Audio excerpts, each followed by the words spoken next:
morning and welcome to the second day of Phase 2 of the Montreal Major. You just saw everything that happened yesterday, and today we're once again operating with an A and a B stream. My name is Anne, I'll be your host for today on the A stream, and just like yesterday, we have a lot of games. We get to send 2 teams to the grand finals in this weekend, and we get to send 2 teams home, unfortunately, as well. This is what we've been having so far at the Montreal Major. This is what our stages have looked like. We already finished our play-ins. We're in the middle of our playoffs.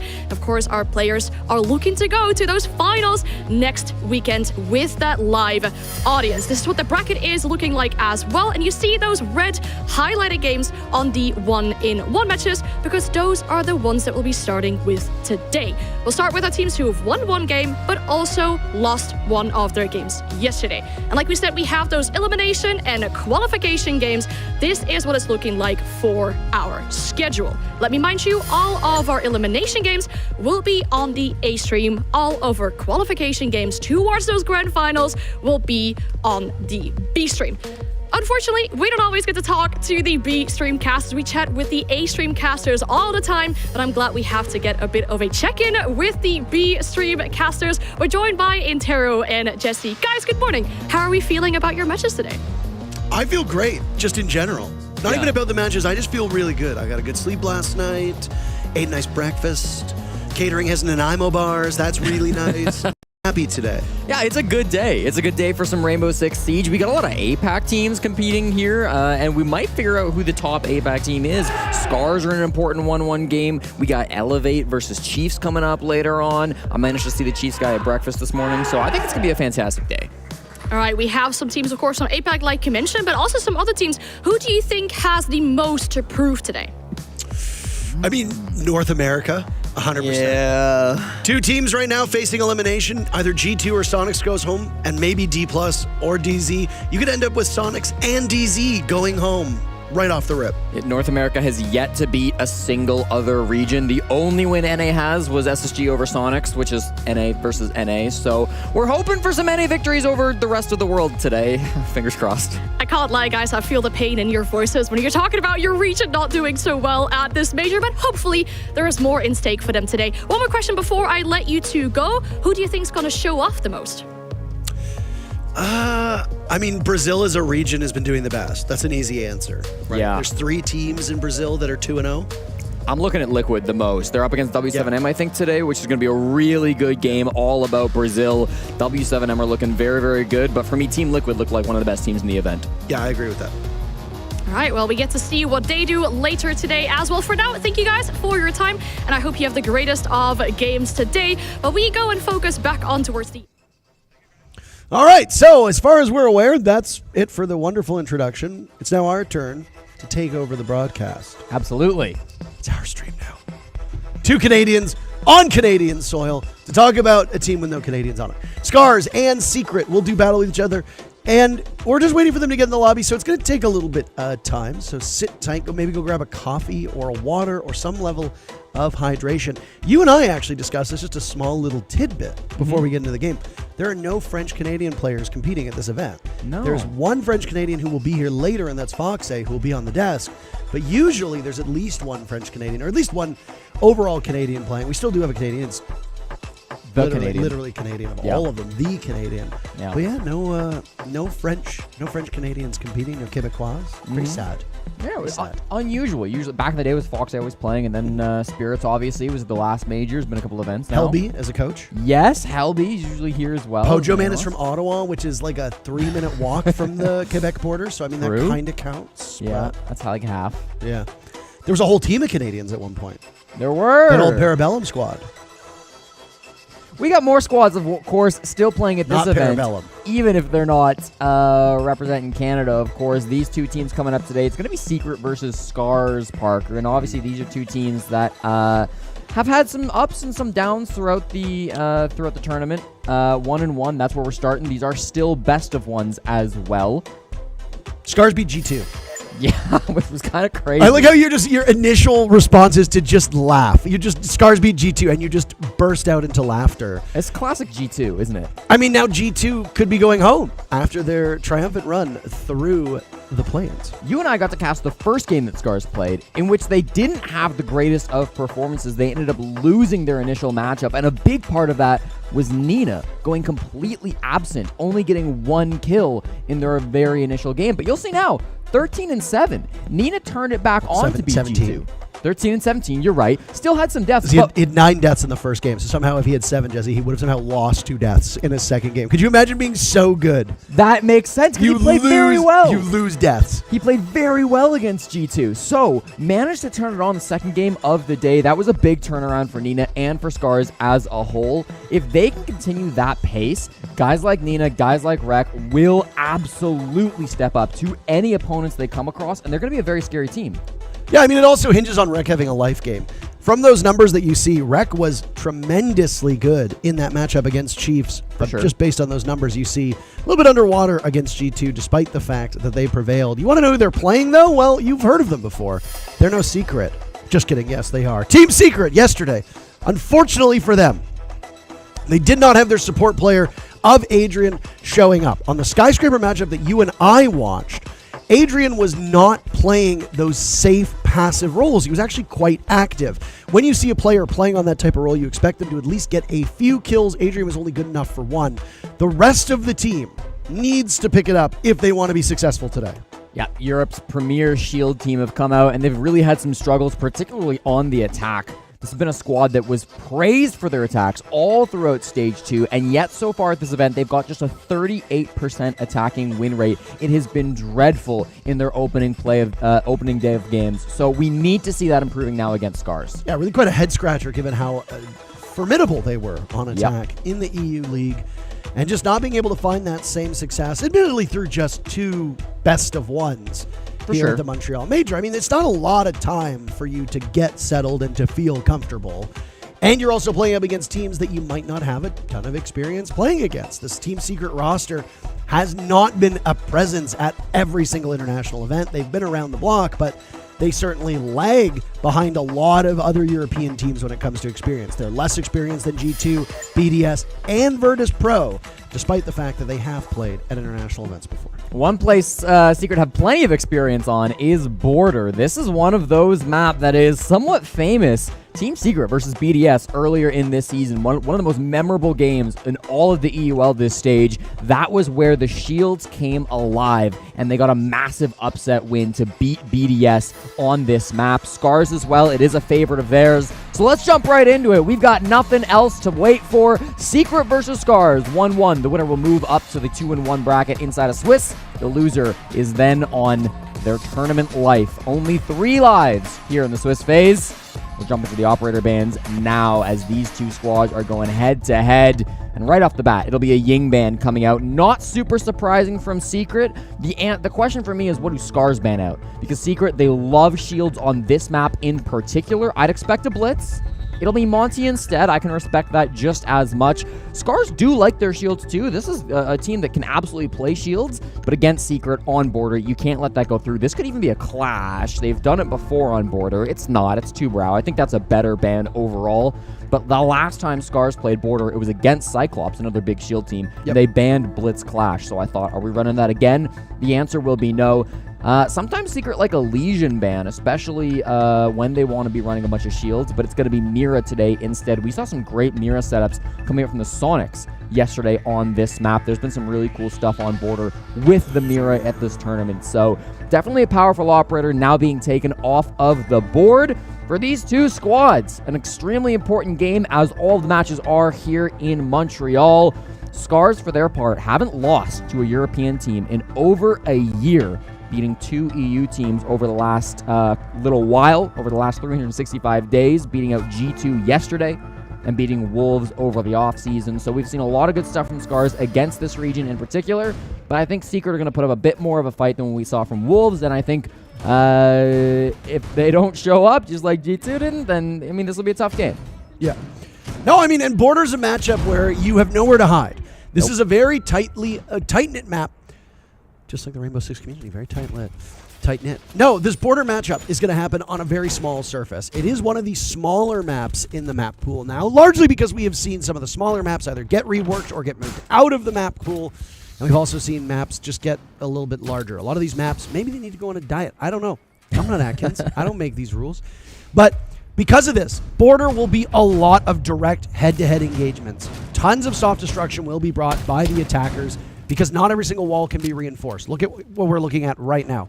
An upstairs projected roam so far from Team Secret, extending out to that catwalk window. Looking outside. Both Savage and Joom are hoping for a pick, but Scarz wisely opted to go for a different direction. I think they just droned him, by the way. I'm not sure if that was a drone that spotted Joom in that position. A big gamble for Secret, though, early. It won't pay off. There's a drone spotting another drone. The Yokai going to be cleared out very early on from Scarz. That's important because they're putting a lot of eggs in one basket with this Osa push. I'm not seeing anything that's going to really disrupt the backlines. We see Washaway that's down there on the buck, which could maybe do some damage, but a lot of the focus of this push will be on the Osa. The Grimby goes out, and looks like Tai's pushing him for the plant. Oh. Well, they were looking for early picks, and they both find one. Joom and Savage doubling up as Fishlike and Teu are removed from round number 1. A quick vault in from Nina over in office as he takes a Guma into the foot, follows up on Joom, who'd just taken out Washoy, so at least one kill so far for Scarz, but Secret in good shape at this point. Rek and Nina is the last two standing. A nice 1-2 punch for Scarz that have proven to be really strong for them in the domestic leagues. But as we talked about in the pre-show, Rek had a great first game, fell off a little bit on the second. Nina had a dreadful first game and picked up on the second. If both of these players can easily frag out, then Scarz's chances of winning go way up. Yeah, I mean, these two players are absolutely talented, but this is a really tough situation to be in 2v4. Time on the clock. Diffuse gets down inside of Archives. They're very separated.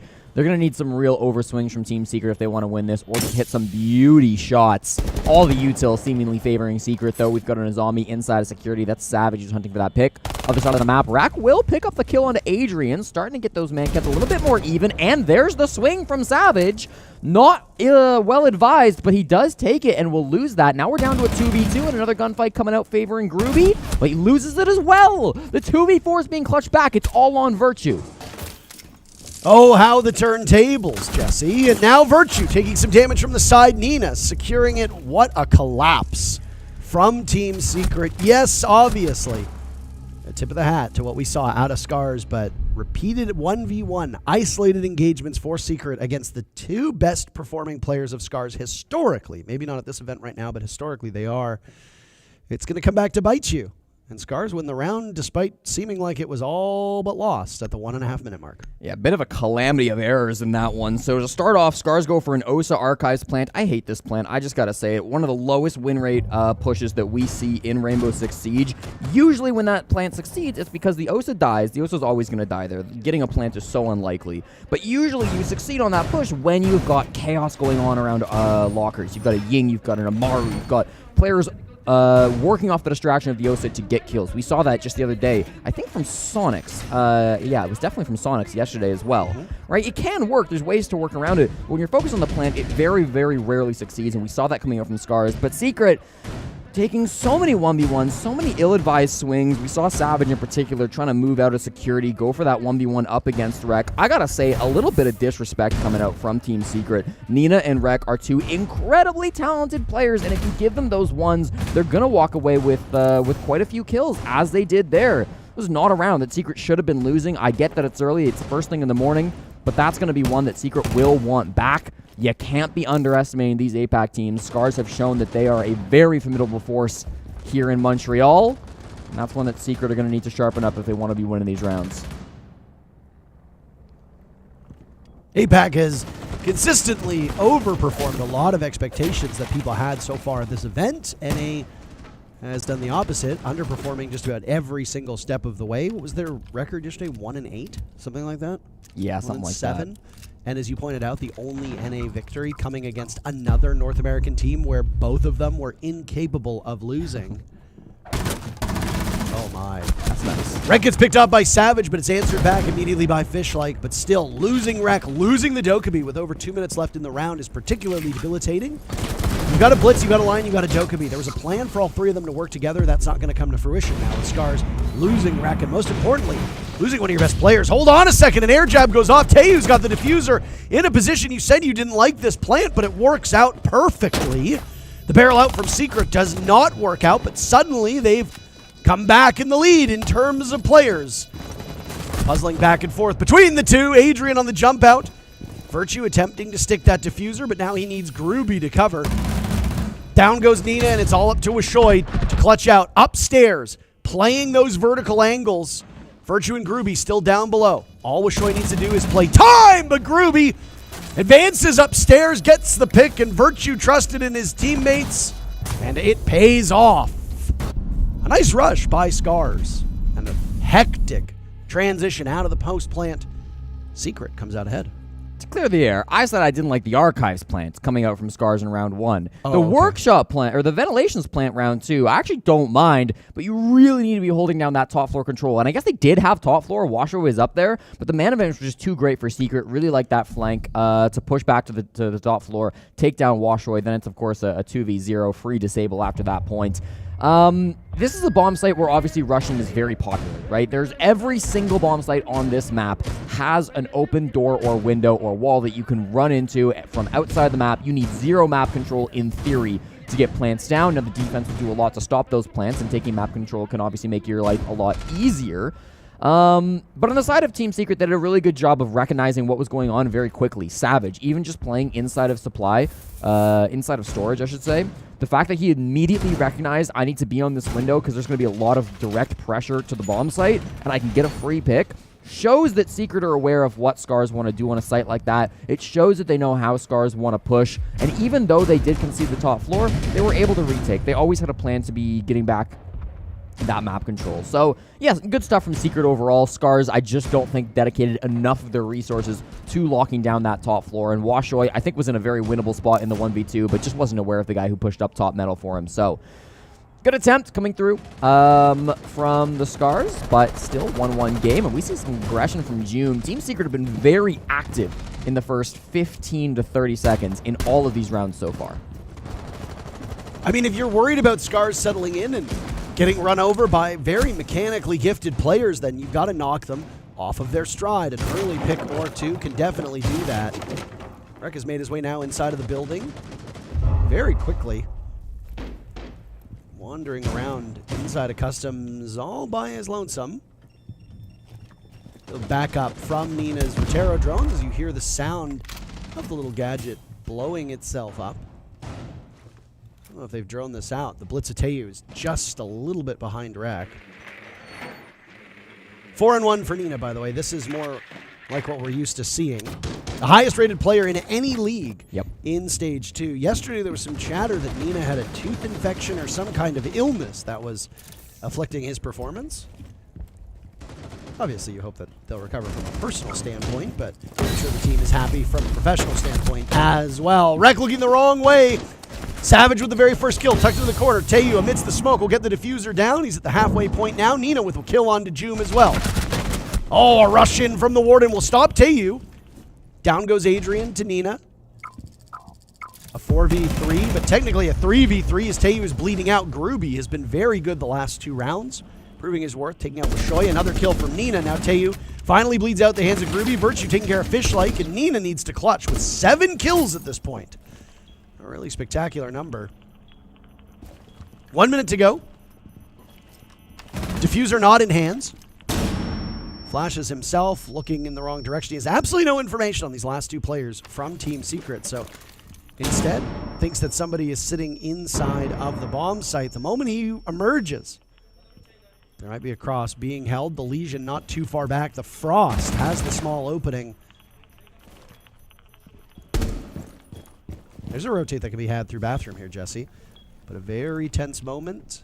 And that's Virtue, who'll have the long angle the moment he pops up. Just a little bit to the left. Nina doesn't see the head of the Frost.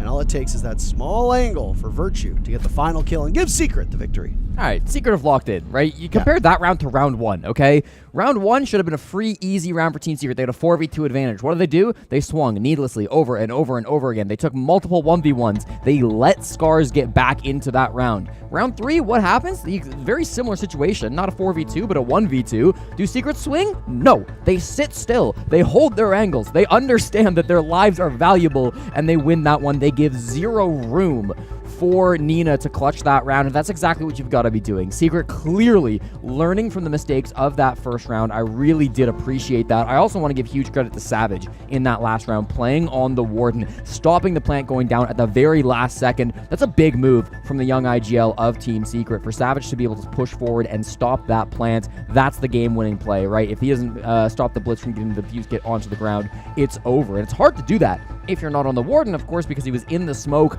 If you just shoot blindly into the smoke, you're probably going to hit the Blitz shield instead of the body. So really nice move from Savage. It will prompt a tactical timeout from Scarz. They've done pretty much rush after rush after rush. It was a weird push that third round. Not rush, but direct sight hits and direct sight hits. That third round, they didn't pressure the top floor at all. They just went in through the main floor, and they took a lot of map control. They were in through customs, of course. They had some pressure workshop earlier on, but then they went straight to site. They started to get the plant down. I thought they were going to get it. They just didn't have anybody up above, and there were still quite a few angles around that main floor, particularly in workshop, that they didn't end up clearing. So a lot of direct sight hits coming out from Scarz, a lot of smoke plants, a lot of blitz plays, a little bit of OSA play, which looks to be coming back for round number 4. I'm curious what the discussion, the tac timeout would have been, because it feels like unless you're saying to your team, okay, guys, we got to change this up. We got to go more for full clears rather than direct sight hits. There's not a lot you can change in those kind of heavy sight hit rush style plays, and yet they seem to be going for it once again with Taiyu back on the OSA with the fuse kit. What was the number that you said? 3 rounds of Secret being involved very early. Yeah. In engagements. They're looking for another. Both Groovy and Joom positioned for an early pick, holding 20 seconds into the round. Mute Jammers seem to be set up to at least cloak these players from Team Secret.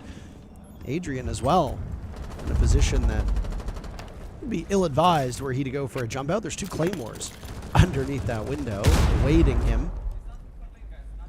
This was the OSA play, by the way, that you said you didn't like. Yep. I do listen to you. Thank you. Sometimes. Yeah, I think like for this OSA push to work, you do need to get a lot of kills kind of on the back lines. See the utility being played now by Team Secret. I was going to say 2 Nitro cells, but 1 dies in the pocket of Adrian. There goes the second, and there goes the third. What? So, there's... Respectfully. Yep. There's no way a tactical timeout just helped you in that exact cut and thrust.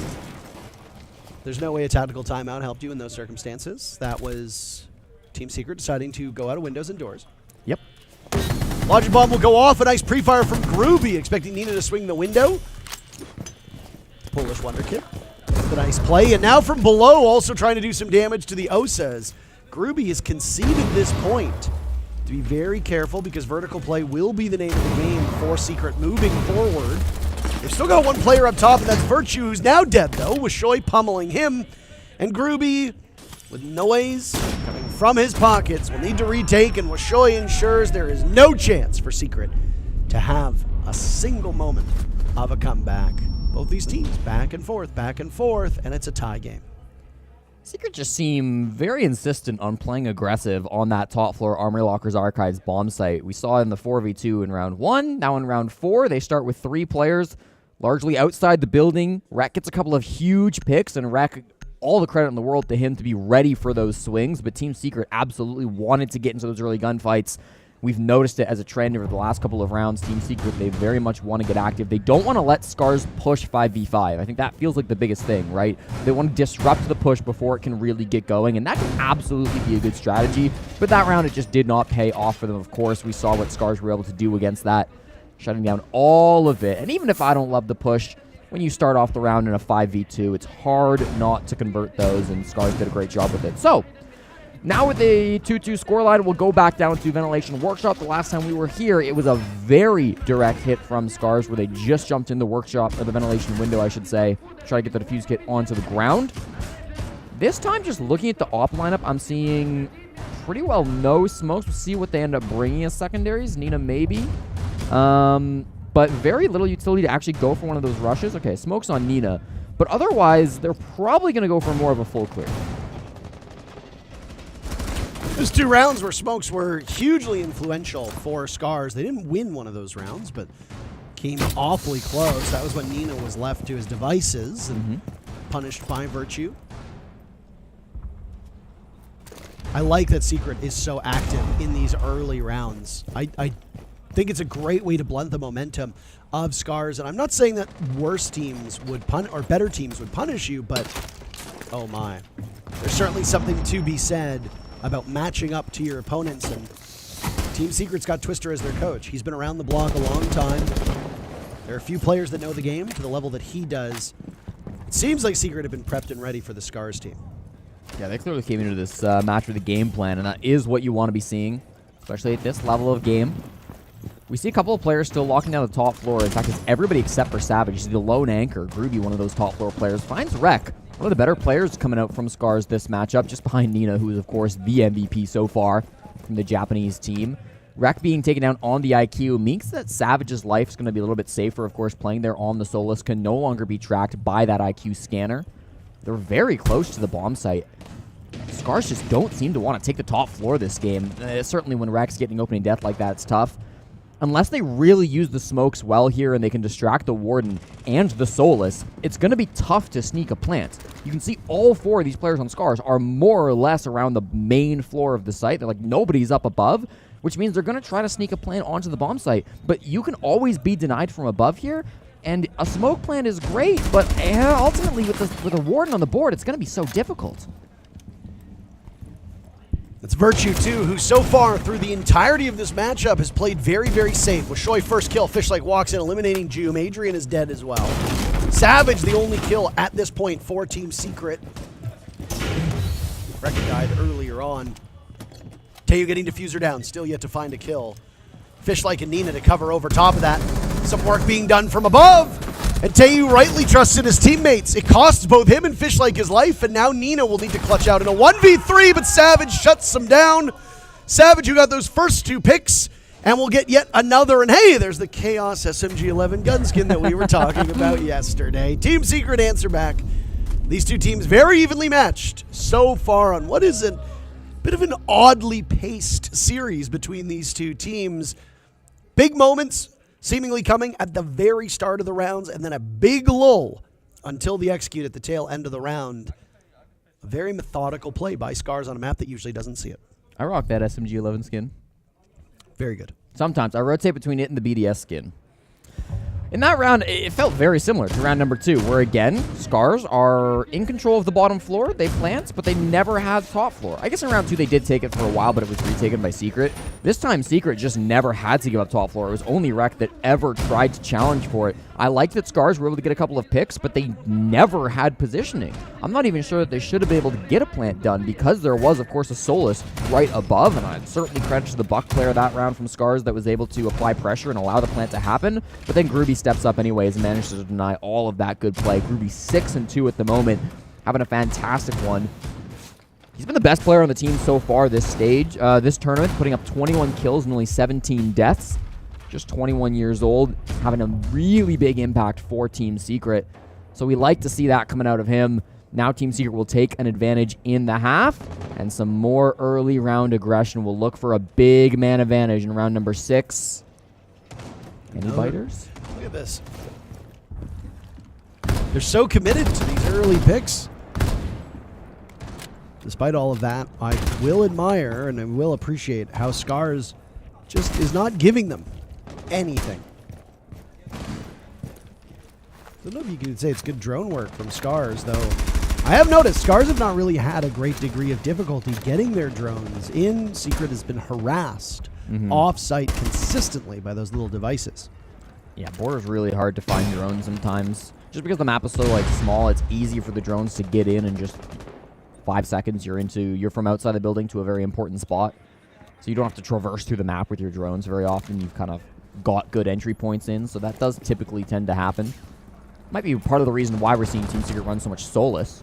Jume takes quite a bit of damage, I believe, playing around top east. Usually you have a zombie in that position. Running a cap cannon instead is a little bit unorthodox. Here comes the entry into break, but it's immediately punished. And Groovy will be rewarded for it with the fadeaway as he's chased by the Blitz. Nina and Wishoy with a kill apiece, but that's it for Nina, at least for now. Will have to be retrieved as the Nitro Cell downs the Blitz upstairs. Technically a 3v3 at this point, but it's gotten worse for Scarz as Adrian guns through Wishoy. Savage dies at the hands of Fishlike. So back to a 2v2, and the Blitz of Nina is retrievable, though admittedly a little worse for wear. Gumine's still on the board as well, as that's an angle that just Rek cannot hit at this present moment. He knows where both Adrian and Virtue are, which is excellent information for Scarz. They're both above the bomb site. Adrian is now dropped. Only 3 drones remain for Scarz with a minute left on the clock, so if they were to go back and drone things out, now would be the time to do it. Only 1 active drone, though, and that's in the hands of Fishlike.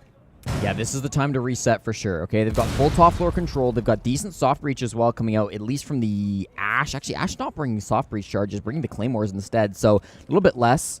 Bailiff still on Fishlike, so you can work a little bit with this. It's really going to be on the Blitz. Can you isolate these players? We saw the positioning from Adrian and Virtue, one in Workshop, one in Tellers. They're very much in position to set up for a crossfire. If the Diffuse Kit drops in through the bathroom hatch, though, which looks to be the angle of attack, it might be hard to stop it. Adrian's still anchored down now with 20 seconds left inside a bathroom. Bees will go out, and the 3 remaining players from Scarz have their work cut out for them, but they're in good shape here. Adrian will watch as the Blitz comes up to him, smacking him senseless inside a bathroom. Diffuser going down, and Virtue needs to win the fight against Fishlike. Won't do it. Scarz overpowering Secret, and we had yet another round where there's a lot of action at the beginning, about 2 minutes of very little in the middle, and then a rush at the end. Neither of these teams, Jesse, doing better than one another. 3-3 the first half, and when you get to this point in the Swiss stage, this is what we come to expect. Absolutely, and I love the utility play coming out from the last 2 players on Scarz. Fishlike and Nina, the 2 youngest members of the team, utilizing that combination. First the Grim coming out from Fishlike to find out where the Legion was playing inside of sight. Once you've got active pings, Nina on the Blitz runs in, hits him in the face, pushes him to the ground. That's a free pick every single day of the week. You'll love to see that combination coming out. Virtue, good attempt at the clutch, but just too difficult in the 1v3. Really like the way that they played that with the man advantage. I think in those situations where you should be winning the round, right? Anytime Scarz have had a lead going into the last like 60 seconds, it feels like they're doing a better job closing it out than Team Secret, who have sometimes throughout this game kind of thrown away advantages and lost rounds that they really should be winning. Scarz, for their point, I think are getting to that point less often. They've been losing more of the early game, but when they have that advantage, they've been locking it down. So I love seeing that from Scarz. Disciplined play coming out from the Japanese players. And Fishlike jumping out the building, but unlike for Team Secret, it's not going to be an aggressive play. That'll be left to Washoy. And he also doesn't find anything for his troubles. Often referred to Border as hell in a cell, and the reason for that is because, well, you're trapped inside of the map, but even the people in it still often want to get out of it. For wrestling fans, they'll know exactly what I'm talking about. Fishlike had gone for that run out on the balcony, and now will jiggle peek his way towards break door. They have an opportunity for a pick. Savage eliminated by Wishoy, who was not far removed from the action that was occurring, and now he'll post up closer to that door that we mentioned just moments before. Virtue down below, who's, again, played very safe. 4 kills, 3 deaths. That's an excellent scoreline for what Virtue has been tasked with doing. Shutting down a lot of these rushes from Scarz when they were on attack. A run from Wishoy will take out Adrian. Failed Nitro Cell from Scarz over towards the position that Virtue's at. Groovy, the first player of Secret, on the board. Down goes Wishoy. And Secret are still stacked up quite heavily over towards break room. They need to seize control of security, and Fishlike right now keeping them at bay. This zombie play has been really strong. Fishlike will move back towards the other part of the site, getting into lockers as he gets Deimos tracked. It's a really smart move because Joom likely would have been able to kill him from down below had he stayed inside of security. Ruby now takes that ground that was given for free. It looks like he's still quite forward. Fishlike could get into a gunfight, and he is being tracked. It's the Deimos down below, though, that does have those active pings. Everybody else won't quite have those, and it's worn off now. He's fighting a lot of players at this point, Parker. Fishlike has just gone from a full retreat over from security, now inside of Armory, and while he's punished by Groovy, another player goes down. The hands of Groovy. So far, 9-3 is a terrific scoreline for the role that he plays on. Only death mark that can be had right now. Why does it show Ash? That doesn't... What? Something is broken with Deimos. Deimos is trying to track an operator that doesn't even exist right now in the game. Oh, Groovy, another shot. Joom to the rescue. How on earth did Scarz throw this one away? Nina with a nitro cell. Off it goes. They hear it. Virtue taking some damage, and now he will reassume the position as a retake from above. It'll be Joom and Nina fighting each other from this spot. Very limited opportunities for Nina to get through these metal detectors. Sees Groovy, taking him out, trying to draw Joom out of this position. He's not getting anything. In fact, Joom is running all the way around the outside of the building. Virtue's posted up near that red ping, and there goes a death mark. Attempting to draw him out of this position. Nina with his back to the wall, and Joom through the soft wall inside a small office will give Secret the lead.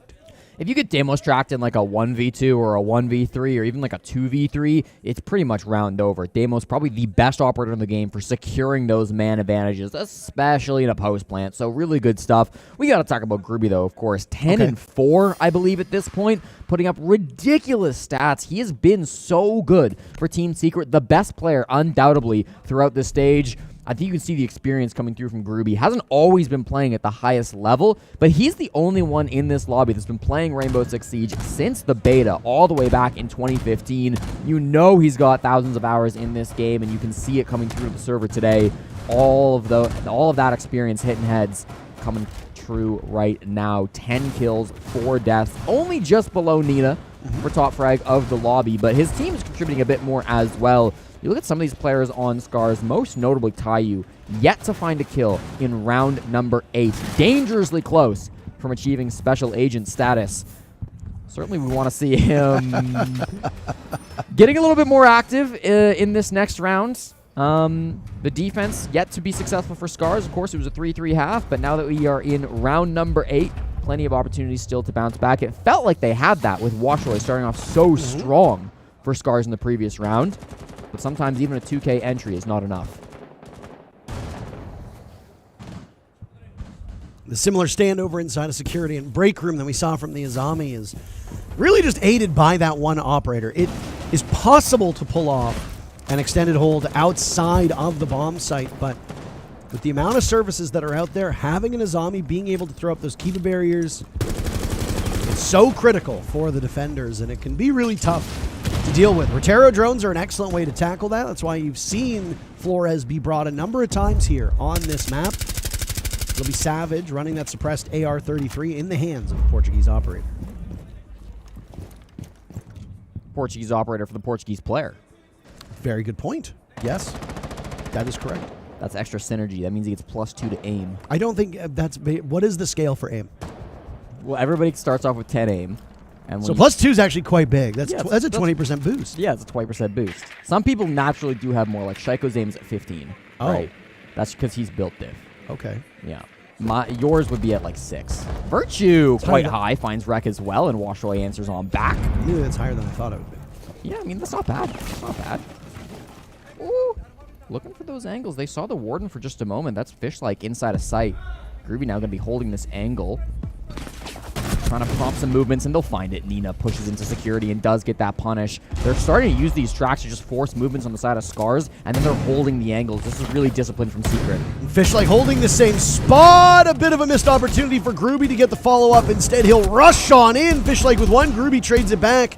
That was Fish-like's second kill from that same spot. Unable to get him out of this position. Virtue still very much alive. Again, an integral part, a good scoreline for the position that he's playing on. Though Groovy, puzzlingly enough, is the one who holds the diffuser. I wonder if they'll juggle that from above. Washoy with 7 kills, Tayu with 0. Yeah. Like you said, that very close to going 007, James Bond. There's no way, right? There's no way. Oh, Washoy gets both! Washoy had no idea they were there until the final second and pulverizes both players from Secret. 3 rounds by my count, Jesse, where the team that we expected to win did not. And 2 of those go in hand to Scarz, meaning Secret are a bit snake-bitten on those rounds. Yeah, big moment coming up from Washoy there. He only put up 4 kills up against Chiefs in their opening game of the tournament, but later that day he managed to put up 11 up against G2 in that big upset victory that Scarz got last night. So that's a really important pick. Washoy, of course, a secondary entry. Grew up on the island of Hokkaido in the north of Japan. Started playing this game back in 2018. On an island? On an island. I feel like we've got a bunch of Islanders playing, Jesse. I mean, every player on Scarz is naturally from an island, as they are all from Japan. You know, technically North America is an island, too. Okay, you could say anything's an island. That is if you correct. really want Every to. single thing is an island. Sure. I think typically people consider the large continents to not be islands. Do you say Pangea or do you say Pangaea? Nobody says Pangaea. What? Nobody says that. That's correct. Pangea is correct. Yeah, of course it is. We all live on an island. All right. Technically, if all the continents came together, it'd be one big island. Okay. So we're all islanders. You're a real geography head, aren't you, Parker? Absolutely. I'm a real geo-guesser. Taiyu, avoiding his fate. He doesn't actually escape the 007 fate yet. He's got one more round. We'll buy him from Washoy as he just doesn't get involved in that previous one. So still 006. Bathroom's going to be our bomb site for round number 9. What? What's so funny, Parker? 006. No, just the way you work it in. Okay. Top floor not really being contested very hard, which is odd. It's only Fishlike and Washoy. They're actually upstairs. Rex actually walked up east now. So a couple of bodies still top floor, but usually you'll see like 4 players on the defense holding up top. Even if they do just have 3. Okay, now Nina's gone up there too. So it took them a minute. They are consistently holding this top floor. Rex in a bit of trouble here at the top east. And there is a player that's walking in passport too. He could be in big trouble. Rek is having an uncharacteristically poor game. Finds the leadoff pick onto Virtue, though. That's Mr. Safe himself. And the shield! Oh, my goodness, what a shot by Rek. As the Blitz had pulled out the sidearm. Savage is worse because of it. Now Groovy in the same spot. We'll get another trophy go onto the wall for Rek. No. Joom and Groovy working together. Both spotted on that cam. Top east. What a blow that's been dealt to Secret, Jesse. That's all their hard breach, too. I'm not sure what's been reinforced. The bathroom hatch is a very important piece of utility, and the single wall as well that goes into waiting room would be the 2 most important pieces.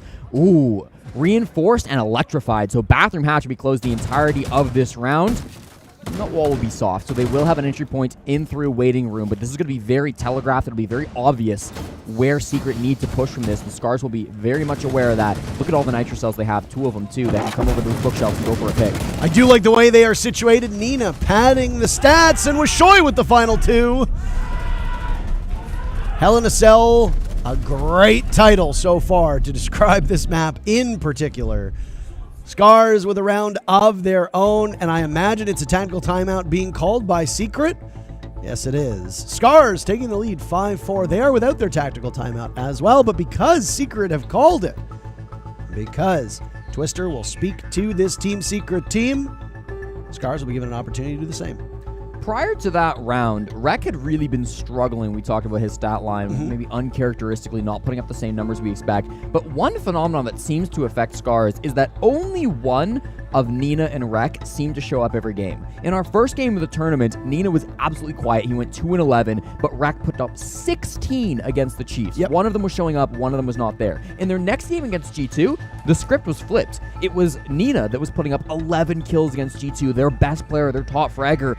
Meanwhile, Rek was putting up 4 and 7. He was -3. It seems like through the tournament so far, only one of Nina or Rek can show up and start having big impact. Now, Nina's been hot all game long. Nina has been there for Scarz. He's been the best player on this team throughout this matchup against the Europeans. If Rek also starts heating up, if for the first time we see the 2 star players of Scarz getting active and getting a ton of crazy flicks, and Washoy, who last couple of rounds has been fantastic as well, all of a sudden, this is a very scary team for Team Secret to go against, and in that attack timeout, they're going to have to find some way to get against to answer these players. Yeah, I mean, Secret looked undeniably more comfortable when they were defending. And Border is an odd map where it can become very attacker-favored depending on the teams that are playing and the operator bans. But if you look at what's being brought at the moment, and you look at what's been banned out, 3 of these bans are very routine. I mean, mirror bans used to happen all the time on this map. They don't really influence the meta as much as we would come to think. Yeah. Monty and Ying are basically banned all the time. The only ban that really stands out to me is Tubarão, and that's because the primary focus of that operator is going to be to keep the walls safe and to slow down entry from the hard breachers. And I mean, that really hasn't been the main focus for any of these teams. You ban Tubarão, and a lot of these teams are really not going for those hard breach rushes that you would come to expect. That was the blitz, by the way, slow peeking, and gives Nina's position away, who's now worried about that detention/jail wall. Playing down below. Yeah, custom supply, a weird pick coming out. It has been more and more popular. They actually left the jail wall soft, and Nina will shoot the exothermic charge through the wall. Soft breach wise, they've got Flores drones to open that wall, so I mean, they should be able to open it anyways. They've got soft breach charges on Virtue as well, but that's a big piece of utility that does get burned. They get it open now, I think, with a Flores drone, so no problem. But still, a big piece of impact. If they want those exothermic charges anywhere else, you'll often see those being placed on the passport, the passport door to open the wall into waiting room. You see that quite often unless the door's been torn up. June finds Nina for the opening pick, though, so does get punished for shooting that exothermic. No real map control either being taken. I was going to say, this is quite slow. I mean, a linear take is possible, and here's what we're going to see. Savage sprinting into the B-bomb site with Diffuser in hand in the midst of that plume of smoke, but shot away at and dealt with. That's Diffuser drop. Next one in line. Virtue to try and take up the mantle, but seemingly outside. It looked like he was in position to go through that jail wall. He opts not to do that. Groovy upstairs, now looking for the Azami, finding Fishlike, but is worried. And because of that, Fishlike can pivot over towards the door. Finding one pick, Virtue trades it right back. Savage had been finished off, by the way.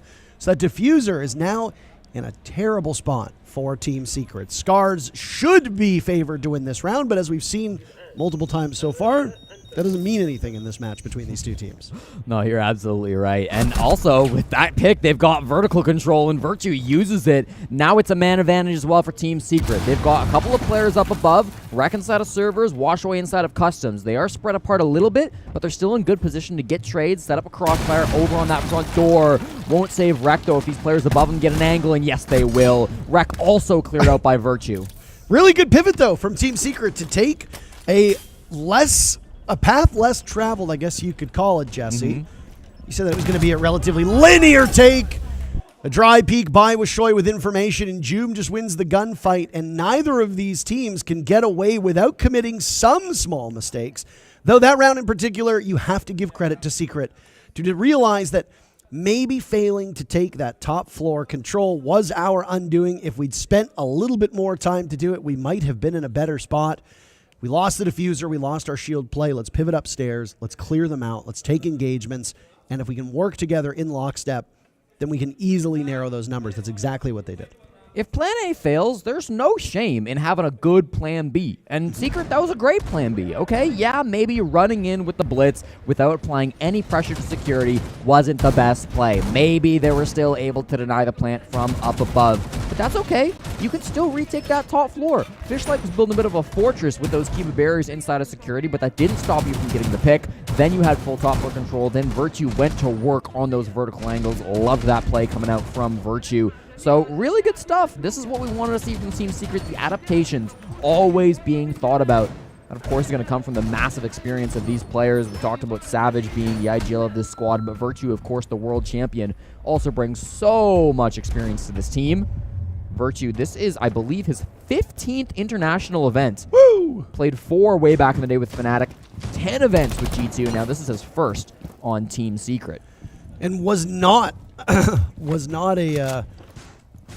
as big of a role on Fnatic as you would have come to expect. He was a very important part before being snatched up by G2. He's a world champion. Yep, I said that. I was just adding, I was just saying his resume. You actually know he won an SI too. Wait, what? They're in Parker. They are off to the races. Adrian with the diffuser in hand.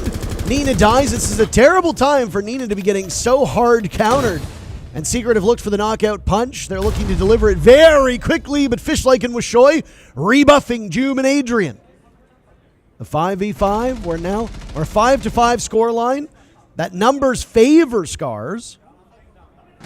Kirby with 12 kills, but he just needs to sit and wait. Virtue can take matters into his own hands now. He's got 9 kills. Good for second on the team. Rec is on the diffuser, by the way. Do they not know this? Does nobody on Secret know this? Is nobody going to shut down Rec? Taeyu and Wishoy with excellent coverage, and another round, Jesse. That should have gone one way, but did not. If you've been betting on these rounds, my God, I can only expect the frustration as a round looks like a done deal, only to come up with the opposite result. Scarz now sitting on match point. A big one coming out from Scarz, obviously. That is not what Secret wanted. They chose the plant spot that was way in the far corner, away from the archives doors, right? That's what we wanted to see coming out from the team, because that's, you know, a little bit more of an unpredictable plant spot. It can't be denied from below. There's a lot of advantages to planting in that corner, but the main disadvantage is it's hard to play the post plant. Much harder than if you plant directly on the door, say with an Osa shield or with the Blitz shield, which also worked perfectly to deny the gun denial of the plant. So, I mean, there was a lot of good thought coming through for that push, but end of the day, just not quite enough in the post plant.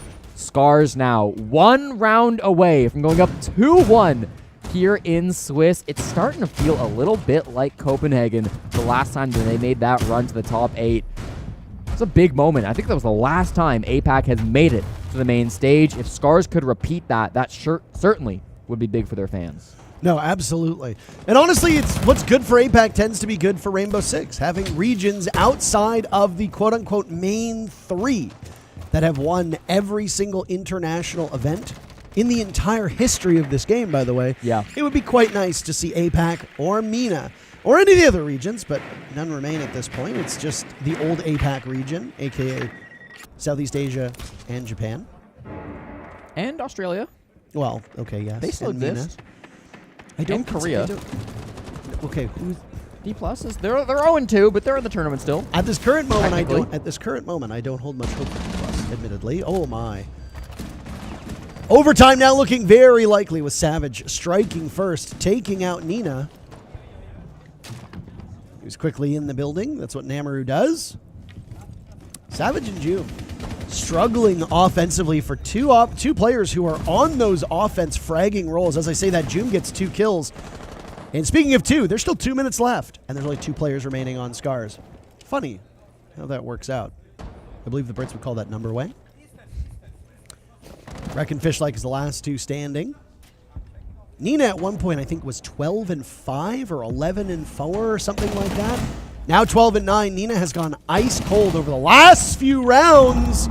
Fishlike also has some marks over towards metal detector. Adrian has been down. It's a 2v3.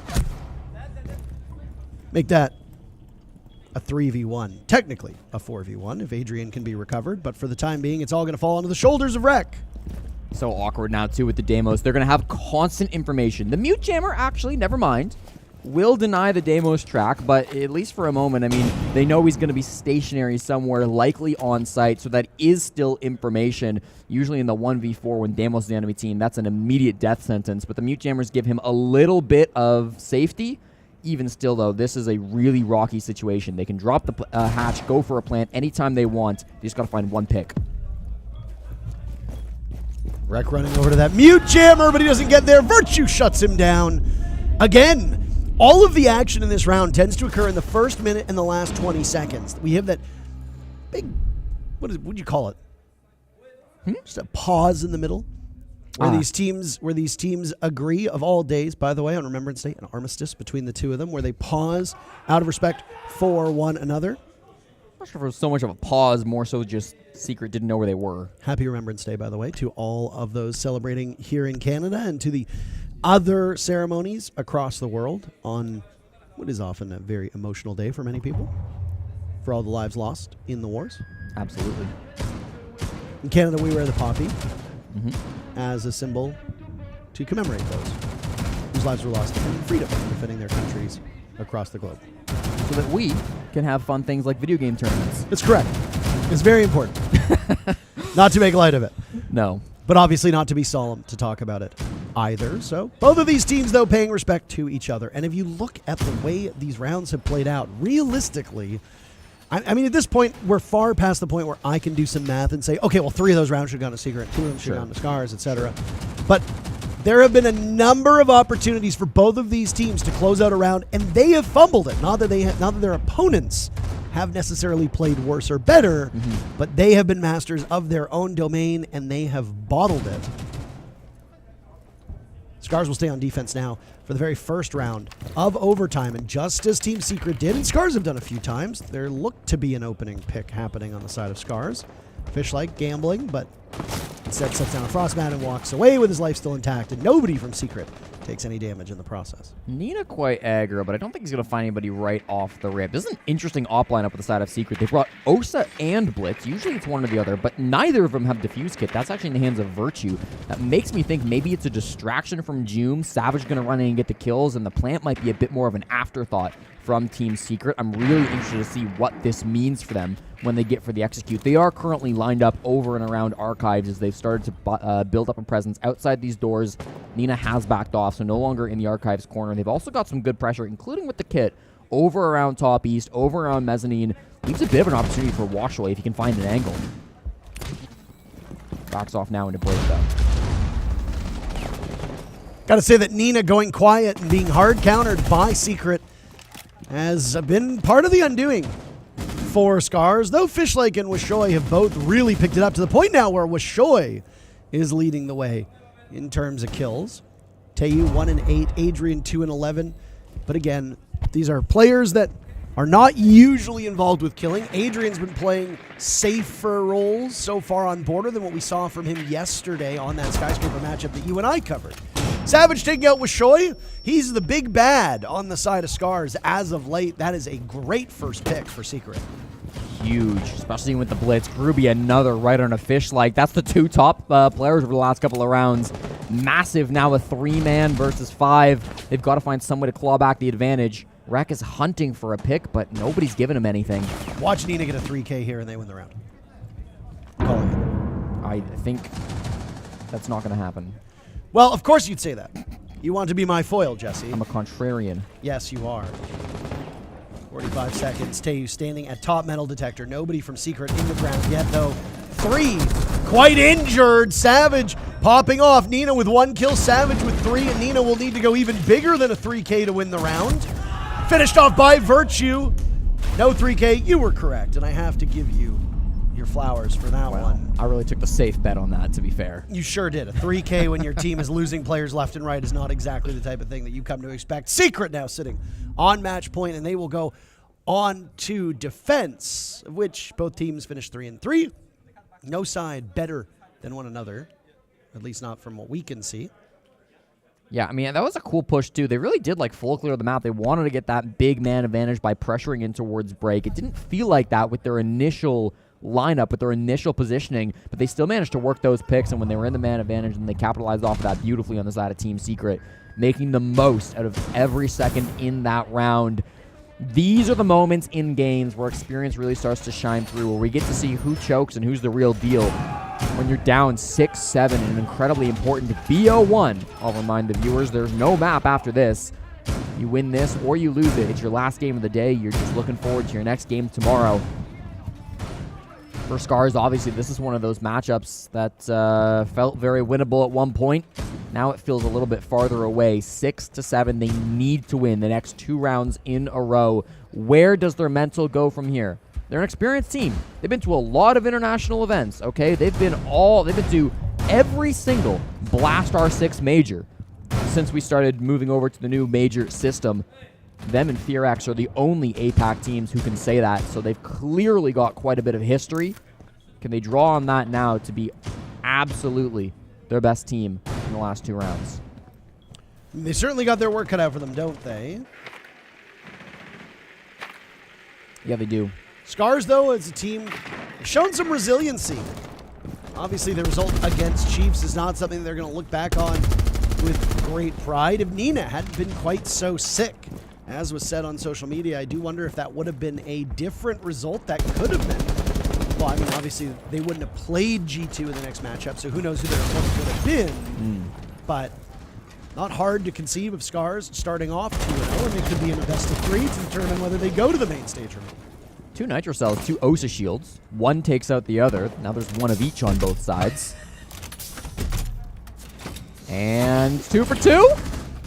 Joom gets the pick on Taeyu as well, so not just the shields, but the operator as well. With Shoy removed from action as Savage is dropped by Rek. Fishlike and Nina still, right now, both on double digits and holding guns in hand. Half of the round left. Secrets need to sit and wait. The objective has to come to them. It's bad news for Scarz. They're still struggling to get inside the building, struggling to take up map control. Adrian looking for his 3rd kill. Won't find it. Peeks the window, ill-advised and easy for Nina. And just like that, Jesse numbers are back to a 3v3. Remember round 1, Team Secret defending the same bomb site at a 4v2. They swung, they swung, they swung, they threw the round. This is a 4v3. They've swung once. I really want to see them curl in a little bit. Don't get over aggressive. And I think that's what they're doing now. But oh no, Groovy goes down as well. Rek will find just for a moment some salvation as he pulls that goo mine out of his foot. Bullet tracers over towards Sandwich. That means only one player is unaccounted for. That's Virtue, who has an angle here. Rek is looking to the right. Virtue is to the left. Rek pushes up. Doesn't adjust aim. This will be an easy pick for Secret. Numbers will go back to even. Look like a double up from Scarz in that spot. As a Frostmat will find Fishlike, and Virtue pops up to get the drop as well onto Rek. Fishlike back from the dead. Nina still on the board. Joom and Virtue tucked inside of Armory. Nina with 20 seconds to go will now rotate around. I think he's going to go up to Sandwich window as Fishlike is incapable of sprinting. That debuff from the Frostmat so debilitating, and it will last for the remainder of the round, Jesse. It's all up to Nina at this point, who'll combat against this Kiba barrier, and he sees the lineup, and he gets them both! Excuse me! How does Nina pull that off? How do you explain that? How does Secret lose that? No way! There's no way! 20 seconds, he says to himself, guys, I'm going to take 15 of our last 20 seconds and rotate all the way around the map. Then he finds a Kiba, and I'm sitting there like, it's over. He's thrown it. All he had to do is take a fair 2v2, but you've decided to run to the other side of the map, and he goes, nah, I'm going to go prone under the Kiba barrier and find both of them in a lineup. That's unreal. Actually unreal from Nina. I'm stunned. I'm stunned. That is the craziest decision I've seen pay off the entire event. No doubt about it. Ridiculous stuff from Nina. Now it's 7-7, overtime match point. We talked about their mental. We talked about the fact that they might be choking out this game, that it's going to be very high stress, high pressure situation in the last 2 rounds. The fact that Nina is comfortable making really risky decisions like that, but that's the decisions that are needed to pay off, shows that their mental is stronger than ever. Team Secret, another man advantage thrown away defending Armory Locker's archives. Now they need to attack onto Ventilation Workshop in round 15, or they're going to be going down 1-0 and losing to Scarz. This will be back-to-back wins against European teams for Scarz as well. I'm all right.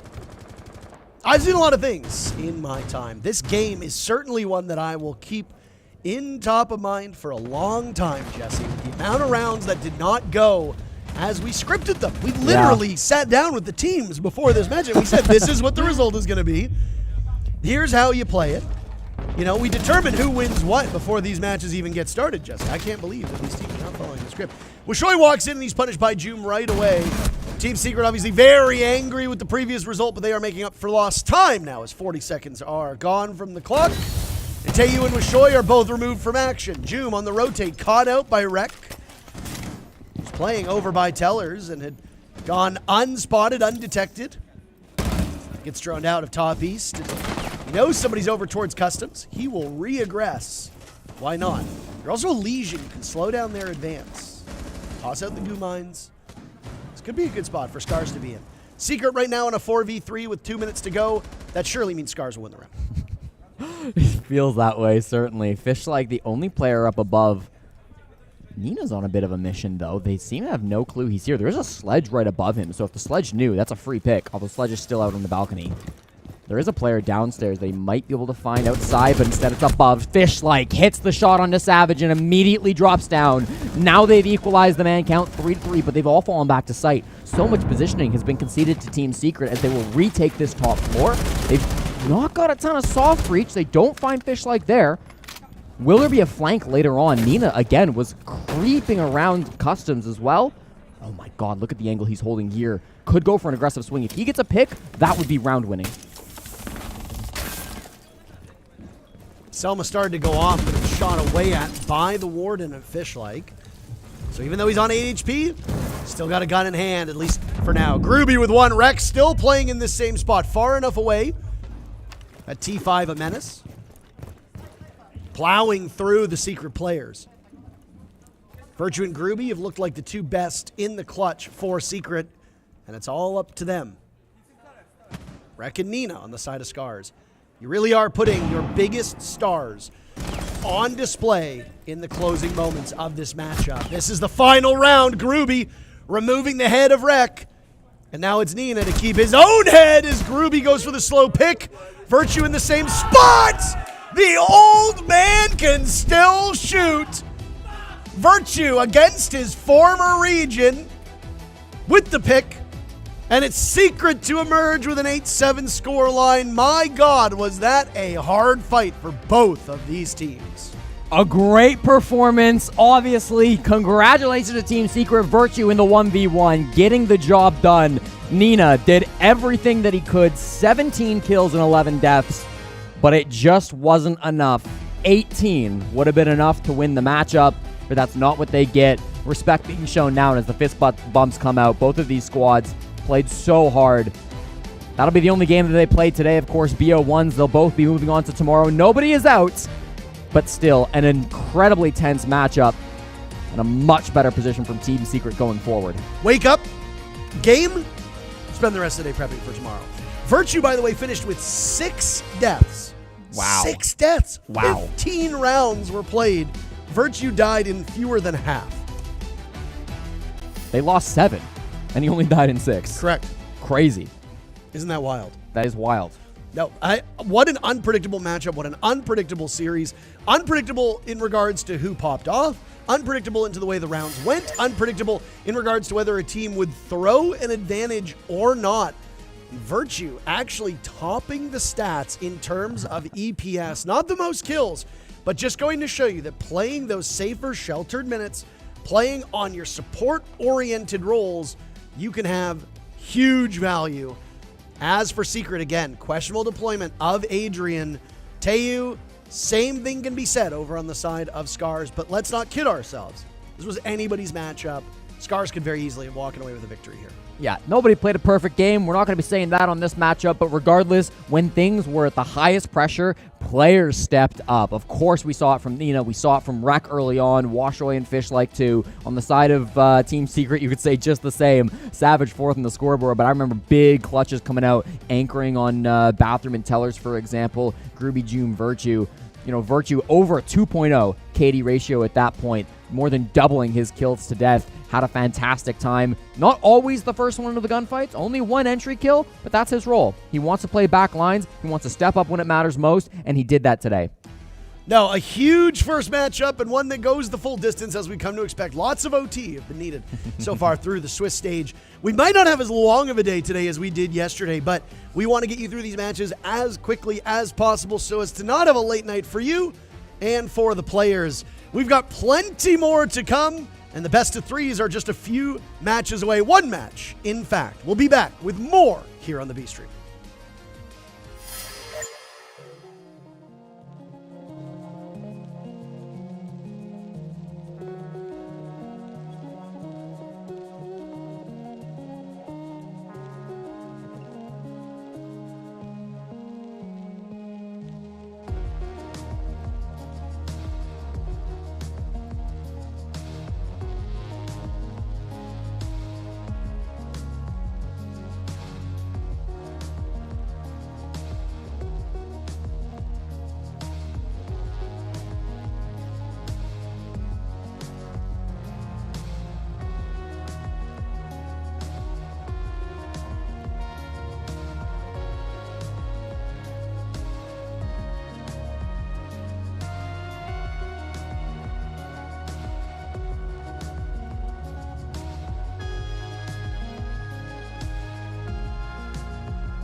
Why are you called what you are, and when did you choose it?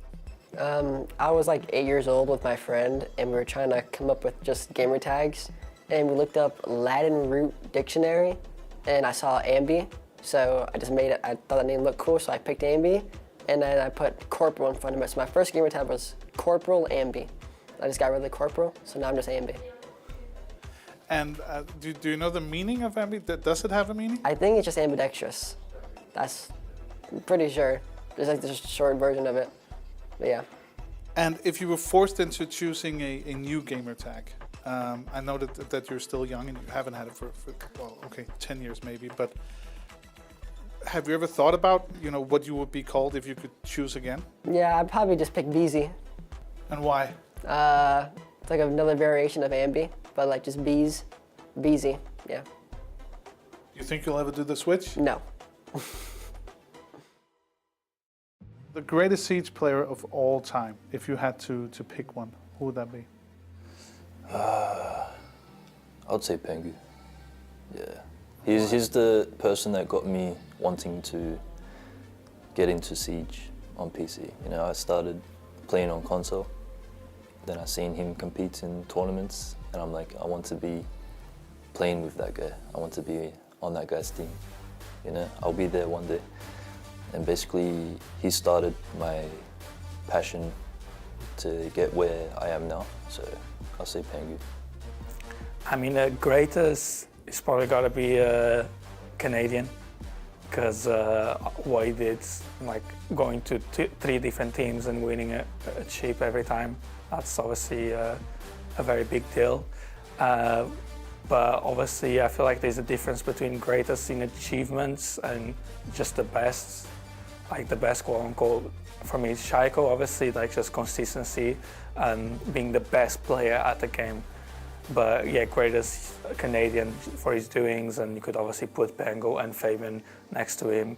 Fabian especially, you mentioned greatest player, obviously, so Fabian did some as a coach as well, which is even greater. But I think greatest player, Canadian, just like what he does when he comes to teams, just now going to Sonics, broken Sonics, and winning the whole league is obviously like something to notice. So greatest Canadian for sure, and then the best player, Shaiko. Why did you choose the gamer tag that you have? And what does it mean to you? Well, mine's pretty simple. I'm Canadian, and I chose it because I'm Canadian. I think part of that, honestly, is just being younger, like people assuming I'm American almost online. So then I was like, made a statement of it, I guess, when I was younger. But I can't really remember too much of it. I don't know, just kind of went with it, and then it stuck, I guess. But yeah. And if you were forced to choose a new gamer tag, have you ever thought about that? Like, it would be cool if I was called this or that. What would it be? No, I honestly haven't thought of it too much. Like, I like it because, I mean, it fits, I guess, and it works. So yeah, I don't know. I haven't really thought about it too much. I would like to do an operator blitz with you. So I'm going to give you 30 seconds, and I want you to mention as many operators as you can when I say go. Are you up for that? Okay. Go. Buck, Fenrir, Solus, Ash, Ram, Vigil, Blitz, Monting, Fuse, Sledge, Thatcher, Ace, Jackal, Mira, Goryo, Brava, Twitch, Maestro,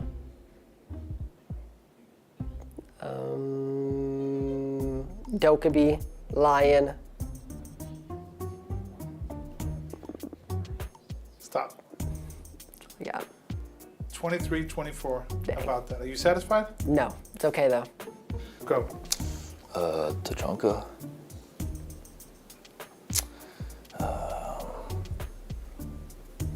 There's another one. Fuse.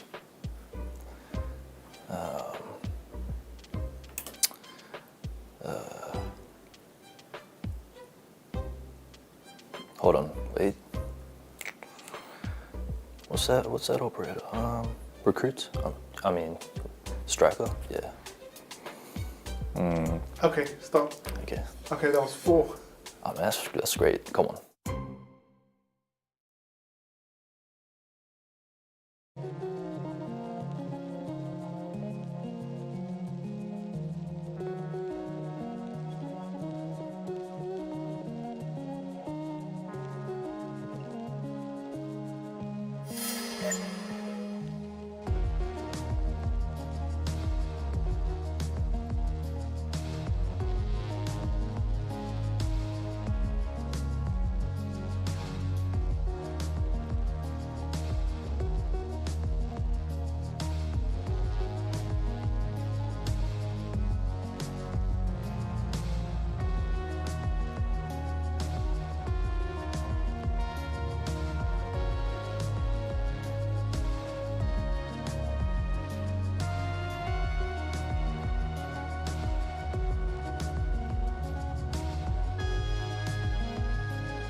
Did you see What that? are you doing?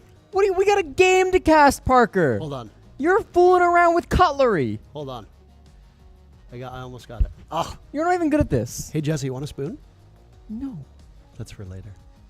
What does that mean? Just like how later we have best of threes coming up, but one more best of one until we get through to what would be not the elimination games. Nope. The qualification games. On the B stream, at least. Guess who's playing right now? Chiefs and Elevate. Don't look. Well, they're not playing yet. They're not playing right now. I said don't look. They're going to be playing in about 5 minutes. First thing you did was you looked at the other monitor. It's natural. You asked me a question. I want to be informed to the viewers. What map are we playing on? Don't say it. I You know the almost answer. said it. I know the answer. Without almost looking, said I it. know the answer. We just finished up our very first matchup of the day here on the B stream. Scarz and Secret went the distance.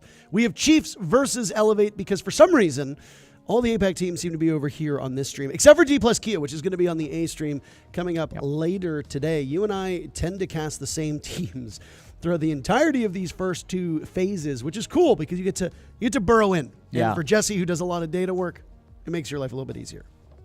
It does. It's nice to be able to watch the same teams, especially if they do make it far. And Chiefs and Elevate are probably not teams that most people have going super far in this tournament, but one of them will go up 2-1 after today. Chiefs, obviously a squad coming in from Australia, the last OCE team that we have here at the event. They've been playing a lot so far. They played all the way through the play-ins. They lost their first play-in game, or their second play-in game in the upper bracket. They had to come into the lower bracket. Now they're here in the 1-1 bracket up against Elevate. I've been pretty impressed with these guys, frankly. I think that while they have had some slow starts in some games, they haven't really been able to get going. In the majority of matches, I think they've actually put together some really smart plays. Yeah, no, I mean, this is a team that has earned the record that they have, right? A lot of people sleep on the Australian teams for a number of reasons. Geographically, Australia tends to be quite isolated. It's one of your favorite things today. It's an island. And unfortunately, because of that, it is far removed just for Australians to scrim teams in Japan or Indonesia or Korea. In those southern parts of Southeast Asia, the ping is quite bad. You start to get up to South Korea and Japan, and it gets even worse. Unfortunately, you oftentimes need to leave the island in order to find some serious success because, well, you're just a little bit too far away from everybody else. Elevate doesn't have an easy go of it either because they, too, are a bit geographically isolated, but they did beat Bleed to get to this point. And today, they have an opportunity to go 1-0 on the day and be well positioned to qualify for the main stage tomorrow.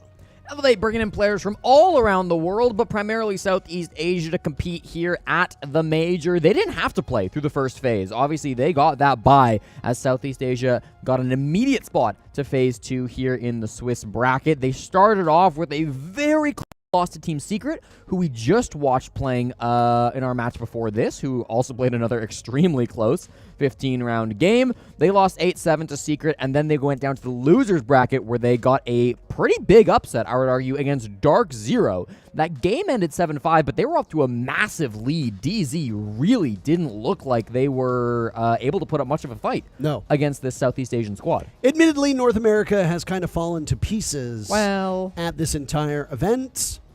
They've not exactly had the results they wanted. They weren't in the first game on the other stream. That was BD versus BDS. Yep. Very close names. It actually went to overtime, which is a bit surprising, but best of ones will tend to have that happen. Usually you're going to play a map that is quite comfortable for both teams, so you expect it shouldn't really be a blowout unless one team fails to show up or they have an incredibly weak map pool. And this is the perfect time for us to pivot to the map pool. And Jesse, don't look. What map are we going to? Parker, You're looking right at it. Yeah, there's a giant monitor in front of me that says bank. I don't know what you want from me, okay? Unless I cover my eyes. We're going straight to bank, and this should be a really fun one because both of these teams are great at playing on bank. Elevate have a 5-game winning streak on bank through both Stage 2 and the off-season beating Fury. Then they beat Fury again. Then they beat Direwolves, No Cap, and Bleed, some of the top teams in Southeast Asia on that map. And then Chiefs, it's a similar story. They've played it 3 times this season. They won 7-0, 7-0, 7-4. Now their opponents were Odium and Outlast for the 2 7-0s, but then they beat Gaming Gladiators 7-4, what many people would consider to be the team out of Australia. So both of these squads, a lot of experience on Bank. It's a popular map that we see in a lot of the developing regions because it's been in the pool for so long. A lot of teams know how to play it, and these two in particular seem to be experts when it comes to Bank. For people who are not aware, Gaming Gladiators is that ex-Bliss roster that has been at the last few Rainbow Six events. Oda, who now plays for Chiefs, is an alumni of the Bliss/Gaming Gladiators core. He obviously no longer plays on the team, but something greener pastures because he's here at the live event and his former teammates are not. Jesse, our last best of one of the day here on this channel before we move on to the qualification best of threes. Chiefs and Elevate both on very fertile soil for their own records. Chiefs will ban first as they start as defenders. They will get rid of the Ying. Yeah. Now, any predictions before the bans come in? You gotta be quick. Monty. It'll be Monty. It'll be Monty, it'll be Kaid. Elevate, they ban the same operators on Bank every single time they play it. So that's a pretty easy prediction. Should be Monty, should be Kaid, should be a Valkyrie from Chiefs. Actually, the only one that's hard to predict was the Chiefs attacker ban because they switched it up quite a bit.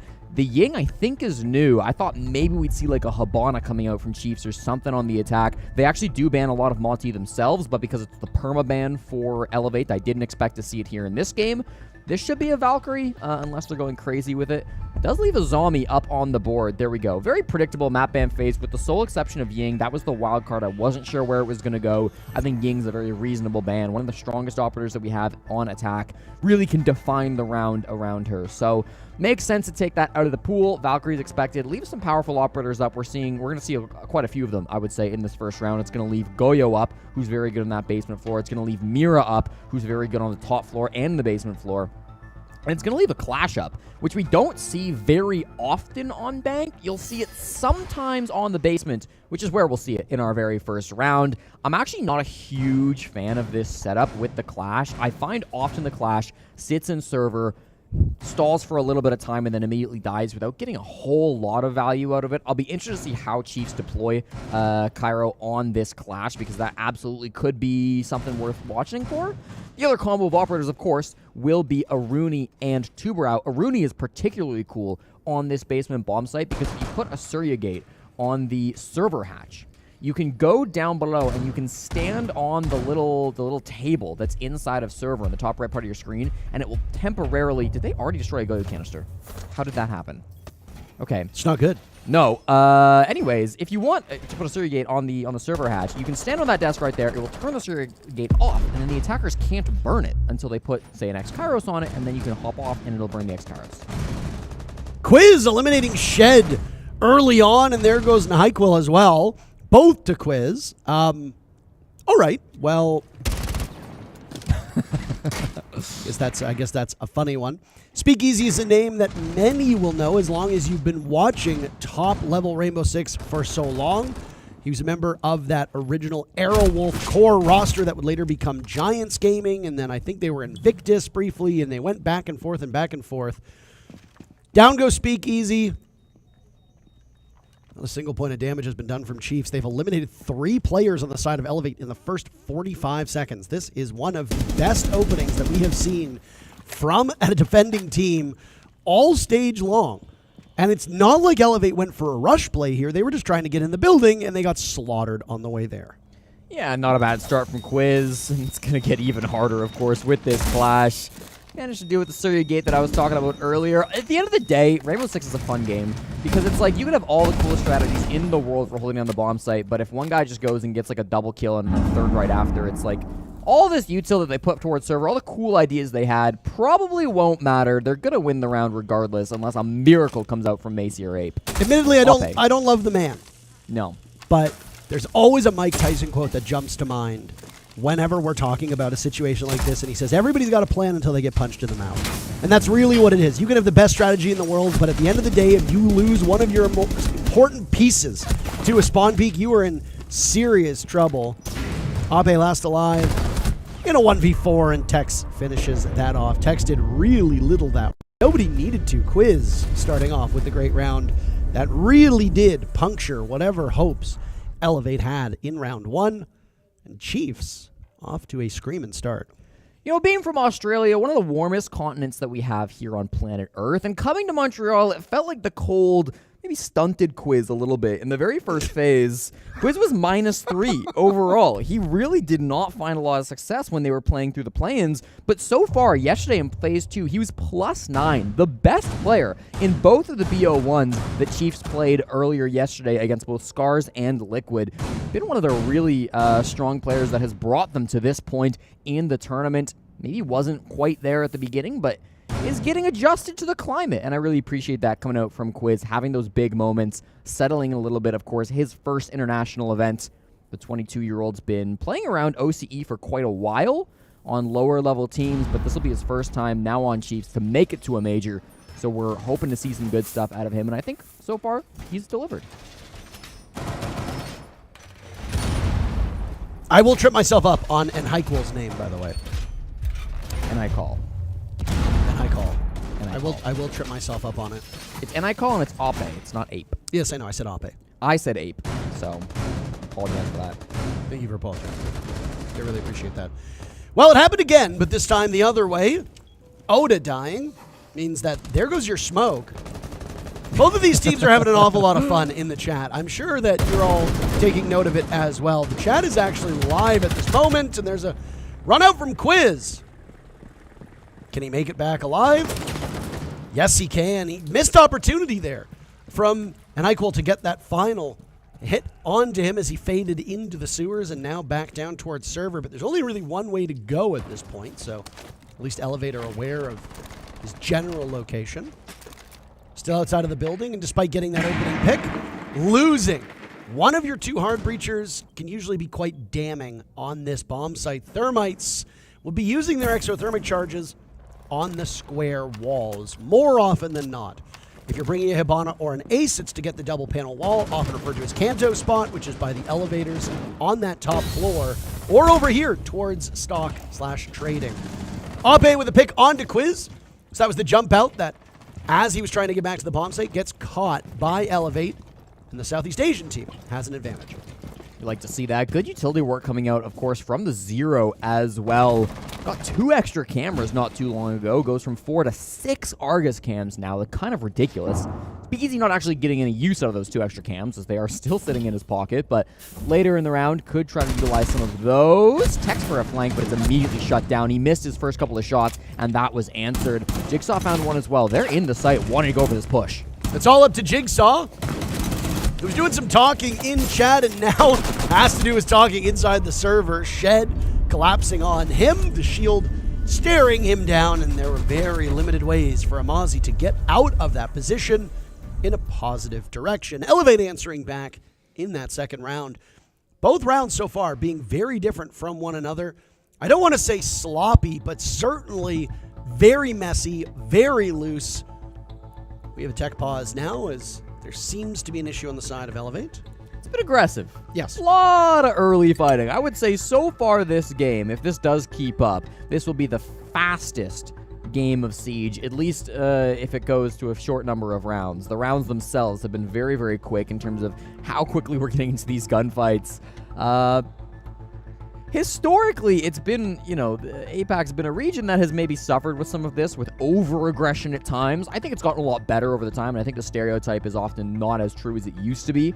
But we do still see that coming out of the weaker regions sometimes here in Siege, where oftentimes they rely a little bit more on the aggression, a little bit more on the surprise plays earlier on, partially because they just don't have as solid of the fundamentals when they get into the late round for more of a 5-on-5 style of execute.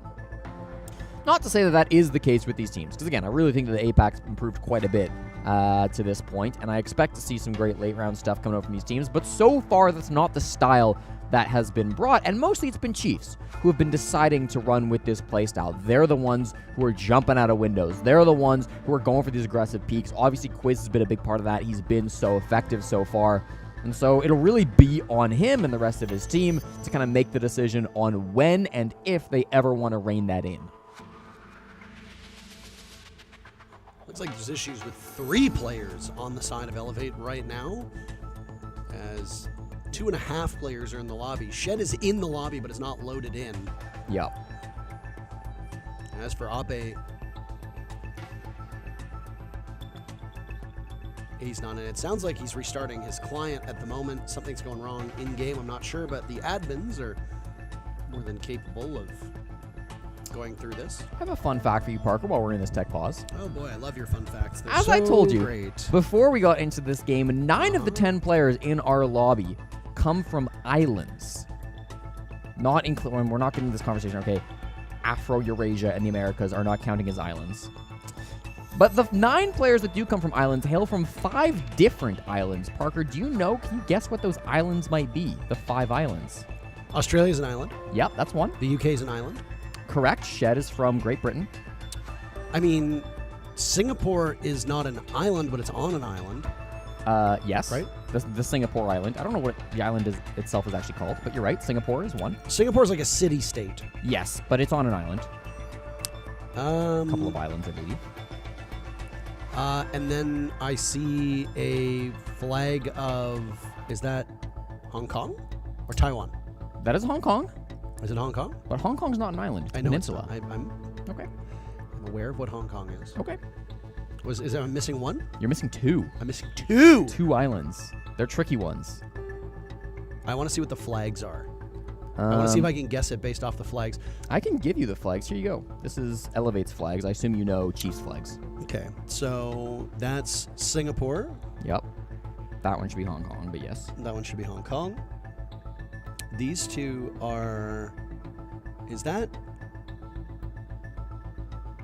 Indonesia? Yes. This is Indonesia. These are Singapore. Oh, okay. No, we were right. But you still need the island. Indonesia's quite a few islands. How am I supposed to know that? Ape is from the island of Java. And you're missing one. Of course, the island of Java. How could I have ever forgotten that? It's the primary island in Indonesia. Okay. Did you know this information before you looked it up specifically for this broadcast? I looked it up at the start of the tournament. Not specifically for this Before you broadcast. looked it up at the No. start of the tournament? You just To be assumed- clear, the document where this information was in was shared with you. I'm aware, but I'm also not. You did this a lot during the NAL where you'd be like, Halen from West Texas, blah, blah, born and raised. I don't think anybody's from Texas. Super is from Texas. There's probably some other players, but not off the Being top of my obtuse. head. The point that I am making, You're missing an island. I'm missing lots of islands. No, you're Jesse, missing there one. are thousands of them. You're missing one that one of these players hails from. Which team are they on? They're from Chiefs. They're from Chiefs. Mhm. Is it New Zealand? Close. Good guess. Good guess. Let me see. Let me see the flag. Yeah, it's the flag of Australia. Oh, so it's the island of Tasmania. Jigsaw from the island of Tasmania. We went over this yesterday, too. We did. That's where Blundstones are from. You keep saying this. I don't know what that means. Blundstones are a type of boot. You absolutely know what they are. A boot? It's like boots, yes. Oh. Not like how Canadians say about. I mean, like they are boots that you wear. I see. Why do they need boots in Australia if it never snows? So it does snow in parts of Australia. Not in Tasmania, Okay. I would guess. Actually, maybe you would. Google Because it. they're very far south. Google it. All right. Google it. Let's do a little Google. Does it snow in Tasmania? Tasmania. Tasmania's winters can also surprise you with snow, even at lower elevations. So the answer is maybe. Okay. Fair enough. Tasmania. My fault.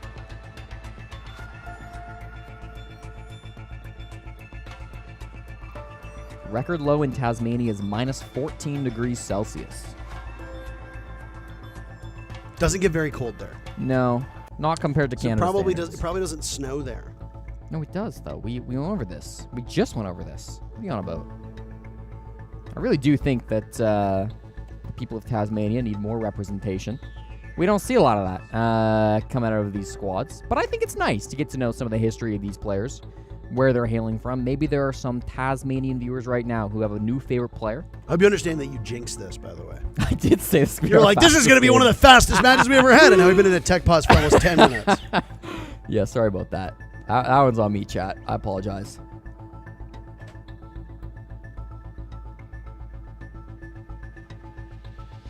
Do you think one of your other 5 favorite casters could have named all the islands? I bet you they could have. I know Stokes would have sniped that. You think Stokes knows that Java is an island? I do. I think Stokes would have sniped that. I don't think Stokes can name every single American state. You think he knows an island The in island. Indonesia? Yeah. You didn't even know it. You're Mr. do you Geo. mean? I You're know Mr. the island- Geoguesser yourself. I knew the island existed. I didn't know the guy was from the island. Obviously, I know the islands of Indonesia. Obviously. There's Java, there's Borneo, there's Sumatra. I know Borneo. You know how I know Borneo? Because it's a TF2 map? No, because that was the first place that Survivor went to. Really? I believe so. Google it. I believe Survivor Borneo was the first season of Survivor. Kicking off. Kicking off. Borneo! Well done. The reality TV craze in the 2000s. Literally in the year 2000. What a way to ring in the millennia. Sulawesi would be the fourth and final main Of island course. of Yes, of Indonesia. course. My favorite island of Indonesia. They have many islands, but there's 4 main ones, 4 Oh. big ones. How many islands does Canada have? A lot. Yeah. A lot in the north that What's our nobody ever biggest goes island to. called? Baffin Island. That's correct. Okay, there you go. Very proud of you. Yeah, listen, me and islands, okay? I rock that. Do you know that North America, the Americas are an island? Okay, you keep talking about this. Monkey. Is that a monkey? It looks like it kind of looks like a sloth. Yeah. Shoot. I know islands much better than animals. That is evident. Yeah. What if you were on an island full of monkeys and sloths? I think that would be wonderful. I think I get sloths on TikTok sometimes where they just pop up and they're the cutest little things. I don't know if you remember when. I don't even actually know if you were involved in the esport when Young was still an active player. I can't remember if he retired at the same time around that you came in, but I was tier 2 caster at that point. he Yeah. branded himself as the Sloth. All of his stuff was sloth adjacent. Mm. And then we had a player named Slothy. Yes. Still playing, as far as I'm aware. Liquipedia. We got time. We still have no more information for you, by the way. Yeah, the lobby looks exactly the same as it did 20 minutes ago. Nothing I has won't lie. changed. I won't lie to you. Slothy is a Rainbow Six Siege player who last played for Hush in September 2024, 2 months ago. He was playing in tier 2, tier 3. Together with Hush, they finished top 16 in the North American League 2024 Stage 2 Qualifier 3. They lost to Fluffy Aimers. Shoutouts to JJ Blast. Didn't think he'd be getting 2 shoutouts on this stream, did he? I messed up his team last time. I said he was from SG Academy.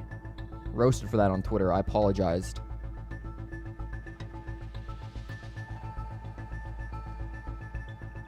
We have no updates for you at the moment. Not that we want you to leave our stream, but it is worth reminding you that the A stream is also ongoing at the moment. True. I believe that is Space Station Gaming versus Virtus Pro. That's a great game.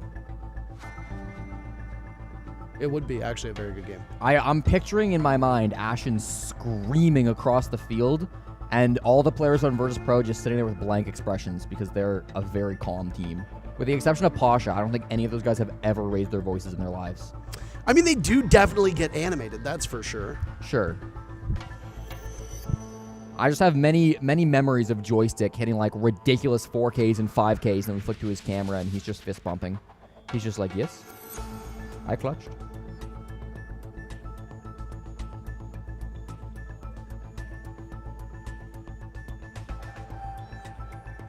We've been told that the key issue here is that a keybind is not working for one of the players on the side of Elevate. If we have any IT specialists in chat, please do put your suggestions in the Twitch chat as to how we can fix this. The admins are looking for a little bit of help. As a joke, obviously. You Yes. got the best and brightest working on the issue right now. I assure you of that. Getting this fixed as quick as possible. Although many would say that Twitch chat is the best and brightest. Who is saying that? I'm my producer in the ear right now.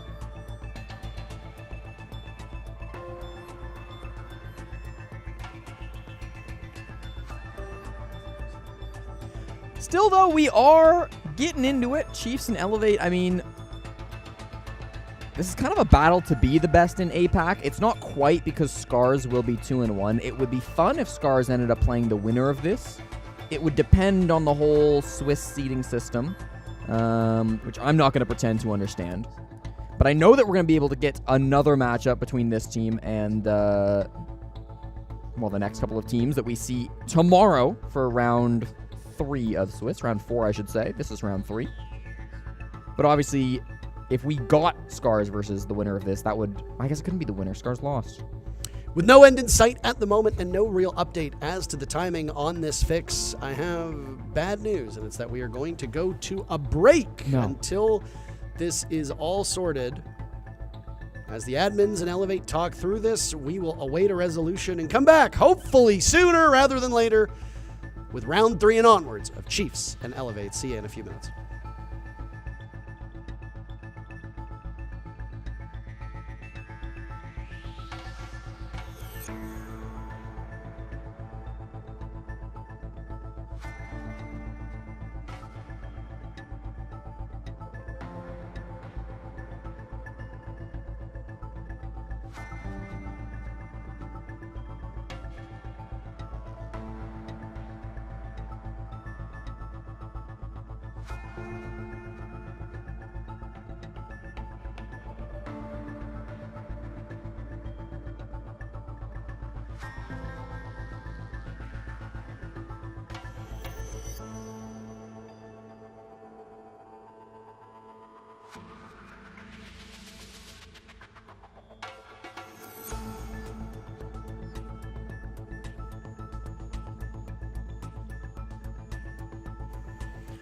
We stalled for as long as we could before throwing to a break because we don't like leaving you behind, but it turns out that calling a break was perfect because everything got rectified a matter of moments later, so you didn't really have a long period of downtime between when we said goodbye and now when we say hello. You see, Parker, the fix was, as soon as we called a break, it freed me up to go investigate the issue, so I went down there myself. I said, I know the problem. I went click, click, click, and I fixed it.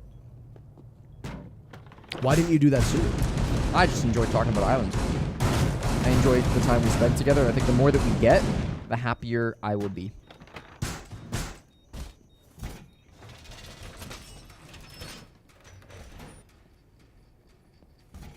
Okay, a little bit concerning there's no response to that. Round 3. Because I'm ignoring you about your stupid islands comment. Area. I just sit here and endure you talking about islands for so long. I said I liked spending time with you, and I got no response. That's a little bit, you know, that hurts. Look, I like spending time with you too. I would like to do it when we are in a match, though, and not confined to a desk while you talk about every island that you know, and I sit here wanting to pull my eyes out of my skull with the spoon. I did not even that I had in my hands at the start of this match. I know so many more islands, to be clear. Please, I will do anything to make it stop.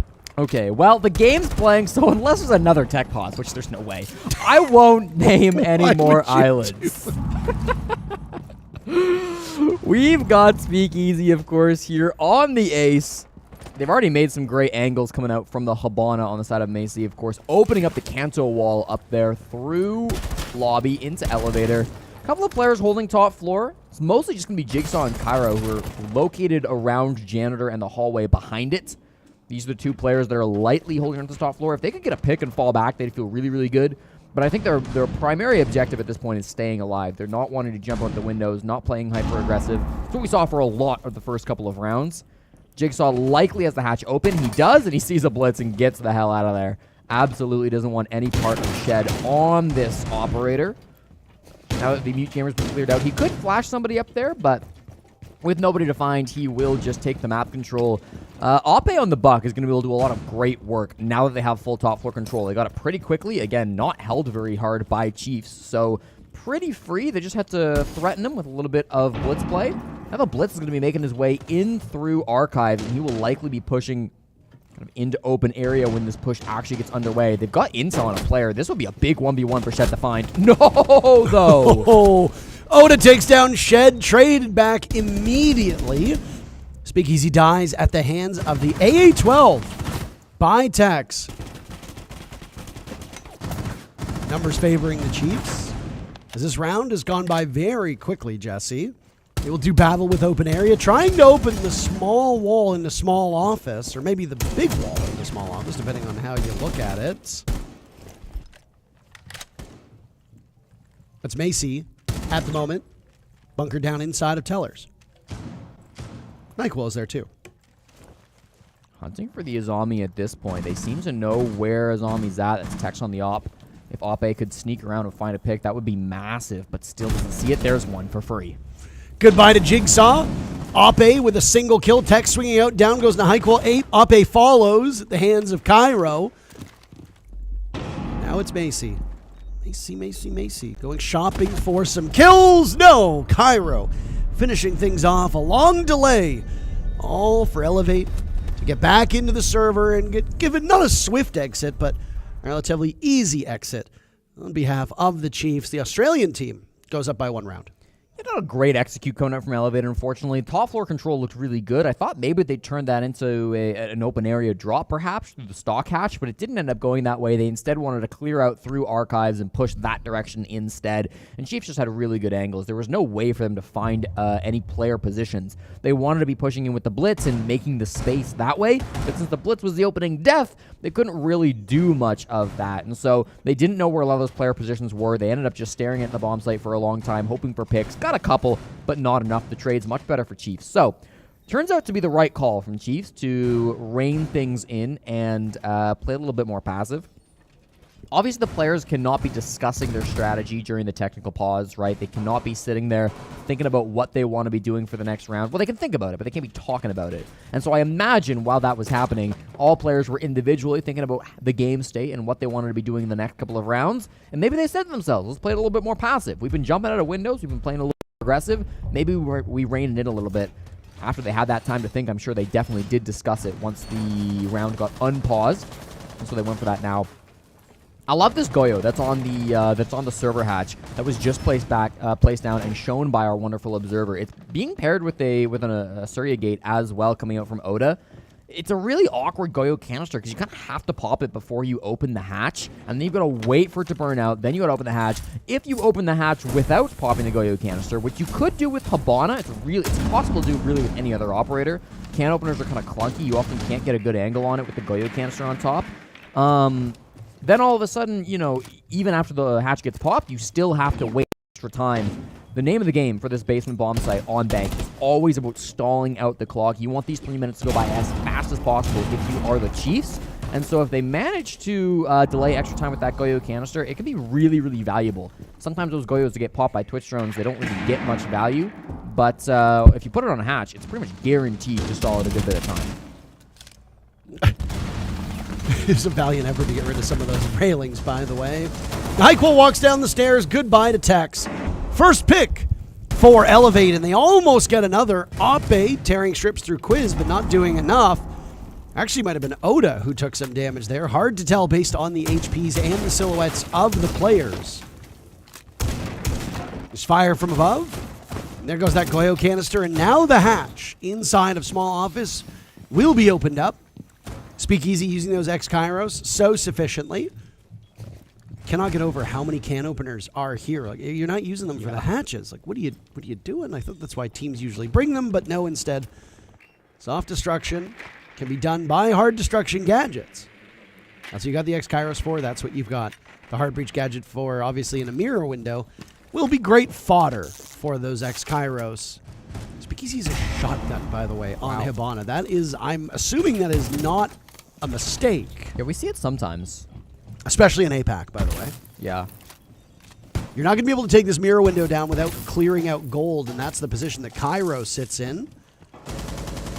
Fear those Grim Bees might be a little bit too late to keep them in position.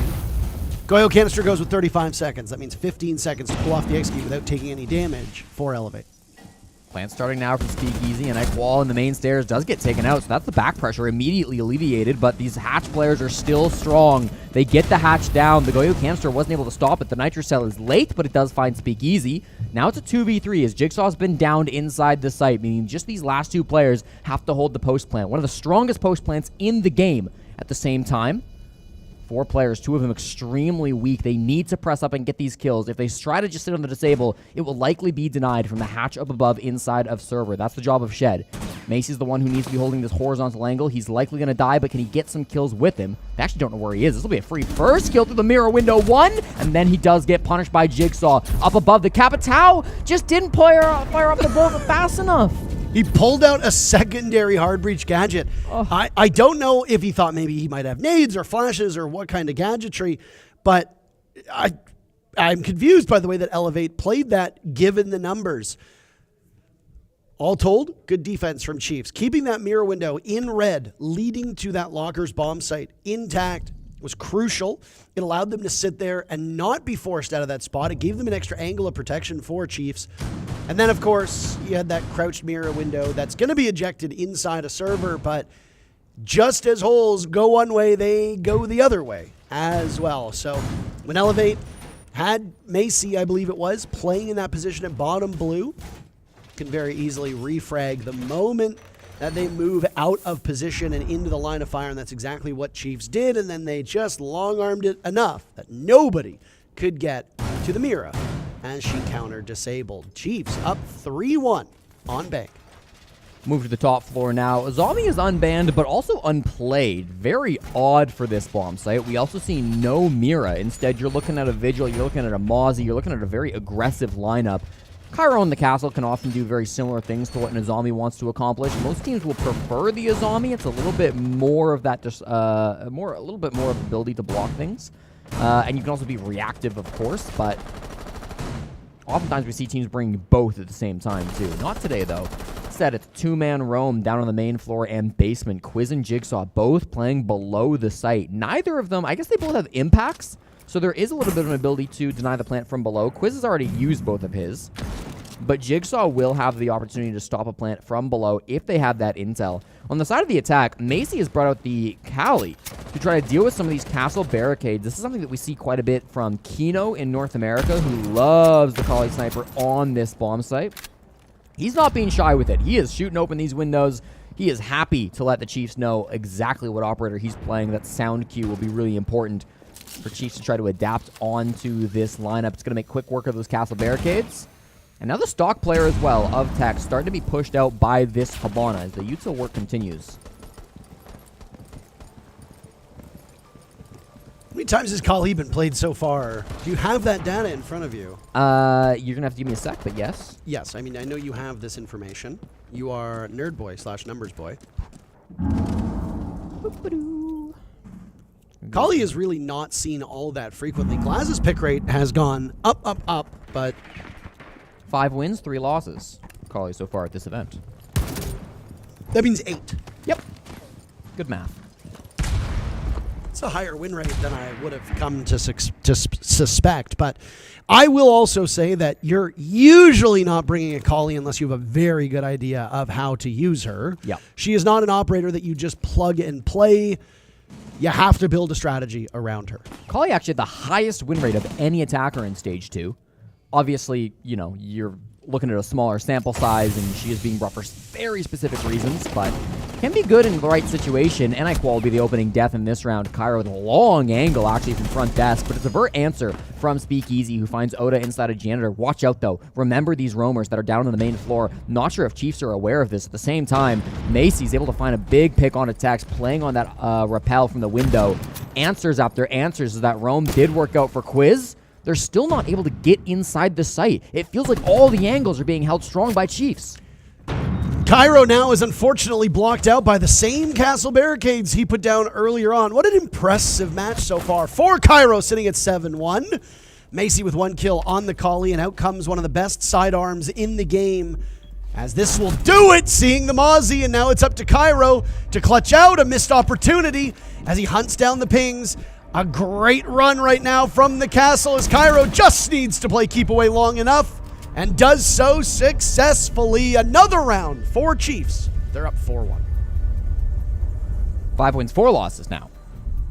Kali not working out in that round. Unfortunate coming out from the Chiefs. It came close. Macy got 3 big kills, but it just wasn't enough. The real problem, at least part of it, were those roamers down below. Quiz was never spotted out by Elevate, and that meant that even though you had a buck downstairs, even though the buck was able to get a good pick onto the janitor player, when Quiz went for the flank, it was completely uncontested. At the same point, those top floor players were doing a good job winning their swings. The util wasn't always there because of Macy playing on that Kali, but end of the day, it did not matter. Shots were being hit, and Chiefs have taken a commanding lead in this game. Bank is one of the most 50-50 maps that we see in competitive Siege, sometimes leaning more towards the attackers, sometimes leaning more towards defenders. I will say, with a zombie up, you expect it to go maybe a little bit more towards the defense, but 4-1, if we get to a 5-1, man, this is starting to look very difficult for Elevate. Chiefs are not a team that most people had even getting out of Phase 1. For them to not only get out of Phase 1, but now go up 2-1 in the Swiss phase would absolutely be a big deal for them and their fans. The OCE region hasn't made main stage in years. The last one would it have been Fnatic the last time an OCE team played in front of a crowd? I'm trying to remember if Bliss actually made it to main stage, and I want to say no. No, they never did. I think they got top 8 at Invite, but only top 6 made main stage. Fnatic making top 8 was a pretty common occurrence. Yeah, way back in the day. But yeah, I mean, I want to say it might have even been SI 2020 the last time that I remember Fnatic making it, because that would have been the last major international competition for that Fnatic roster, because then COVID hit shortly thereafter. There were no international competitions for 2 years, and Fnatic imploded before moving to Japan. Now they're in Europe. They are, all over the place. And NI Qual's in the grave. Quiz, a great game.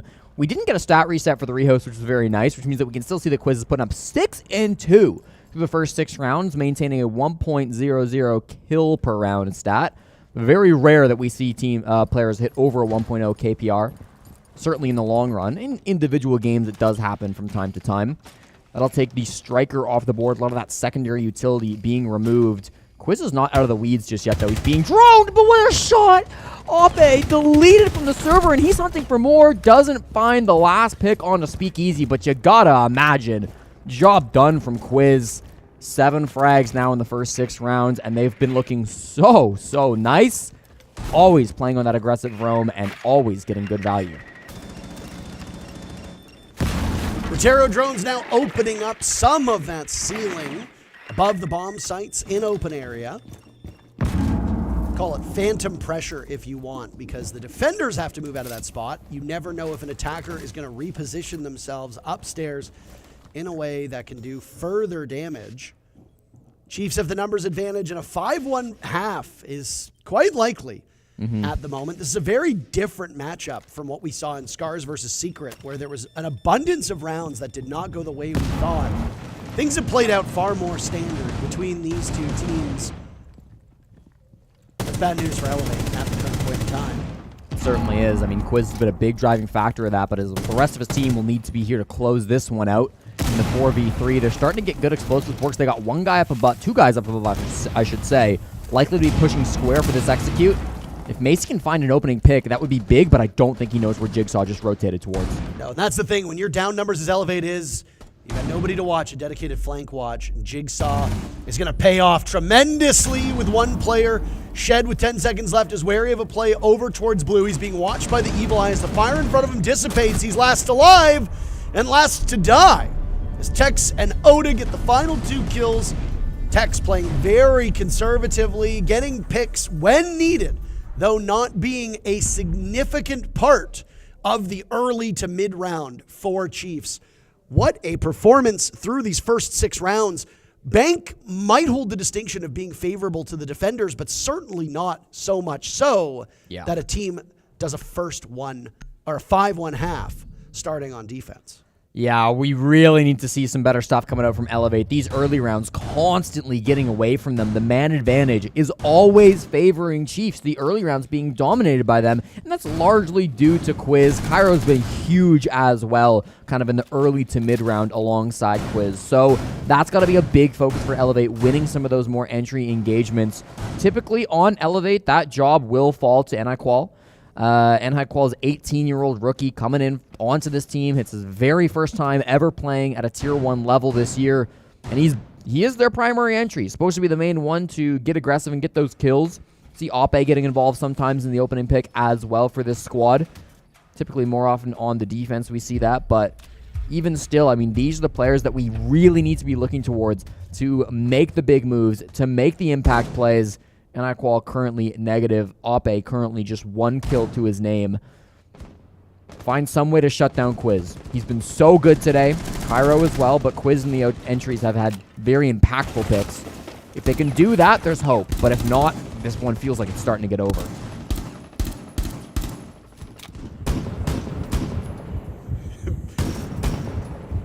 Hyquil and Jigsaw both fighting that same position as Hyquil is now going to get away.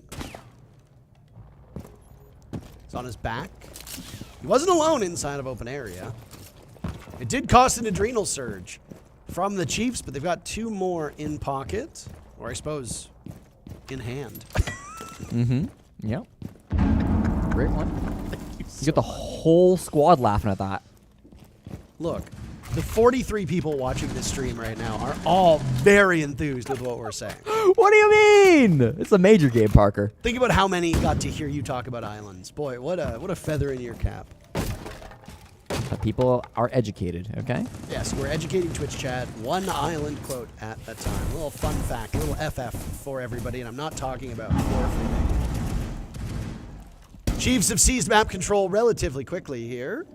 They've done so with lots of drones still in pocket as well, Jesse. I'm a little surprised with this op lineup. They didn't want to go more aggressive. Watch out for Ape, who's playing on the Oryx. He's currently inside of gold, although gold is reinforced. If he finds a hatch that he wants to jump up, he could have a really big flank that's not being expected by the Chiefs. But at the moment, doesn't seem to be in a position to actually go for something like that. Instead, it's Cairo. Finds the opening pick onto Speakeasy, taking down the smoke player. Probably the most important pick that you could possibly get on this lineup. And now we've got the Twitch drone hunting for Goyo canisters. There are none. Unlike when Chiefs were defending on this site, a lot of the utility that you would want a Twitch for just hasn't really been brought out. No Goyo, no Mira. Means it's going to be tough to hold this down, but here's the flank from Ape. And one also upstairs from Nyquil as he might not be spotted. He and Ape together. Down goes Jigsaw immediately as Ape relocates using the speed of that Ramada dash by the Oryx to get out of harm's way and now position himself over towards this server drop. Oda at the halfway point on the diffuser. It doesn't look like there's anything to stop him. Ape watched by Cairo. That's 9 kills and 1 death so far for Cairo. Oda dies in the post. Plan is now Shed, harassed by those bees. The location of the Echo well known. Quiz dies to Shed upstairs in open area. Tex will take up the same position. Plenty of bullets, but he can't control the recoil. Cairo in a 1v2. Diffuser down, and well, he's got to pick his poison now. Taking the engagement, Macy sees him around the corner. Chiefs denied match point at least for this round, but a motivating performance by Elevate as they have no problem with the counter disable, and they deprive their opponents of Chiefs from running away with this match. Yeah, that felt must win, of course, for Elevate. If you had let Cairo put up the ace, put up the ridiculous clutch in that round, surely the mental would have been broken. That would have been 6-1, but we avoid that fate, and it will still prompt a tactical timeout from Elevate. They're still down by 3 rounds. That was not a comfortable win by any means. They let the plant go down. Usually we talk about the server bomb site as one of the strongest sites in Rainbow Six Siege for an attacking post plant. Now we've seen 2 of them fail. Both Chiefs and Elevate have managed to beat the odds and have won a post plant on the defense on that site. It's been impressive stuff for sure. It requires a lot of big aggressive moves, and some of those aggressive moves didn't work out. We saw the flank from Ape.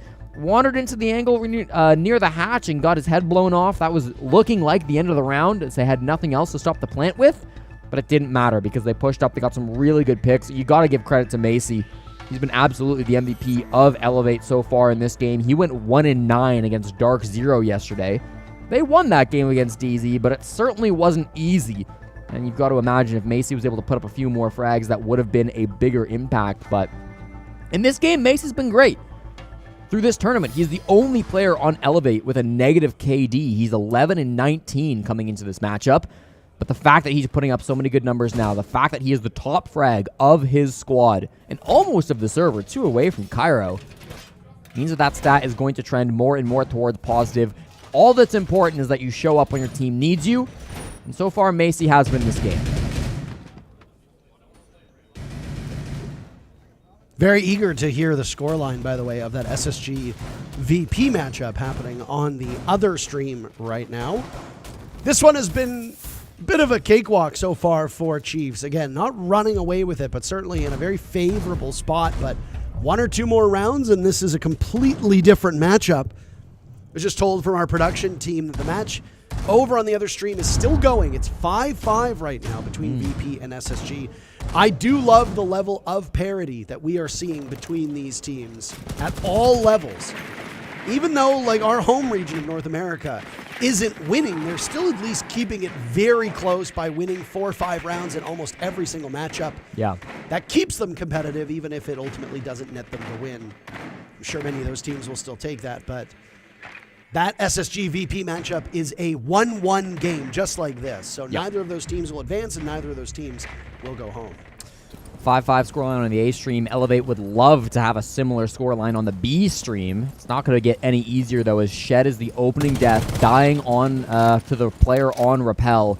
Still, Chiefs have a lot of strong operators for this take, too. They've got the Blitz from Cairo, who's getting ready to run through the top floor when he has to. They've got Quiz on the Deimos as well, who can start hunting down these isolated players up above.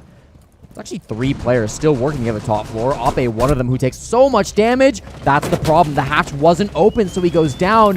And iQual as well dies to Quiz, leaving just Speakeasy now alone in the 1v5. A minute and 20 seconds into the round. This is tough. Chiefs have absolutely dominated them. This is really, really tough. Speakeasy needs a perfect 1v5 clutch. Hits the shot eventually. Down Zoda. Now the vault over, but you're a Vigil. You don't exactly have weaponry to take a ton of different engagements, and I mean, at this point, what do you do? You got Cairo watching you. Cairo 10-2, flashing you out. And there's a drop down to assist this. Tex, credit with the final kill. Chiefs move to match point. Full blind in a 1v4, being Deimos tracked and a Blitz standing right next to you. That might be the worst possible situation to find yourself in Rainbow Six Siege.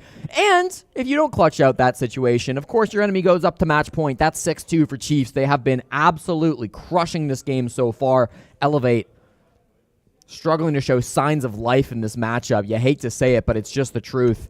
A lot of these rounds just falling away from them, even the few that they have won. You've seen some big mistakes coming out from Chiefs, so we want to see Chiefs closing this one out easy. I will say for the Australians, it's a very confidence-inspiring matchup. Maybe you're not up against one of the top teams in the world, right? Elevate, we're always going to be underdogs at this event, but this is still an important game to push you farther through this tournament.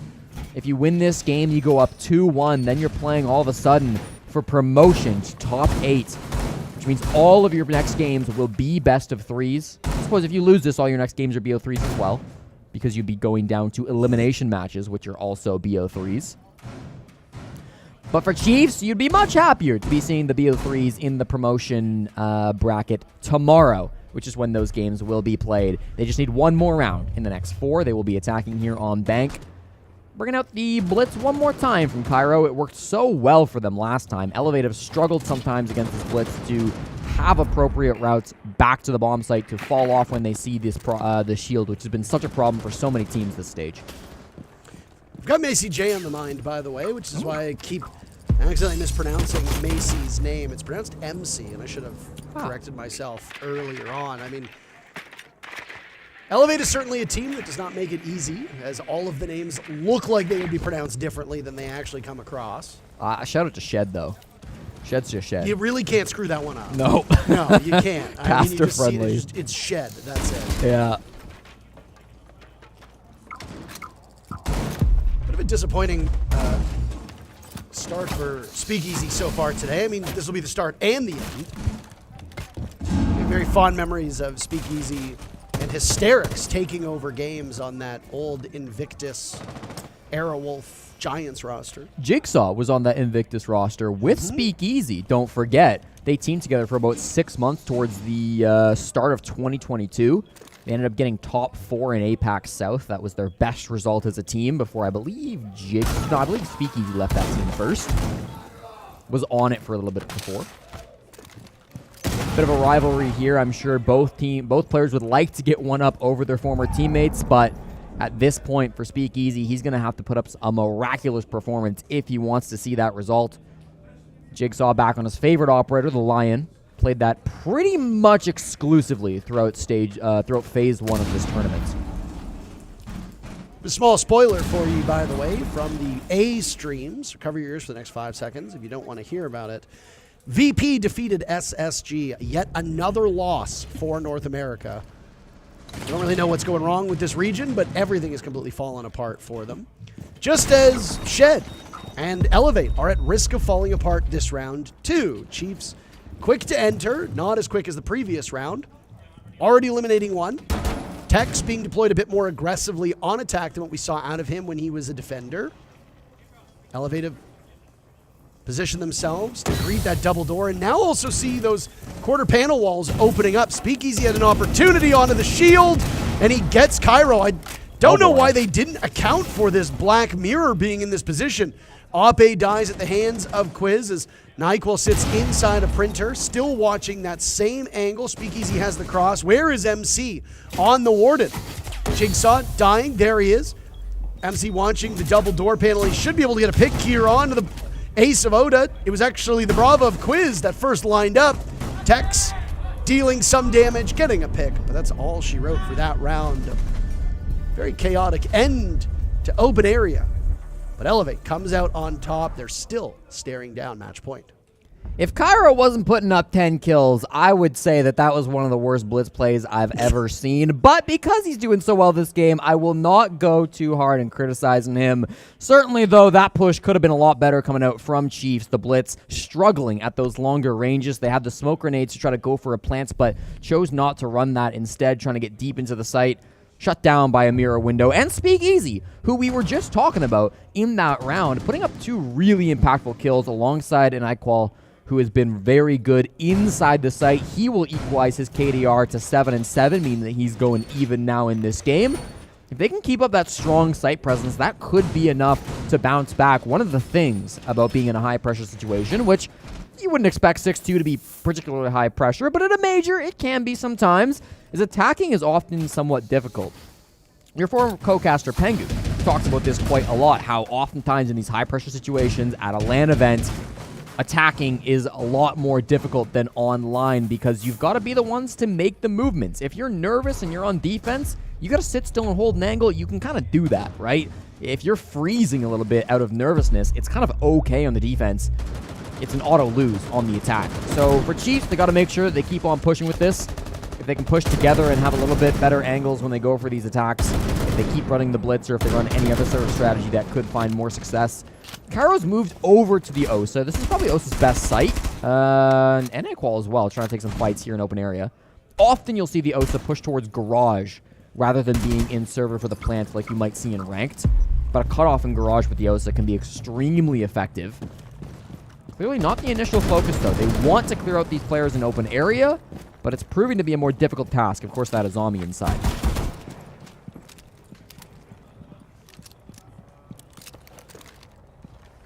Curious to see these bank numbers, by the way. It's a map that we haven't really seen a ton of here so far through the play-ins and phase 2.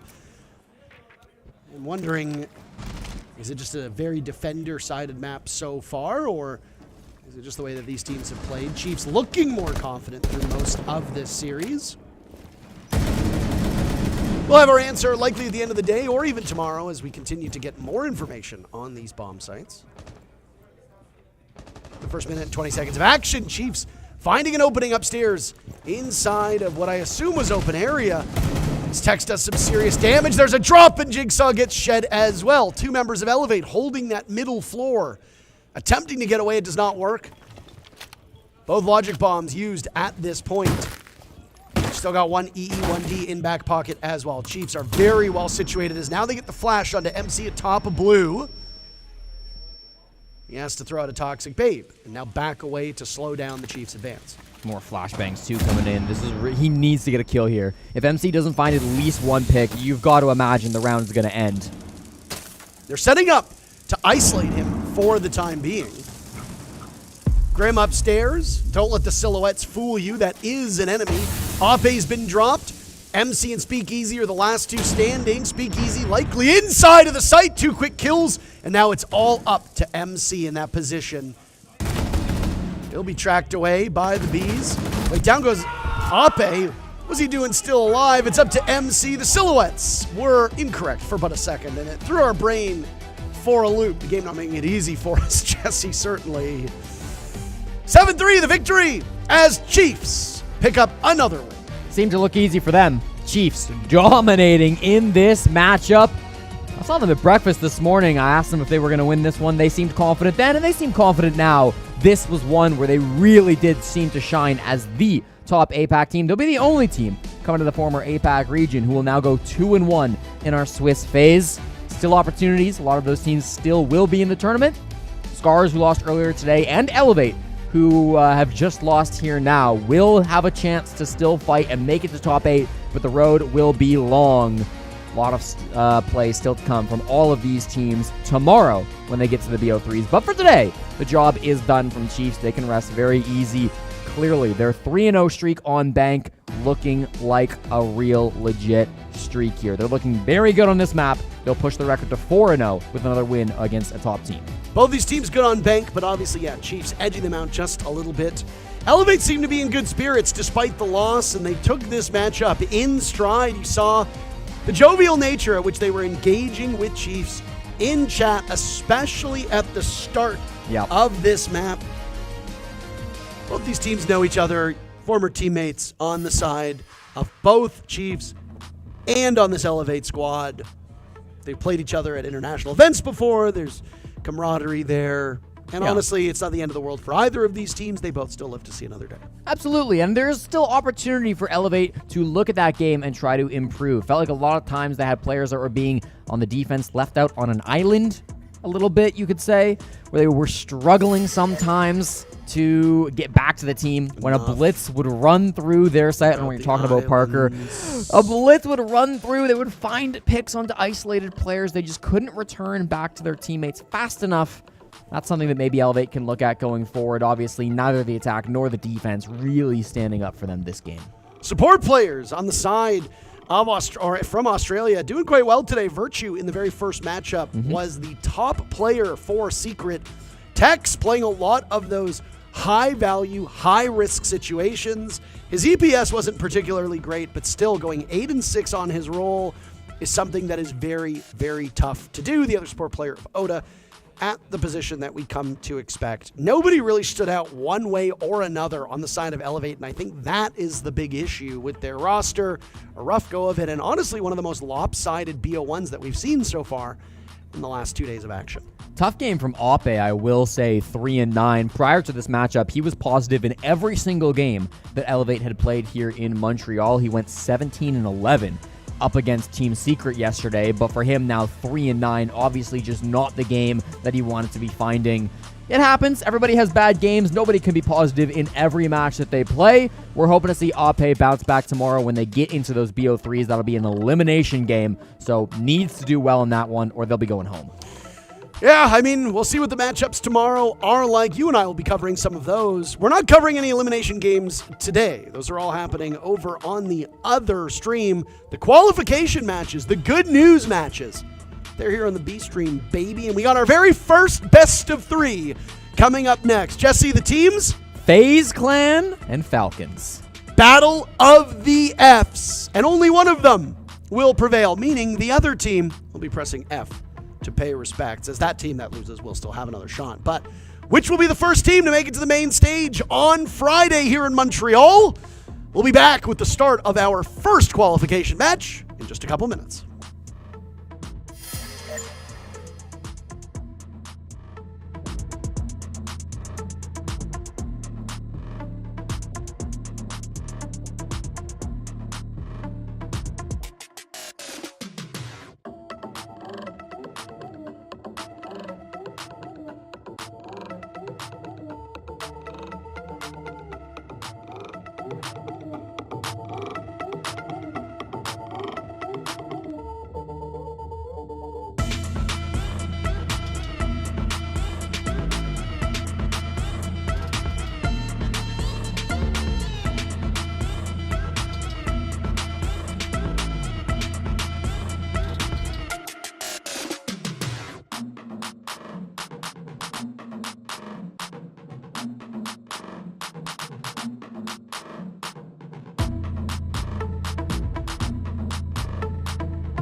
Why are you called Bolo? And how do you feel about Ooh, being Bolo? that's a common question. Bolo. I mean, boring answer. Bo, like the pronunciation, like the spelling. You know, I know it's got some deep French stuff going with it, but I just liked it, and I was like, okay, well, that's just someone's name. I can't just steal someone's name and throw that as my gamer tag. So I just threw Lo, slapped it together, called it a day, and here we are. So it has nothing to do with a bolo tie? Nope, no bolo tie, no, police bolo, no nothing, just, on a whim, liked it, loved it, sent it. And when did you choose it? How young were you? Ooh, I probably had that I was probably like 13, 14, something like that. I'm 23 now, so a bit. And if you were forced to choose a new gamer tag, have you ever thought about that? Like, I would actually like to have this instead? Or would you change it at any point? We don't think about plan Bs, none of that. I'm just so used to Bo. Sometimes I forget my own name, right? It's just Bo. So couldn't imagine a different world. Why did you choose the gamer tag that you have? I don't know, I think I had it way back when I was like 14, 13, playing like Call of Duty. Just like picked a random word from the dictionary that looked alright, and yeah, I liked the meaning of it, and then went from there. And now that you've had it for a long time, like, is there more meaning for you now in Virtue, or is it just? I couldn't care less. Like, yeah, it's just a gamer tag. And if you were forced into choosing a new gamer tag, had you ever thought about, like, I would actually like to be called this instead, or like, what would you choose? Not really. No, I haven't thought about that. No, if I had to choose something else, probably just be my name. Yeah. So you don't think that it can maybe create a brand for you or anything like that? You're fine with Virtue. Actually, in terms of like creating a brand, if I was thinking about that, yeah, I'll definitely choose a nice name. That's that can be onto shirts or whatever. Why did you choose the gamer tag that you had? Right. When I was choosing my gamer tag, I was about 14, so I don't think I really spoke English. So I was just looking for some cool words that I could use, and I came across Savage, and I thought, okay, that's nice. But obviously Savage was a very common word at the time, so I had to add a little bit more. So at the time, for most of my career before I joined a team, my name was always just Savage. So, and then when I joined a team, I just cut out the just and just put Savage on. But yeah, at the time I didn't even know the meaning, so it wasn't because a personality trait, it wasn't because I was a savage. It was just a cool word that I found, and I used it, and then I stuck with it. There's that Fortnite player, Mr. Savage, but besides that, I feel like it's not that many players with that name, and some people like to make jokes about it, playing into it. I always hear, he's living up to his name when I make a good play or something, so it's always cool to hear. And if you were forced to choose a new gamer tag, what would that be? Like, do you have any ideas? Have you ever been thinking about, it would be cool if I was called? I had another gamer tag before I was 14. I had this gamer tag, but I thought it was too much of a kid gamer tag, so I changed it. But I'll probably go back to it. I actually quite like it, which was Luki Scarz. So Luki was just a name that my friends called me, because I'm Lucas, obviously, so Luki makes sense. And then Scarz, because I liked Scarz a lot. It was Luki Scarz. It sounds okay, and it has some more meaning than Savage to me. So I'll probably go back to that name, if anything. I would like to hear the story behind your gamer tag. Why did you choose it? When did you choose it? This is actually a good one. I don't know if you know this, but my real name is Nathan. So I took Nathan, took off the N, and made it to Nath.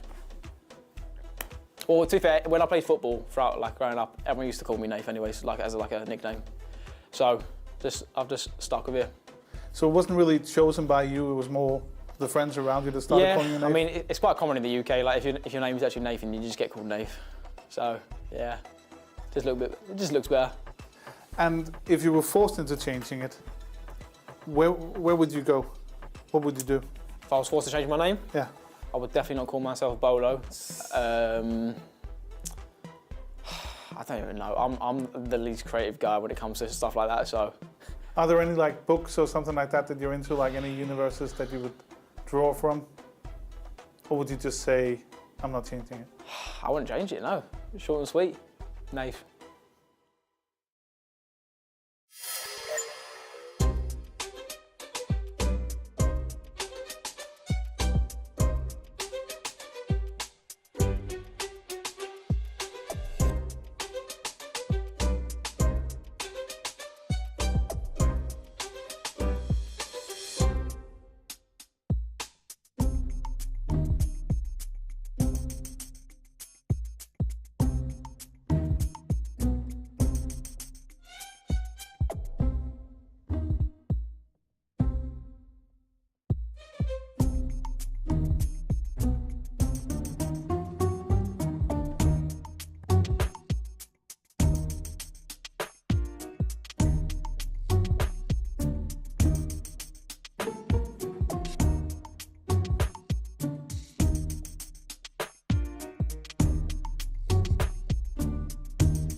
As we see the days move forward, as we get one day closer to being on the main stage on Friday, very excited to do that. We have to know the teams that get there first. Over on the A stream, they're determining the teams that won't get there, as the knockout matches begin with G2 versus Sonics occurring at the same time as our game. But for us, a very different story. Instead of 0-2 teams, we have 2-0 teams. And a very familiar name is going up against an organization that just about a year and a half ago started to make a name for itself in the community. It's FaZe Clan versus Falcons. Should be an extremely good matchup. You said you weren't Parker. going to talk, by the way. He said that he was I going to rest did. his vocal cords. Well, then you told me not to. Because I think it would be a little bit odd if you were to be completely silent while we cast a best of 3. The thing is, Parker, while the losers are playing on the A stream, I only cast winners. And so today, we cast Falcons up against FaZe Clan. Winner of this, as you say, first one to top 8. That'll be a huge accomplishment if Falcons, a team from the Middle East, a region that many people had written off despite their earlier success, would be a huge statement. And the team of Falcons are coming into this with a brand new roster that has shocked the world so far. You've got J-Lad, the IGL, who's been on this team for ages. They added Hisham, coming in from GK, one of the best players the Middle East has ever produced, so mechanically talented. You had the Twins, Guards, and Dovahkiin, who have now joined in or playing more of a backseat kind of support style role. And then the MVP, Robbie. The most ridiculous major performance we have ever seen, I would argue. On pace, at least. We'll see how the rest of the tournament goes. But if Robbie can continue to put up the numbers that he has through the first phase and a half of this tournament, he will be putting up the best major performance ever. Falcons have had some tough competition to get to this point, but there is no tougher opponent than the FaZe Clan roster that they're going to go up against today. One could make a very credible argument that this is a top 3 team in the world, in the upper echelon of Rainbow Six, of which their only real equals would be BDS and Furia. BDS is here and they're doing mighty fine, but Furia didn't make it, so it falls onto FaZe Clan as one of the favorites of this event. They've played very little because they just got here. Yep. Falcons have been settled in, they made it through the play-ins, and boy oh boy are they looking like a mighty good team. They're looking fantastic, Parker. FaZe Clan, obviously top team from Brazil. They were the #1 seed to come out of that region. And we often talk about Brazil as the strongest region in all of Rainbow Six. It's home to the reigning world champions. They didn't win the last major. They did not. No, that's North America. And they didn't make this major. No, the world champions didn't. Yeah, that's what I'm saying. Furia didn't win the last one, and they didn't. I was going to say North America won the last major, but it's hard to make the argument that North America is the best region right now. That's a difficult argument to make. Maybe on opposite day. Of which I checked the calendar, and that is not today. Because this is a best of 3, Jesse, we'll have plenty of time to talk about the other teams and set the storyline for both FaZe Clan and Team Falcons. But you might be wondering, where are we going to go? This is the first time since we arrived here that you and I are actually going to cast a Clubhouse. Yeah. It really has not seen as high of a pick rate as we might have expected. It's been a lot of Border. Yeah. It's been a fair bit of Kafe. We've seen a lot of Consulate. We've seen quite a great deal of Chalet. Where are we going to next? Kafe. Okay, that's very similar. There are 3 maps remaining. Take a guess as to where we are going to go for the decider. Nighthaven and Lair, the 2 newest maps that we have, both in the pool, and it'll be Nighthaven instead. The final deciding match between these 2 squads, I gotta say, we're starting on Clubhouse. This will be tough for Falcons. Clubhouse is one of FaZe Clan's best map. They're on a 6-game winning streak on Clubhouse, beating W7M, Liquid, Fluxo, NIP, Liquid again, and then NIP again through both Stage 2 and the offseason. Meanwhile, Falcons have only played it once in all of Stage 2. It was a 7-0 win over UFQ Esports. If anyone in chat can name a single player on that team, I will go into Twitch chat and mod you right now. You don't have those powers. Nope, but nobody's going to answer it, so I won't be fact-checked anyways. Neither of these 2 teams from countries that are islands, so you don't get to talk about islands any longer. We'll get underway with our very first map between these 2 teams. One of them we expected to be here. The other, you could make a credible argument that they could get to this point, but Falcons have made significant strides over the last year and a half that they've been competing at a top level. I am fascinated to see what becomes of this roster after the Montreal Major, but before we get to that point, let's get through the operator ban phase. Nothing too surprising so far. This last one's probably the hardest operator to call. I could see an Azami or a Mira In Brazil, Kaid and Mira are pretty much always banned on Clubhouse. Almost every game that FaZe Clan has played had both of those operators banned, so an Azami ban could be a good mix-up by Falcons, and that will do just the same job, Bandit mixing things up, meaning that Mira will be available for the first time in a very long time for FaZe Clan on Clubhouse. The attacking bans all to be expected. Vidaking, one of the greatest Monty players in the entire world. Falcons will make sure to remove that. Despite the fact that Monty has been dominating a lot of the Stage 2 meta, we haven't seen Falcons adopt much of that shield play, so they're going to be banning out the shields decently often. We do see it a little bit coming out from guards every now and again, but even that's been more leaning towards the Blitz rather than the Montaigne. And then FaZe Clan, they permaban Kaid on this map, and then they usually ban a hard breacher. They switch up their attacking ban quite a bit. Maverick, I think, is new for them, but it's not incredibly unexpected. Maverick is super common on this site. And Maverick would be useful against operators like Kaid and Bandit, but those are both gone now too. So getting walls open should be relatively simple. Mute jammers would be the only thing that can currently keep walls closed.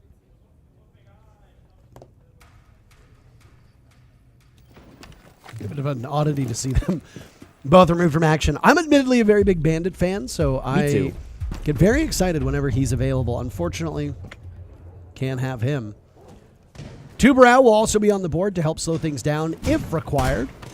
The Maverick ban from FaZe Clan will make things a little bit more challenging to open up those walls, which is in large part KDS can't go that way.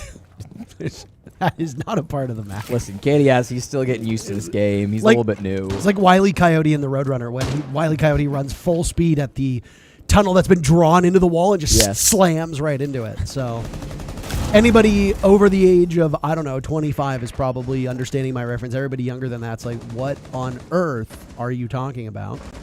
We had Looney Tunes when I was growing up. We did. 23, 24. I bet you they get it.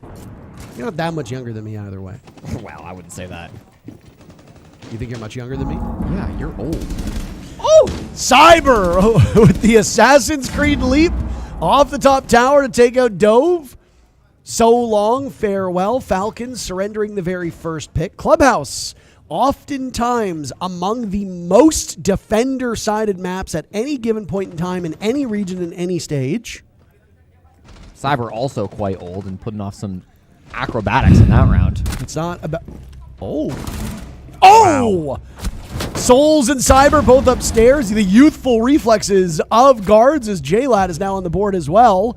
Guards pays for it. Up top is Vidaking with the refrag, holding the diffuser. Him and KDS expecting one player over towards the meat locker.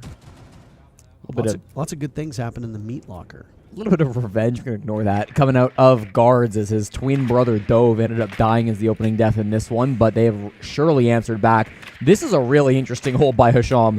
They will drone him out. They'll see the foot of the Azami, so they know Hisham is here. He could be punished quite hard. In fact, they're absolutely going to hold this angle. As soon as they destroy this Kiba barrier, he's dead to rights. Unless he fights his way out. Never and mind. He defeats KDS. Another Kiba barrier there as well, and Vidaking will have to tussle with Hisham, who, by the way, look at that, chewing with his mouth open, knee up to his chest. This man has nothing but vibes at the moment, Jesse.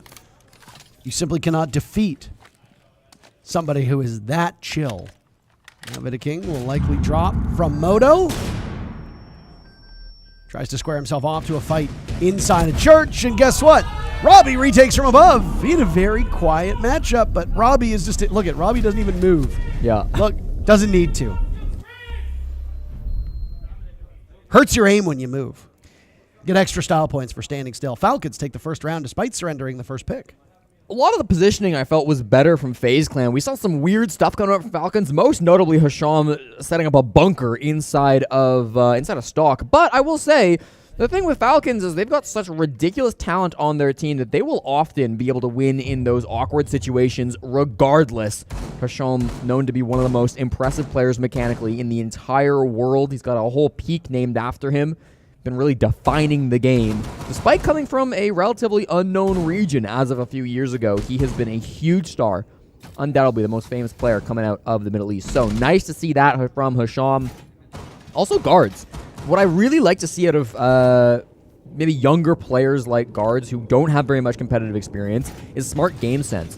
The ability to know, hey, I'm in a man disadvantage, I see a gap, I'm going to take it. The confidence to do that, especially when you're on a team with guys like Robbie and Hisham who can often dominate the conversation, is really good to notice. And I think for guards, stepping up and making that play really impactful. Loved to see that coming out from him on the main stairs. Did get punished for it, but absolutely worth it every time. So he's going to be feeling very good about that one. FaZe Clan down 1-0 early on Clubhouse attack, but nothing to be worried about just yet.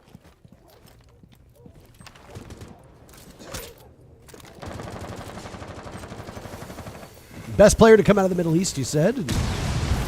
Again, all vibes. Prone underneath that blue window. Here we go. Nah. It works. Sick. That's It sick. works. Look at Cyber's face. That's exactly it. Just, okay, well, you know, what can you really do there? You can't bandit trick and you can't throw down a Kaid Electric Claw, but guess what? You time it right and you put down a Black Mirror and it has the same effect. Hisham has not moved from this position, by the way, in blue. He is still prone under that window, affectionately referred to as either Secret or Adam. And he goes for the run out, but he's alerted. A little bit too early. Cyber finishing him off. First pick again goes to FaZe Clan. This time, 2 minutes still left on the clock. Yeah, a lot of work still to do on the side of FaZe 2, though. I mean, a lot of extension. You can see these Kiva barriers. They will be a presence in almost every single round because it was not banned out, as I suggested, by Falcons. But, of course, they make good use of it here on the top floor, extending towards Cash. Red stairs as well. Robbie hungry for a pick. Doesn't quite find it just yet. Deals about 2/3 the damage of Cyber, but not rewarded with a kill. So it's still a 4v5. FaZe Clan are on the roof. They're inside of Secret. They can start working their way towards Cash. But again, with this clock ticking down, if Falcons can keep buying time and get a couple of picks, they're going to be in a really good situation. FaZe will have a tough execute ahead of them when they eventually get to the bomb site. Bees will go, as that will give away Dove's position. It's information that will continue to help FaZe Clan, at least as they plot their next steps. They've taken what would be the other upstairs bomb site, but that's really all they were able to do. The Mira of guards goes for a very belated reinforce. Now has to army crawl his way. He exchanges a couple words with Vidaking as he does manage to get through. J-Lad eliminating Souls. Robbie dies to Cyber, so the advantage goes back to FaZe Clan as a brisk affair between the two teams causes some casualties, and another will fall as guards may be unwisely re-engage from that same spot. Dove and J-Lad last two remaining. J-Lad similar spot to where guards was. Will die as well over towards Logi. And Vidaking securing the final kill as Dove left to his own devices inside of weight room. Slow peeks the window from behind the bench press. And he's as good as dead. FaZe Clan shore up their weaknesses in the second round, and they equalize. All right, so Falcons really wanting to get aggressive even in that mid-round. It felt like they had a lot of strong positioning. They still had sight. The time was starting to get a little bit low, but they wanted to go for those swings. They wanted to get the man advantage back down to even, and FaZe Clan, they were very ready for it. FaZe have clearly been doing their homework. They know that Falcons like to play kind of an aggressive, gunfight-focused style of Siege, where they are getting very active in the early, mid, and late round, wanting to take a lot of gunfights. FaZe have been ready for that. Start to finish, it feels like FaZe Clan are very aware of what they're going up against. And you got to give credit to Cyber, of course, one of the best players in the world, a former major MVP. Both he and, I believe it was Souls, yes. Both he and Souls won a major a few years ago in Sweden. They could repeat that once again. That was the last time FaZe Clan won a tournament, despite being to a couple of top fours, a couple of grand finals. They've been coming very close over the last couple of years, but have yet to make it. I imagine if they do get all the way as the first team to top 8, people will start predicting them to get first once again, but I don't know. People seem to sleep on FaZe quite a bit, even when they've been the best team out of Brazil so many stages in a row. They always have their doubters, and they do sometimes struggle to finish the job. Look at this again. Harder against an ace, I will say that. No. Yeah, you're right. He loses all of it. It really is quite an unorthodox and goofy strategy, but yeah. it can work. It worked on the previous attempt this time around. You do it in the middle, you might actually miss the Selma. Nitro Cell! Throw it a little bit too short. Scarz needs to work on his pitching arm if he wants to be able to throw far enough away. He's about to lose the entirety of the wall, and now he'll be forced off of that position. I don't know if FaZe Clan have been able to open it up to the point where they can walk in. No, what? That is messy. That is a mess. Very messy. They still have, they have no sellers, actually. They still have a can opener. That's it? They're not likely going to be able to walk in this breach. They'll have an angle, but it's going to be really important that they get good control over either rafters or construction, because that needs to be where the brunt of this push comes out. Cyber starts with another opening pick. He's been so good with these so far. Finds Dove on the rappel. That's going to be 0-3 now from the Wamai player of Falcons. Rough start to this game. The rest of these players are rotating around. Bottom of red, stairs, still on the breach. They don't have rafters, though, Parker. I mean, they've got good utility for it, Capitao and Grim, but it's going to be tough. First blood drawn by Falcons as KDS dies. Their Terror drones will be gone. The biggest amount of soft destruction in the hands of FaZe Clan will be no more, and FaZe are really stalling out here. You're absolutely correct. This is a very slow take from FaZe Clan as their attempts to get open that CCTV wall have been rebuffed by Falcons. A nice pick from Vidiking as J-Lad goes prone on the top of the stairs, thinking he had a favorable angle. He did not. Now Vidiking needs to be worried about who could potentially have a line of sight on rafters. Look at this angle by guards onto the stairs. There's a significant amount. Actually, no, very little. Oh, very little damage, but one of those bullets at that range is an insta-kill.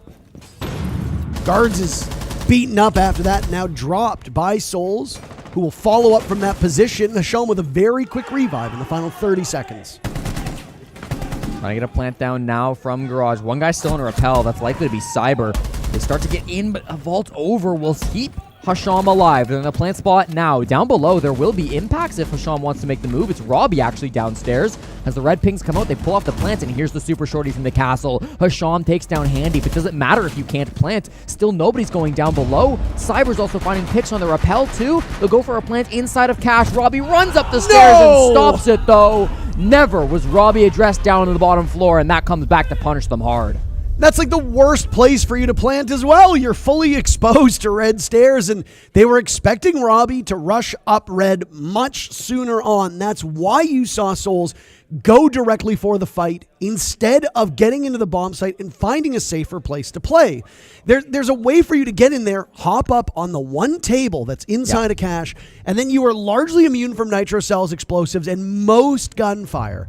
However, it's going to take you an extra 2 to 3 seconds with the way that FaZe played that round. It is a miracle that they were able to make it that close with the time they had left, but it was just too little too late. I guess you prioritize taking the body instead of taking the objective. In a lot of cases, that's a good idea. For FaZe Clan, maybe not that particular round. Falcons, it's not their map, but they are on the favorable side of Clubhouse.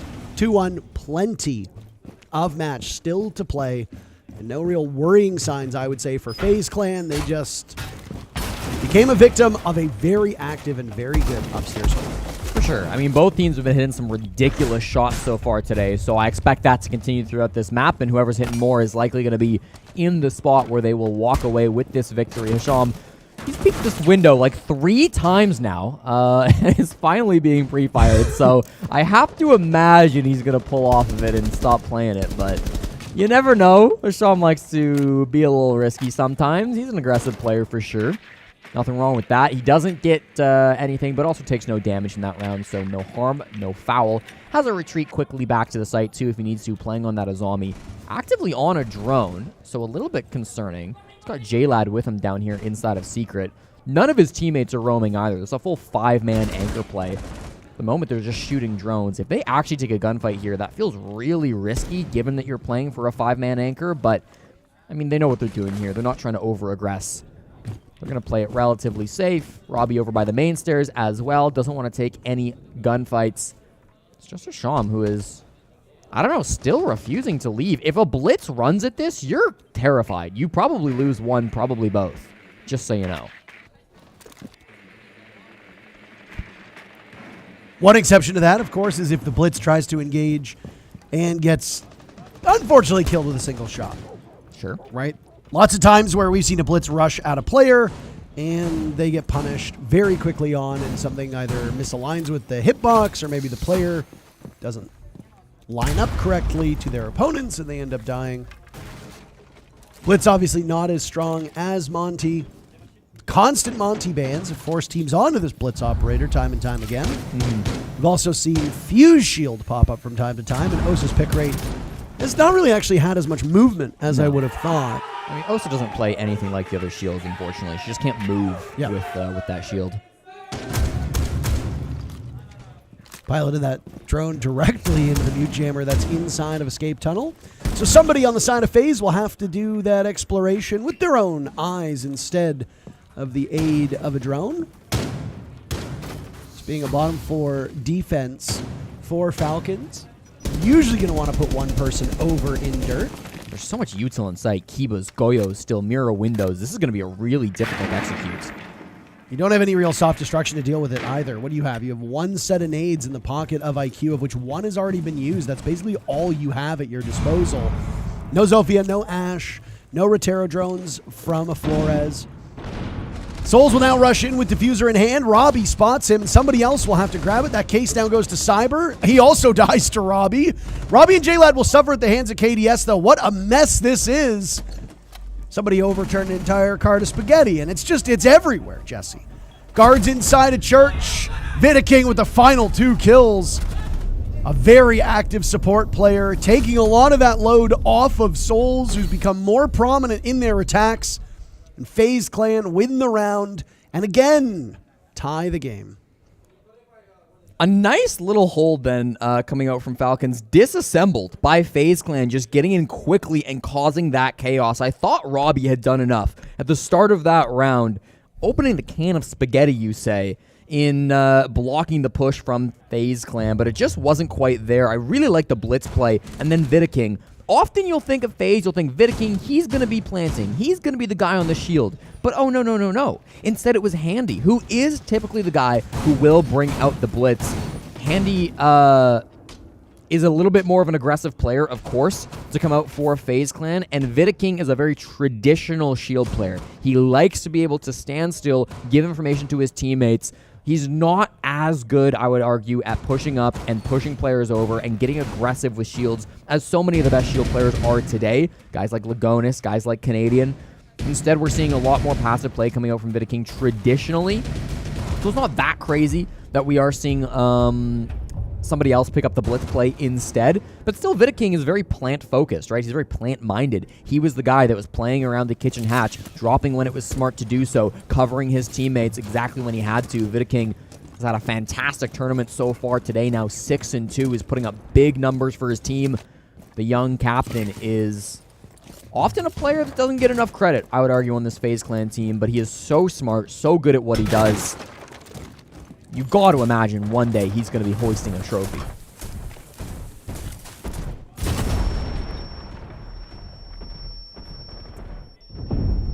It's nice to see Cyber return to form as well. These are a bit upside down when it comes to Rainbow Six metas, by the way. Your hard breach is not always the one who's going to be carrying the diffuser like times of old. Now, a lot of times, it's going to be an operator with either lots of flashbangs, a shield, or smokes. Yep. That's where the diffuser goes. Then you'll have your hard breacher do something else. I mean, some teams do still play their own game, and they will have like an Ace or a Hibana or a Thermite carry that kit in, but it's not all that common. The one thing that we touched upon yesterday in their matchup against Virtus Pro, Jesse, was that FaZe Clan, like VP, prefer to play their own style. They are not held to the meta. Mm-hmm. They can play shields if they want. They can play recruit. They can play around soft destruction if they want. Some big EMPs to push out logistics. Souls and Vidaking coordinating off of that. All this info is gone. Mute jammers popped. That also gets rid of the F-mines that Fenrir has set about. JLad just picking up a double. FaZe Clan finding 3 kills. It's all up to JLad and Dove at this point. Dove finished off, and it's JLad to die last. Again, Vidaking getting in on the action. Ying, a support op. Not something that you would always assume, but that's FaZe Clan grabbing the lead. What can't he do? Vidaking, a fantastic entry then on the Ying. Used that util perfect. Was able to drop down then and find the last couple of kills too. Last time Vidiking was in Montreal, he was 21 years old. He was a rookie at his very first event. He played 145 rounds, and in that time, he got like 6 plants total. He clutched 1 time. Now he's in Montreal for the second time. He's almost 23. He's the captain of his team, a competent IGL, and in just 26 rounds total, he's halved the number of plants. He's already gotten 3 plants through just the first day that they've been at this tournament, and he's matched his clutch total with 1 big clutch yesterday, which helped secure that win over VP, now looking for a few more up against Falcons. He's been ridiculously good for the squad, and it will actually prompt a tactical timeout from Falcons, who are only down 3-2 at the moment, but they're down 3-2 on Clubhouse defense. Club D, sometimes a side that you really want to be walking away with a bit of success on, especially if a zombie's up on the board. But calling attack timeout after round 5 is very rare. The reason is that Siege is usually a game of 2 halves. Attack and defense, they work very differently. The things that work well on attack don't really translate to defense in the majority of situations. So this tack timeout is probably only going to be discussing the strategy for this 1 round 6. If Falcons use their tack timeout to only impact this 1 round and they lose it, that's going to be a really poor use of their resources. Yeah, I mean, I really wish we could have heard what was being discussed, because maybe it's just there's infighting between the players. Maybe there's some frustration. Maybe they think there's a lack of focus. It might not even been direct strategy, because from time to time we'll hear timeouts get called and the coaches will literally tell you what to do in the next round. Yep. This is going to be the bomb site they play. This is the bomb site we're going to play. I want these 5 operators brought. This is where I want you to put your players, etc. Right? Could be that maybe something is going awry with Falcons in terms of confidence. Maybe they're a little bit worried about some of the players being demotivated, or maybe comms are getting messy. And it's more of a, hey guys, we've got some bright spots here. Let's settle it down for this particular round. Let's bring these ops. Let's go to this bomb site for the next phase. Let's focus on, X, Y, and Z. That's entirely possible. Of course, we don't get to hear what was discussed in it, so all we can do is speculate. I was going to mention that Scopos is an operator that seems like it would get a lot of value with the way that Falcons are playing this. And finally, in the final round of their defense, do we see Scopos emerge. And it will immediately leave because it gets droned out. Hasham trying to survive up top and get misdroned. That was his goal. And then as soon as he does get droned, he's like, that's fine. I'm going to get back to the bomb site. They will destroy his second body up there on the top floor, so there's nothing to worry about in terms of flanks, but Hasham going to be nice and safe back in the bomb site. He will still have his life, and that's the benefit of playing on the Scopos. A team like FaZe Clan, one of the best in the world, often not making mistakes, and they will catch the cutoff. The great thing about Scopos is you don't have to worry about being cut on the cutoffs, but your teammates still do. J-Lad, the IGL Falcons, taken out early in this one, and Guards avoids the same fate, makes it back to his bomb site. Well, we'll see what he wants to do here, but has been safe for now. If he could refrag J-Lad, that would put his team into a really good situation. You can see through this game, Falcons have not really wanted to play in 4v5s up to this point. No, I mean, there were a lot of threats on the side of Falcons, so getting rid of J-Lad, getting rid of Hasham early is always a win for FaZe, but it doesn't guarantee you a victory when it, comes to this team. Guards taking a lot of damage from Handy, re-engaging. I think at that point you realize swing or be swung is the name of the game, especially with KDS in hot pursuit. Falcons lose 2, and a Gumine is hit, which will at least alert the remaining defenders. Somebody playing over towards Secret. Look at this, Hasham getting a read on KDS, surprising him as Robbie has punished Vidiking, and what was an advantage for FaZe Clan has completely evaporated. 40 seconds left on the clock, and neither of these teams with a numbers advantage any longer. Cautious now. Reinforcements going up on the top floor. We still see Hasham, who's able to go for a flank if he wants to. The main stairs will be the brunt of this push, running back into Secret, so not going to go for a flank. Instead, they're just holding down the bomb site. Kendall is down through the kitchen hatch as they try to blind these opponents before they execute. Dove does get blinded, but it doesn't stop him from finding the feet for a moment, but he still gets dropped on. Handy gets the frag. Everybody falling now on the side of Falcons, leaving just Hasham in the 1v3, but he's gotten him 2 picks. It's just Cyber now, the last one alive. 1v1 with 3 seconds, hunting down Hasham. Can Cyber get the pick? Ring around the Rosie. Hasham gets them both. Hasham in the 1v3.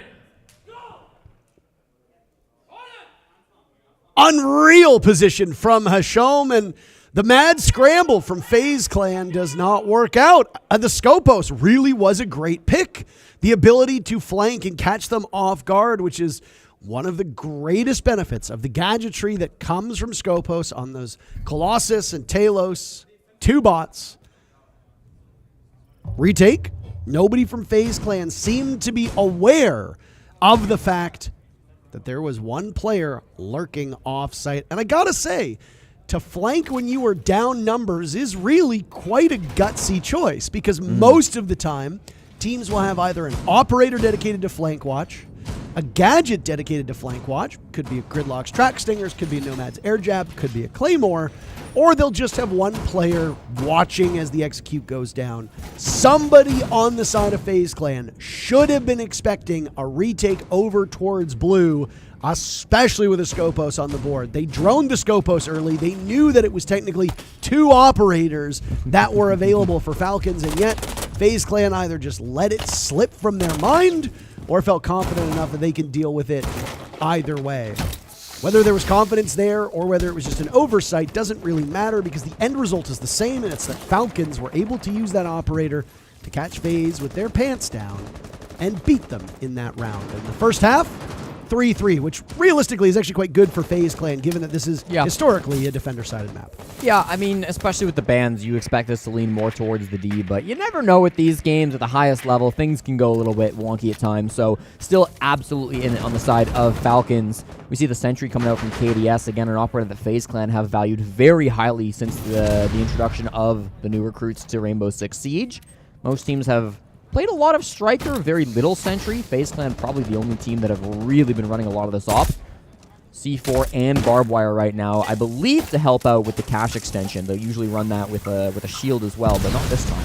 Yeah, you mentioned that yesterday in the matchup. KDS, by the way, on that Striker, eliminating Robbie, and now it's the clash of Handy walking in. What just happened? Where did J-Lad come from? Finding an opportunity to pick off 2. Hashom and J-Lad are both down. A minute 45 to go, and we're in a 1v1. KDS and Dovahkiin as the last 2 standing. Well, the Dovahkiin hasn't been the better player between the 2, but I would take KDS in this engagement more often than not. KDS has the lineup, and the Nitro Cell will go as well. Up a little bit too early. Dove just walks back. Now he'll try to hold KDS in place. He ponders, potentially weight room. That's where KDS seems to have an idea, but doesn't matter which angle he picks. KDS is simply better. First round on defense, first victory for FaZe on this side of the map, and boy, oh boy, what a frenzy that was. KDS so reliable in those tense situations. He was the one that stepped up and shut down J-Lad as he was entering into the con single wall from the outside. It was an interesting decision from Handy to put the shield away on the clash and go for the refrag, despite the fact they did have KDS behind him. He lost that fight to J-Lad. Again, every single player on Falcons is dangerous. You cannot disrespect them with even gunfights, but I think he was just in his head about, like, you know what? This is an immediate trade. I surely can get this. Wrong. J-Lad gets that, puts it into a frenzy that round, and then we see the bounce back from KDS, trading that kill and, of course, getting the final one. The most important of the round, of course. The 1v1. Of course. Of course, Parker. The most important round, of course. Of course. Of course. 8-4 now, KDS, putting up a 2.0, tying Vidaking, his captain, and Cyber not far behind either. Some really high stat lines, partly due to the fact that Souls has been lacking a bit behind as well, but FaZe Clan won't be too concerned about that. Souls often is more of a support-oriented player who doesn't always need to get active in the kills. Vidaking would be the primary support, but Souls tends to be kind of flex support too, so not so concerned by that. Guards bring out a Sens in round number 8. I like Sens. I like the idea of Sens. I'm always excited about a Sens. And then you realize that the operator is really not that great, and then you get very disappointed. Yeah. You get disappointed that the operator is not very good, but then you also get disappointed that what you wanted to happen doesn't happen. It's like when on Christmas you want something nice and you get socks. Oh my god, I hate getting socks for Christmas. That's because you're young. Wait until you get older and you start getting regular household stuff, and now it's unbelievable. You're telling me I'm getting like a nice pair of socks now? I have so many socks. I have like 100 pair of socks. So that is an absurd amount of socks. I and know. You should get rid of them. Why? Number one, how do you not wear socks enough that they just wear through after time? And number two, how do you not get to a point where you're like, I've had this pair of socks for so long, I should probably get rid of it? I wear socks every day, but they don't get holes in them. They're well made. If you have 100 pairs of socks, you can wear the same pair of socks 3 times a year. That's it. Cyber with 2 kills. Dove eliminating KDS. These rounds as turbulent as a spin cycle for Jesse's socks in the washing machine. FaZe Clan coming out ahead in this engagement. It was a very familiar refrain as Falcons are running head first into this wall. That is the FaZe defense. Another very quick attempt for Falcons that does not work out. FaZe Clan indomitable so far as defenders.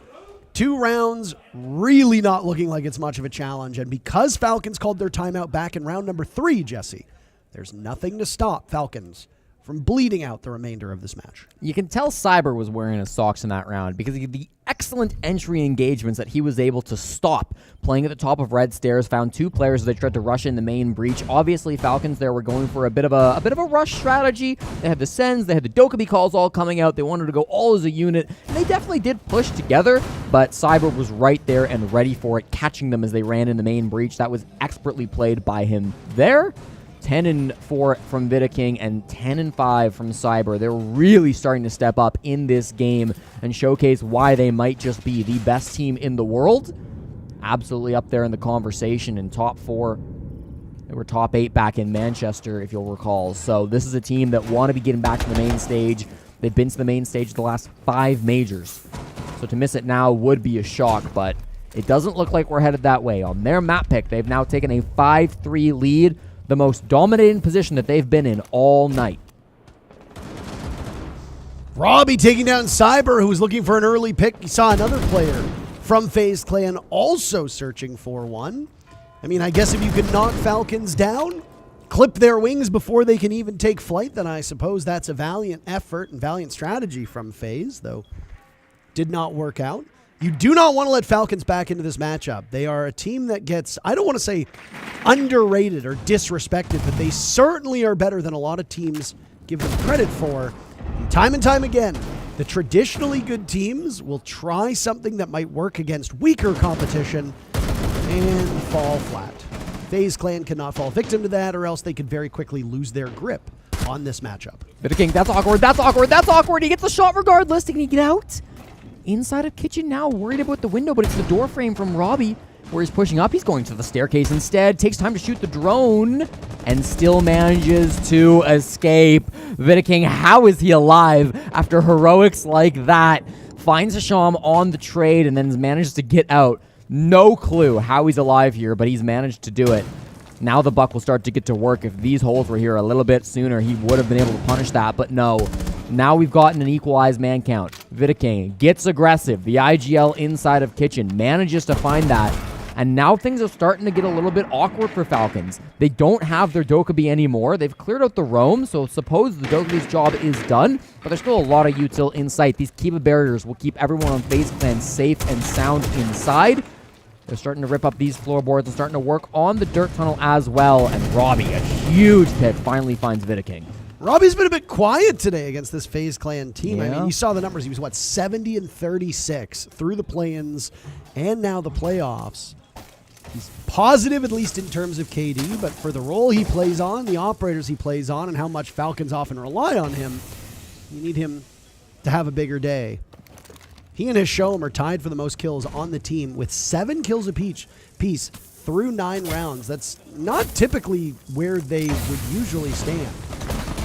A push up by the Grim now as KDS will engage. There goes one of the Goyo canisters. That means 15 seconds will remain. Robbie finished off by Souls. J-Lad barely gets away with his life intact. Guards dies to Souls as well. The other brother, Dove, still alive, and he has no choice but to take some serious damage through the flames. He's last alive inside of Escape Tunnel. A very fitting name because there will be no escape for Falcons. Final kill coming out from FaZe Clan, and they sit on map point, well poised to take their own map in pretty quick time.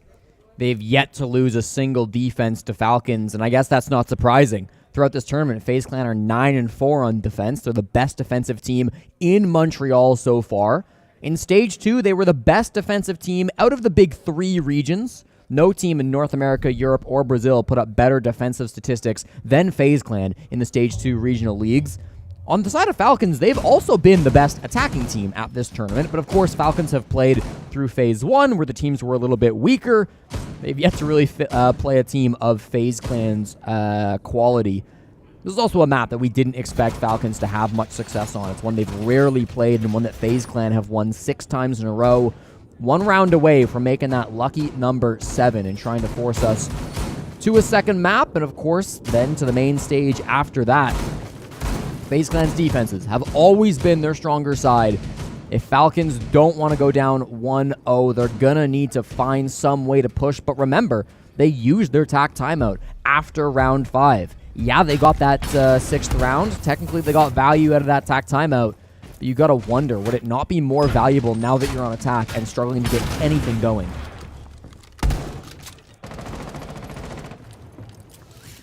Big thing is just ensure your mental is in place for Kafe as your next map. In a best of 3, the expectation, especially when we get into the top 16 teams in the world, or higher, depending on where you rank Falcons. We've already talked about how we think FaZe is the top 3 team in the world. Where could Falcons be? I think you can make a credible argument with the way they've played so far. They could be a top 8 team. But the point is that when you get into best of 3s, especially at this level, there shouldn't be big enough difference between the 2 teams that 2-0s happen frequently. They will still happen. But the expectation is that FaZe Clan will win their map, Falcons will win their map, and then tiebreaker, which in this case will happen to be last. For Falcons, do what you can on Clubhouse. This is one of the best maps for FaZe, period. So the likelihood of you winning it is quite low. Kafe, you're probably going to have a better chance. Now you might need to be focusing on that. Not this round, though. Robbie gets the first pick yet again. He got it in the previous round, and it did not pay off. FaZe have yet to drop a single round on defense, though Falcons have a pretty good opportunity to break that streak at the moment. Andy and Vidiking, a great escape out of cash. They will keep their lives. KDS not so lucky, as you mentioned. The opening pick for Robbie. Now with map control, Falcons can start to look towards the site. They are outside on the windows. They can play here safely because of cash control. The Nitro from Cyber, interesting one. Vidiking is up above that Nitro right now. He can call for Cyber to pop that C4 anytime that he sees somebody rushing in to pressure him inside of logistics. That could be a massive game plan for FaZe Clan to start to turn the tides of this push. But Falcons, they might not even push there. They're still working over towards Jacuzzi. They've got the Logi hatch open too, which might dodge that Nitro. And they've got another great pick on the Handy and a down to Souls. Yeah, I don't know if FaZe have what it takes with Vidiking and Cyber to win this round. I mean, it's certainly doable. That play around the mattress even had Jesse leaning. Hold on a second. Cyber and Vidiking have now equalized. Souls could be picked up. What is happening? Dove is the last one standing. It managed to secure the down on the Souls, but Cyber and Vidiking are still up, and for a 15th kill, Vidiking could put this one away, and that's exactly what he'll do. Map 1 goes to FaZe Clan. They FaZe themselves through the first map of what could be their qualifying matchup. 7-3 the scoreline. On their own map, they do what needs to be done. Vidiking, an absolute hero with 15 kills, putting the team on his back, and only 5 deaths, Jesse, through those 10 rounds. 22 years old and still the captain of this squad, making the plays to make it happen in the 2v5 right alongside his teammate. That was ridiculous coming out of Vidiking. They had the C4. They pre-placed it inside of Logi. Then he had the moves around the mattress. Vidiking, a brilliant performance, and so clean too. Put that in a montage, throw it up on Twitter. Vidiking maybe has more important things to do for now, but I'm sure we'll be rewatching that one over and over and over again. A great position to be in if you're FaZe Clan now. 1-0 up. You've got to win one more map in the next 2, and you will be the very first team to lock down one of the spots on the Montreal main stage. Again, the last time FaZe Clan were here in Montreal, they didn't manage to make it to the main stage. This time could be different. Anybody's game here at the Montreal Major. Map 1 in the books, but there's still at least one more to go. No further ado, a break, and then we'll be back with Kafe.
Well, in a best of 3, you're expected to win your own map. In terms of FaZe Clan, they accomplished that, and they did so not just winning it, but ultimately dominating it. 7-3 the scoreline. Falcons only winning 3 rounds when they were on defense, which as defenders, it's the better side. It is. And that makes sense for FaZe Clan, as they are the best defensive team in the world, in my opinion, and the stats seem to back that up as well. Falcons do technically have a higher defender win rate, but they play in a very different region. Big reason for that was the captain, Vidiking, 15 and 5. The impact of a lot of those kills, too. My God. Always having huge clutches and then also performing in the early round when he was needed to.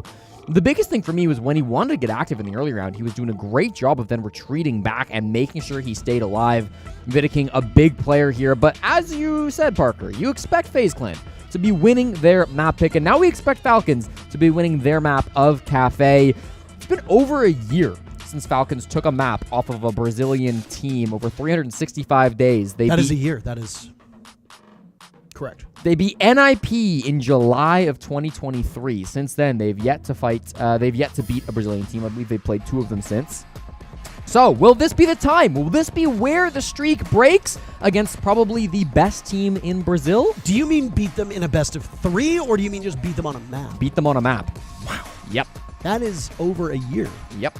365 days. That's at least a year. Yep. That is crazy. 366 days? I'm sure. Yeah, I didn't write it down. Well, if it was in July and we're in November, then you could probably safely say. You were a math major. I'm not a calendar major, though. Dokumi Monty, our first couple of bans. This was a conversation I was just having with my favorite caster, Lynx, where we were talking about, you at some point sick of this? Let Monty through against FaZe so that Vidiking just doesn't have a gun anymore. Because Vidiking has been dominating. Now, with guns in his hands, if you let the Monty through, he no longer can shoot you in the head. He still can bash you to the floor and get melee kills, but I digress. There's sometimes no winning a Mozzie ban in 2024. Okay, I like it. The Mozzie ban is certainly unique. We got a crazy ban phase, frankly, coming out. The Monty ban is not common from Falcons on this map, but it does make sense. The Clash ban is a little crazy. Usually we'd see Falcons banning out the Valkyrie in that situation. And then for FaZe Clan, Ying is probably their most common ban on attack, and then Mira I thought we might see on the defense, which means that I got none of the operators correct when I was looking at what we might be banning in this map. That is kind of ridiculous. I think I'm usually pretty good at guessing that, but with these two teams, they do ban a wide variety of operators, and we're in a very important match, so now would be the time to throw curveballs. We've seen some really good Mozzie play at this event so far. Ever since Mozzie got that 4th pest added, his pick rate has been through the roof. Even if I don't know if teams are necessarily getting the most value to that 4th pick, I think it just justifies it in teams' minds. Like, all right, you know what? Mozzie's better now. Why don't I try Mozzie? And they're trying it, and they're finding a lot of success. So I think there's a couple things that factored into this. Number one, Mute has become a mainstay. Oh, yeah. For almost every single team, because information right now is the name of the game. The single best counter to that for a long period of time was Yana. She was a top 3 picked operator for countless seasons in professional play. Because of changes to her kit, losing the Gone 6, losing the nades, she doesn't see the same pick rate that she did. In fact, you said she was the 2nd least played attacker, only behind or only ahead of Blackbeard across all global regions. That is a really frightening statistic when you think about the power that she had at one point. So adding another pest means that you're not going to see Yana, who's a great Mozzie counter, so you don't really have many counters to Mozzie. He synergizes so effectively with Mute as we were in that Mute Mozzie meta about 4 years ago when we were actually here in Montreal. And on top of that, the Commando and the Roni have always been exceptionally good guns. There's been no changes there. So Mozzie, quite strong. The only real deficit that he has compared to where he was before was he still doesn't have that super shorty back. But I think at this point, he's in a pretty good place, and he's quite strong. Guards trying to get some X-Kairos onto this window. Usually, you can manage to find a part of the castle barricade that won't be blocked by the Mute Jammer, because the Mute Jammer does not cover that large of a radius. But it looks like he can't seem to find that angle. I think with the Jammer, yeah, it's on the actual, it's on the table itself. So it likely will cover the entirety of that castle barricade. That's pretty massive. maybe even just putting it to the side and not on the top would do something there, but instead the window will stay closed, and the open window will result in a kill favoring FaZe Clan as J-Lad is the opening death in round number 1 of Kafe, giving it to Handy to start us off on the oh-so-important mute. Robbie trading it back on to Souls. What kind of match can both Vidiking and Robbie have? Robbie was very quiet in map number 1. Still did well, but not up to his usual standards. And honestly, Falcons didn't really have a lot to show for Clubhouse. Can they make some more noise this time? A nice swing in by Dove to take out Vidiking. Robbie and Dove taken out immediately, and it's Hashom and Guards as the last two standing. The numbers right now favoring FaZe Clan until KDS gets walked on by Guards. And now it's Cyber to deal with not just one but two players. He needs to worry about being pushed from the same direction. He's weakened both of them to the point where Handy can very easily net these final 2 kills. 1 down, 1 to go. But Handy himself now sustaining some damage far enough away. Hashom yet to break into the bomb site, still playing with that cigar door. In he walks through the barbed wire, waiting to draw Handy out of this position. Handy will take some damage from the track stingers, and Hashom will hear that. He's got a lot of angles to cover, opening a small line of sight over towards bathroom. This round will be so influential on the ultimate result. Off of his position, oh no! Handy now about to win on time alone as Hashom pushes up. Handy gets the kill right as the timer hits 0. A scare for both teams and a winnable round for Falcons and for FaZe, but only one can walk away with the victory, and it'll be FaZe Clan to start off this Kafe map with a win. A massive 3K starting out from Handy, of course. Throughout this tournament, he's been in 3 clutches, including the one that we just saw, 3 clutch potential situations, and he's been perfect. He has yet to fail a clutch through all of this tournament. He keeps that streak alive. Handy's one of the most reliable players in the entire world when it comes down to winning when the tension is high. Perfectly played by him on that final round. You know what, there were some issues, maybe. There were some panic moments. The C4, probably the biggest one. But it was unpunished, and at the end of the day, he had more composure than his opponent, which made him walk away with the victory. Beautiful stuff from Handy. In those tense situations, it's impossible to play perfect every single time, and so Handy's still doing it better than almost anybody else in the world ever could. So, brilliant stuff coming out to start this round. Kafe, an extremely defender-sided map, so you'll expect to see FaZe Clan start relatively strong here in the first half. It's going to be all on Falcons to pull it back in the second. If we see Falcons go for a 3-3 split, I think they'll be feeling really good about it. FaZe Clan, better on the defense. Kafe itself, better on the defense. You go 3-3 in this matchup, and then you can move on to your own defenses and hopefully make quite a bit of distance, especially with this Monty ban up against Vidiking. Falcons could absolutely push this to a third, but FaZe Clan never going to be upset about starting off with a 1-0.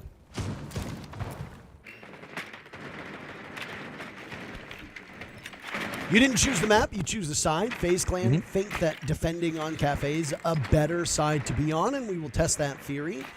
If FaZe can emerge with a 4-2 scoreline, then we'll have a pretty good answer. Oh my, that EMP will take care of the Kludge drone.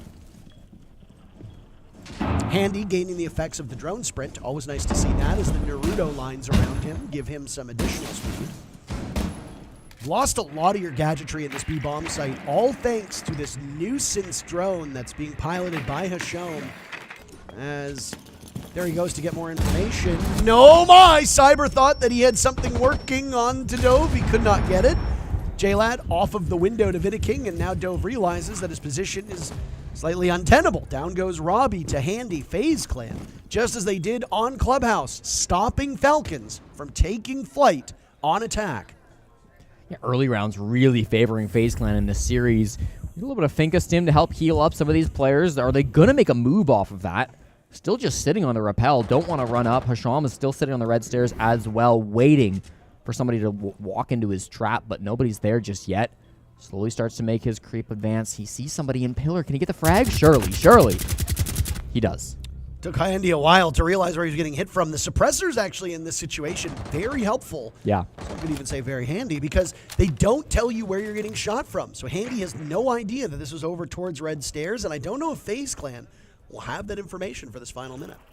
Now it's a 3-on-3, still inside of Scarz. Is there a second player up here? KDS and Souls are both on the top floor. and they don't seem to know where KDS is at. This is very risky for Falcons, walking into enemy territory with no information. If they go downstairs, there's still pressure being held by Vidiking. FaZe Clan very isolated, but it doesn't matter because they're working with the element of surprise. Through the top red wall. Down goes one player on Falcons. Now it's Guards under fire. Finding himself inside a cocktail. Hashom last to go. Souls and KDS.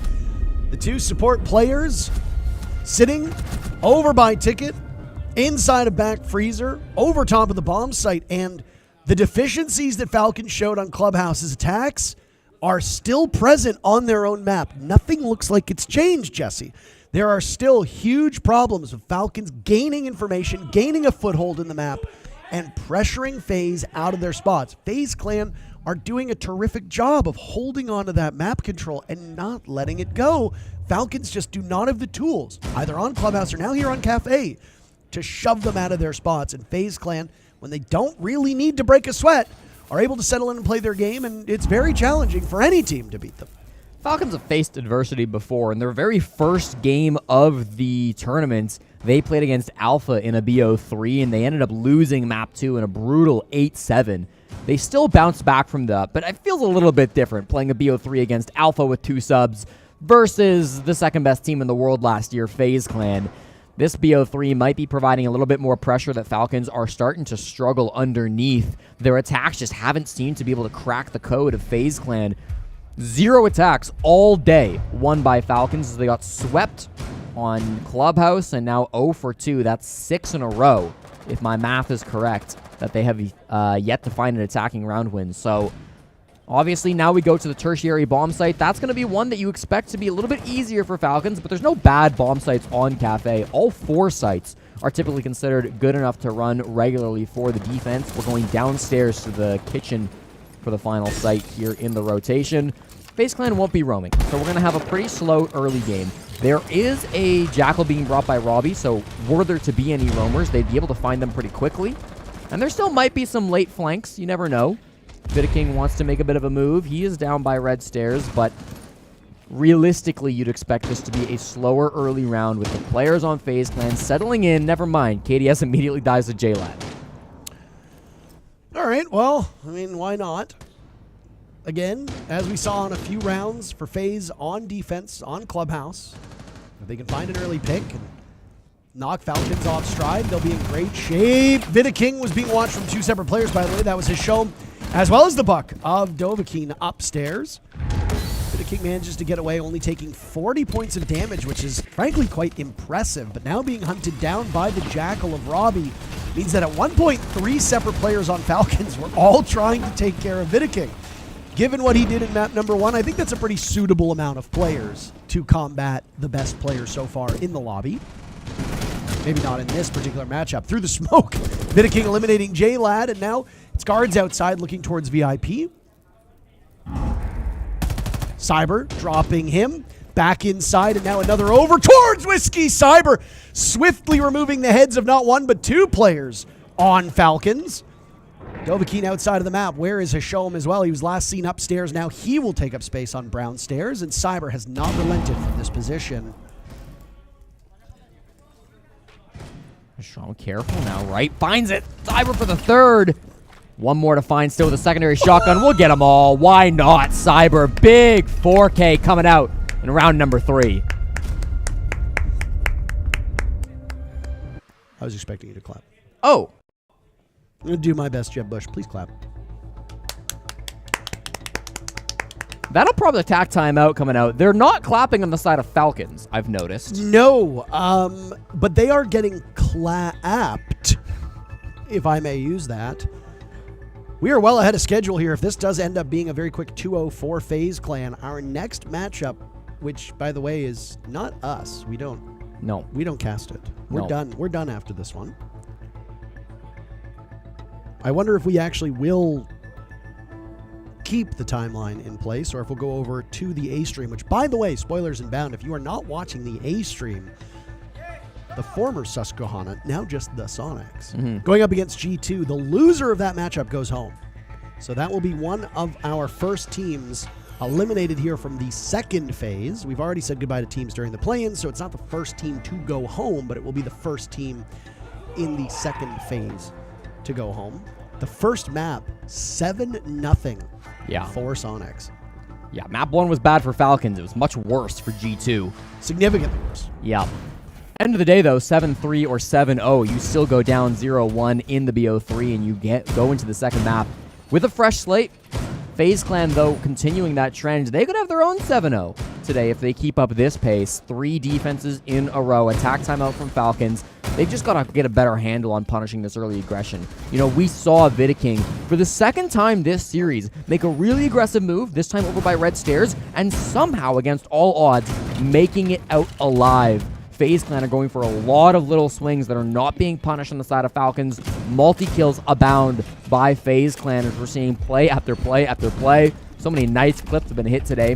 Doesn't feel like Falcons have been playing too poorly. It's just that FaZe Clan are playing expertly and Falcons aren't able to shut it down. They've got to find a way to halt this momentum because FaZe Clan are looking like one of the best teams at this entire event, maybe in the world. It's going to be really, really difficult. And this Nitro Cell, if it lands, oh no. This will be a big pick onto Robbie. It goes, but they're both tucked behind one of those pillars with a beautiful Christmas tree blocking all of the damage, and nothing, as you can see, was done to Falcons. Another Nitro Cell, though, in pocket for FaZe Clan, so they still have some explosive capabilities. That'll be on Vidiking, again, running that sentry. The recruit operators being so heavily favored by FaZe Clan. And I think you're right. I mean, I have no numbers to back this up because tracking how frequently they play these operators in comparison to the other teams is not really in my wheelhouse. That is your job, I believe, Nerd Boy. And yeah, every now and then I will see a team play one of the recruits, maybe once or twice a match. Not the case here. Both Nitro Cells have been used, and the Falcons are off to the races, and Souls and Cyber slaughtering them as they find one kill on Vidiking. Kiba barriers blocking the hole, and now you see the sidearm out for Souls. The Deagle doing nothing much at all. J-Lad firing away as Dove has been taken out. It's a 2v2. The shield of Robbie over towards White Stairs, inciting panic in both Cyber and Handy as damage is being done. Both of these players from FaZe Clan have been shaken off of the top floor. Doubling up now is Handy, needs to eliminate J-Lad as well as Robbie, but first take care of the gun before the shield can encroach upon your position. Diffuser has been dropped but can be easily retrieved as now the shotgun gets pulled out by Handy. Both players on Falcons very limited HP, so Handy can easily win this one engagement. 1 minute still remains for J-Lad to be able to get this diffuser down, and well, there goes a bulletproof camera, and next to the bomb chassis, he pulls out his LMG, plenty of time to reload, and the very last Candela will buy him some time. Handy blinded but for a second. Diffuser at the halfway point. Handy rushing up to this position, but J-Lad does not quit. He does not fake. Still playing by the bomb chassis. Handy peeking away, but J-Lad wins the engagement that could have very easily been around for FaZe Clan, but Handy, frankly, missing his shots costs him the 1v1. Nothing else about it. No other factors in play, by the way. Just that was the whole round right there. Falcons finally get on the board. For the first time all tournament, Handy will fail in a clutch situation, not getting the 1v1 in the exact same position that he won it previously. Falcons, you could see the game plan after the tack timeout. They come in with the blitz. They come in with the ying. Is it cheesy? Perhaps. But it's the way to play Rainbow Six in 2024. And Falcons finally now realizing that, utilizing the tools that are available to them. They've managed to get a lot of good space out from FaZe Clan around the bomb site, jumping into the skylight.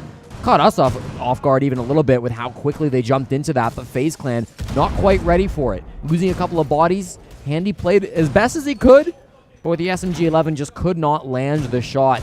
Ironically enough, up against J-Lad, who hit that final great shot to be able to win the 1v1. J-Lad himself probably the best SMG-11 player to come out of the Middle East. Extremely proficient with that SAS combo of the shotgun plus SMG-11. But of course on the attack can use other tools as well to get the job done. Now it's a round on the board. The streak has been broken. 7 attacks in a row that Falcons failed to win. The 8th time was the charm. Can they move that into more? Can they go up to 3-3? Can they equalize this half? Again, I said it right at the start of the game. A 3-3 would be great from Falcons, given how this map leads and given how FaZe Clan leave. Long road still to get there. I was curious if there'd be a mute jammer on that castle barricade again. I think actually this time they've managed to open it. So, well done. The jammer no longer there. It's some pretty big struggles. I think that was on round number 1. It happened twice this game, yeah. Yeah, but round number 1 was the most obvious where it was just like, okay, well, you can just keep trying, but it's just not, I guess it's just not going to work, so. Yeah, third time's a charm on that. Yeah.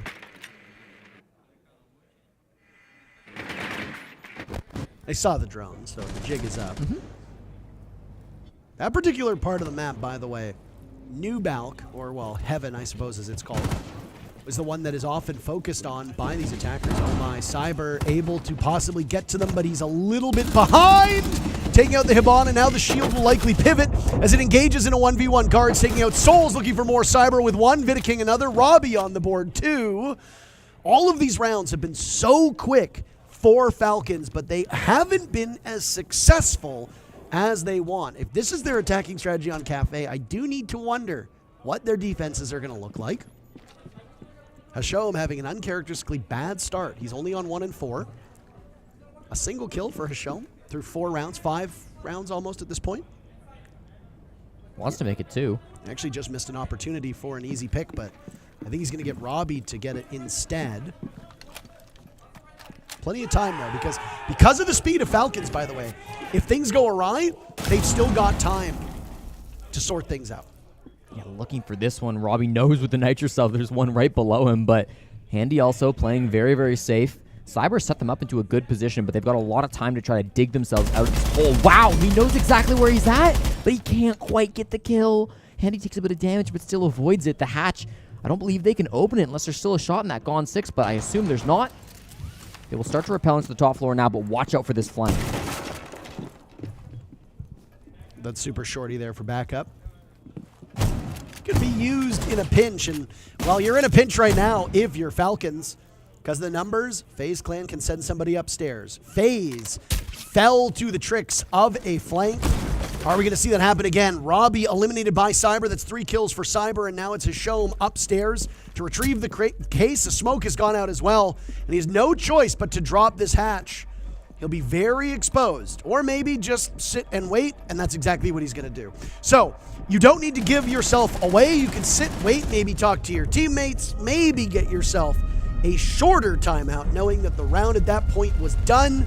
Falcons will concede the round, and it's a 4-1 start on this map for FaZe Clan. Now, mind you, they are on the better side, so a 4-2 half for FaZe is very normal. Yep. If they can muster a 4-2, Falcons can pick up a second round here and now, that's good. Falcons, despite only having those 2 rounds, will be in a great shape to tie things up at the tail end of the second half. But I don't know what the confidence level and the fatigue level is on the side of Falcons, because FaZe Clan really don't look like they're doing much. Frankly, it looks like they're having a very, very easy matchup so far. From Clubhouse, now all the way here to Kafe. This might slowly be getting to Falcons, and there might be reverberations on the second half. I would argue one thing that FaZe Clan are doing extremely well is reading Falcons. We see some amazing movements coming out of Cyber in particular in that last round and the round before it, even though they lost. Cyber has been excellent. There was once upon a time where Cyber was considered to be the best player in the world, a major MVP all the way back in, I believe it was Yavla, where he was able to win with this FaZe Clan team. They've made a few roster changes since then, but he was still on the team back then, hunting for an 11th for a spawn peak. Not the greatest of sights or greatest of angles, but he's still looking for it, and he might find it. There's the head.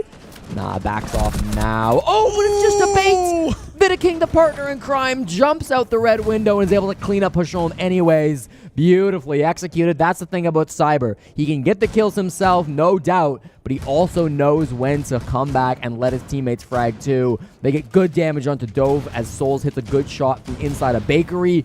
This has been disastrous from Falcons. At least the util play is good. Already, Goyo Cancer's being popped. Really terrible time for Hashom to have one of his worst games at a Tier 1 event.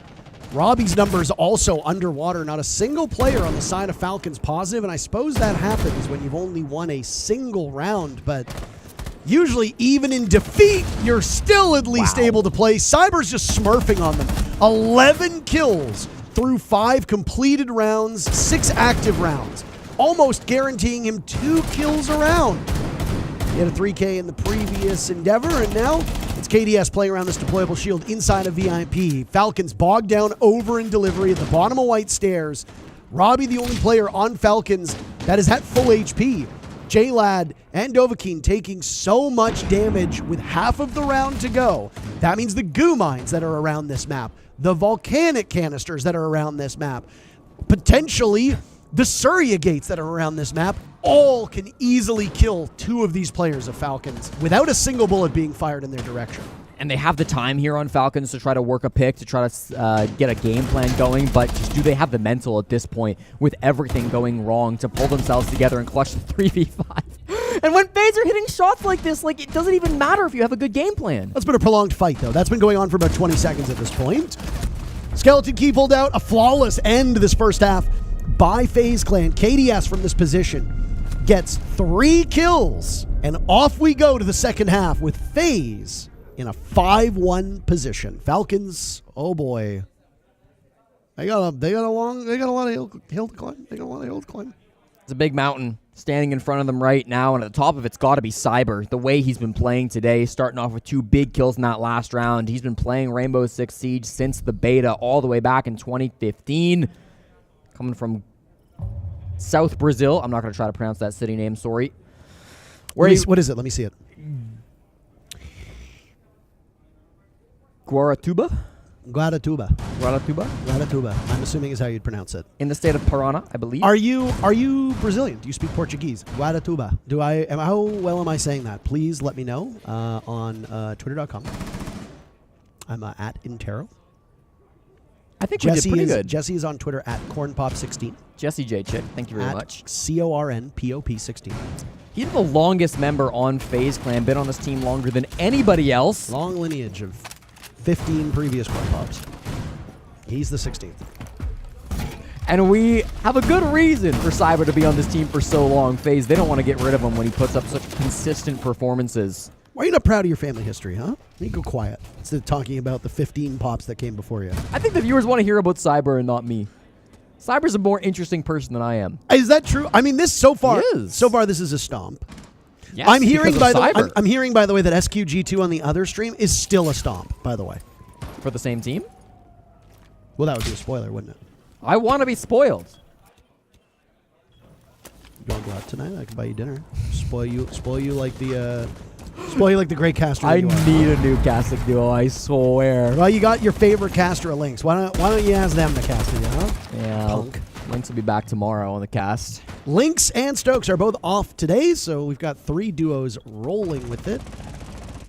We have the last day off. As far as I'm aware, there is a duo off each day. No. Okay. Nobody was off yesterday. Right, but I mean tomorrow. And then on Friday, I believe, or on our day off, also Stokes and Lynx are off. So there's duos off multiple days. Great. Yeah. Talk about Cyber some more.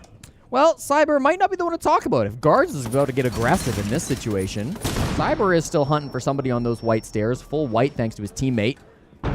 Dove dodging those flashbangs as well. They've avoided the fate of being picked early by FaZe Clan, but that only lasts so long. Hashom gets aggressive to take down Souls, and they're not done. Another jump out from Guards, and J-Lad finds KDS. Can Guards find 2? No, he can't. It will be Cyber who answers first for FaZe, but it seems too little and too late. Yeah, I mean, this is a great start for Falcons, but hold on a second here. Handy's got something working. Inside a piano, missing out on the opportunity to destroy Robbie now through the soft wall. J-Lad will get the kill, and a drop in from Cyber will last roughly 2 seconds. J-Lad with another kill to end the round, and Falcons, well, they get dealt by FaZe Clan the same hand that Falcons continued to deal to FaZe, which was a quick and prompt rush that does not really go anywhere. I wonder if that's just the way that both of these teams want to approach Kafe today, because it seems a little odd that FaZe Clan would try the exact same maneuver that failed so spectacularly multiple times for Falcons. Well, I will say on the side of Falcons, it's good to see them getting aggressive early because it means that they're getting their heads back into this game. You know, what I don't want to see when you go down 5-1 in the first half is teams just huddle up in their bomb sites, playing afraid, not being confident in a lot of these rounds. If you're going to go out to FaZe Clan, go out swinging, right? Jump out the window, make sure you're going out on your own terms. Obviously, they're not out of the tournament by any means. Keep in mind, this is the winner's game. If you lose this, you got plenty of matches still. You can lose many more after this and still maintain a spot in the top 8. But for Falcons, this game has been very difficult for them. If they start getting aggressive, that could get their head back in the right spot. I don't want to see them jumping out windows for the next 6 rounds. Eventually, you'd imagine FaZe Clan will read into that. They'll start to expect it, and they will punish it. But for the very first round of defense, run it. Let's go. Let's try to get some momentum back in your favor. If they can do it again here in round number 8 and push it to 5-3, that's all of a sudden momentum. Just an update for everybody, by the way. Over on the A stream, Sonics and G2 are in map number 2. It is the same map as us. Cyber got the leadoff pick, by the way, in the first 15 seconds. Of course. Goodbye, guards. Right now, spoilers, the score line is 6-1 for Sonics. This is G2's map. This would be a 14-1 victory for Sonics if they pull it off on this particular round. That'd be quite stunning. G2 would be the first team to go home here in Phase 2. Good position for FaZe and a great start for them to go up 6-2 at this point, gaining a lot of value from these drones as they see 2 players from Falcons, one of which is immobile. He could be a sitting duck. Track stingers to cover their track. And I assume the first bit will go over towards Piano. Soft destruction and hard destruction to open that up. Hard destruction solely in the hands of the Hibana. Hasham's not left. These track singers don't seem to be doing much to deter him. And J-Lad, there's more aggression. I was saying it. They wanted to play aggro. It did initially get punished as Cyber found guards, but they do answer back. This makes it back to a 4-on-4. And if they do manage to push up to these red stairs too, Hasham is not being subtle about his position. They know he's there. He knows they know he's there. They know he knows that they know he knows that he's there. Everyone is full information, and Dove is full frag, and his souls goes down, but he is traded. By KDS, who drops in. Cyber also on the board for yet another time this round. A 2v2. Cyber on 14 kills. Hasham taking some damage as he trudges through the track stingers to get back up top, right next to the humidor inside of Cigar. 417 of KDS rattling away. That does so much damage, and Cyber is prepared and ready for the explosion in front of him. J-Lad finished off by KDS. A great 1-2 punch as that's 3 kills in the round for Cyber. As he continues his hot play, FaZe Clan sit on series point. Obviously, these are professional players. They are playing with admins behind them. Yes. But if you were confused, if you didn't know that, you would be forgiven for thinking, hey, does this Cyber guy have wall hacks? Does he know exactly what's going on? Because his positioning is always perfect. No, Parker, I don't think. Do you think that there's a professional player who has been around since basically the dawn of time? Do you think he's just openly, brazenly cheating? Parker, I think there's a low chance of that. I think more likely he's just a great player with great game sense. Jesse, I think this is going to get crazy, what I'm about to say here, but I don't think he's cheating. But I think the viewers would be forgiven. For thinking that, if they did not know the history of who Cyber Zero was. You're much nicer to the viewers. I think I would forgive that because he's playing as if he has those wall hacks. He knows exactly what Falcons are doing from the start of the round up until the very end, always positioning himself in the position to catch a player off guard. He gets away with so much because of that great game sense. And I was going to say, for players of Cyber's skill level, the amount of knowledge and experience he has that leads to a higher game sense, that to a lot of people makes it seem like you're cheating. And in a way, it does kind of feel like cheating. If you know what your opponents are going to be doing at all times, you have such a massive advantage. You don't need third-party programs, obviously. It's against the rules. No real players cheating, so if you're listening, we're just obviously joking. Except for Jesse, he cheats in casual games. Anyway. I do not. But when you've got a player like Cyber, he's obviously got a great level of game sense, but he's mechanically gifted. There are certain games where he just seems like he is not tuned into the match, and whether it's he's distracted or not having a particularly good game, I'm not entirely sure. But he is wired in right now, and FaZe Clan around him are also showing up big. Vidaking was the man of the hour in map number 1. He's been largely invisible here, just doing his job, playing a farther back role. He's not as important as he was on Clubhouse. Why is that? Because with FaZe Clan, you've got 5 players, all of which play a specific style, but all of which are flexible enough to do different things. Cyber can play hard breach if you really so need. That's part of what makes FaZe Clan one of the best teams in the world. And with the way that they are dismantling this Falcons team after how well Falcons have played up to this point, FaZe Clan might just be in a tier and a league of their own. They're 5 kills away, possibly 4 kills away from being the first team to qualify for the main stage. J-Lad's been downed. There goes an explosion underneath. Cyber is worried about a possible push. Down goes J-Lad at the hands of KDS, but it was really Cyber who got it. What a start for FaZe Clan. And just a little bit over a minute to go. Troubling signs for Falcons. Yeah, I mean, they're constantly trying to make something happen on the side of Falcons. They know that if they just let this push come in 5v5, it's going to be a rough time, but what other options do they have at this point? It's going to be an OSA drop, likely through Freezer will be the game plan from Vidaking as they start to rip up these floorboards. KDS and Cyber bringing double soft breach, triple if you include the secondary shotgun from Souls, which is currently doing a lot of work on those floorboards as well. Guards, the player we're watching now, probably the most important position, holding inside of VIP. He's the one that could stop that Freezer drop if that's where they go with the push. That said, though, are we moving over towards Bakery? There is a bit of a rotation happening as the drones come out. Could it all be a bait? And in the actuality, the push will come through Bakery. So maybe it was a bait after all. Maybe the real push, Jesse, was the friends that we made along the way. Hashom on the board this round against Handy. Souls taking out Dovahkiin, and Hashom still firing back from inside of Small Bake. KDS doesn't seem to know how close Hashom is, and that lack of information will hurt FaZe Clan as KDS now falls. The Goyo of Hashom swinging up. Vidaking gets him, and also onto Robbie. Guards is the last one up. Very limited time. Vidaking will have to stick this plan, who's now been dropped. Cyber, the only one upright. He won't have time to get the diffuser or the man, and Falcons will win on time in a mad scramble. FaZe Clan coming so close to putting this match away. They have multiple opportunities to do it. They're going to need them because they still sit on series point, but Falcons have now won 2 as defenders. FaZe Clan only need 1 more. Big moves from Hasham, the hero that Falcons need as they are on match and series point against FaZe Clan. He's got to do that 3 more times in order to force that overtime and then eventually bring us to Nighthaven if they can win it in OT as well. It's a big mountain, but Hasham is exactly the guy who you want to be climbing it. Brilliantly played inside of Small Bake. Never was making a misstep. Always had his gun up to stop that aggression coming in through the Bakery door. They played around that OSA shield so perfectly. Throwing those impacts at it. Couldn't destroy the shield while it was being held, but still disrupted that just enough to then go for the swings and get those picks right afterwards. Inside a Small Bake, a little bit farther back, Hasham was the guy that cleaned up the majority of those kills, played really well around red stairs, and then was able to just buy enough time for his teammates to then win the 1v1 on the clock.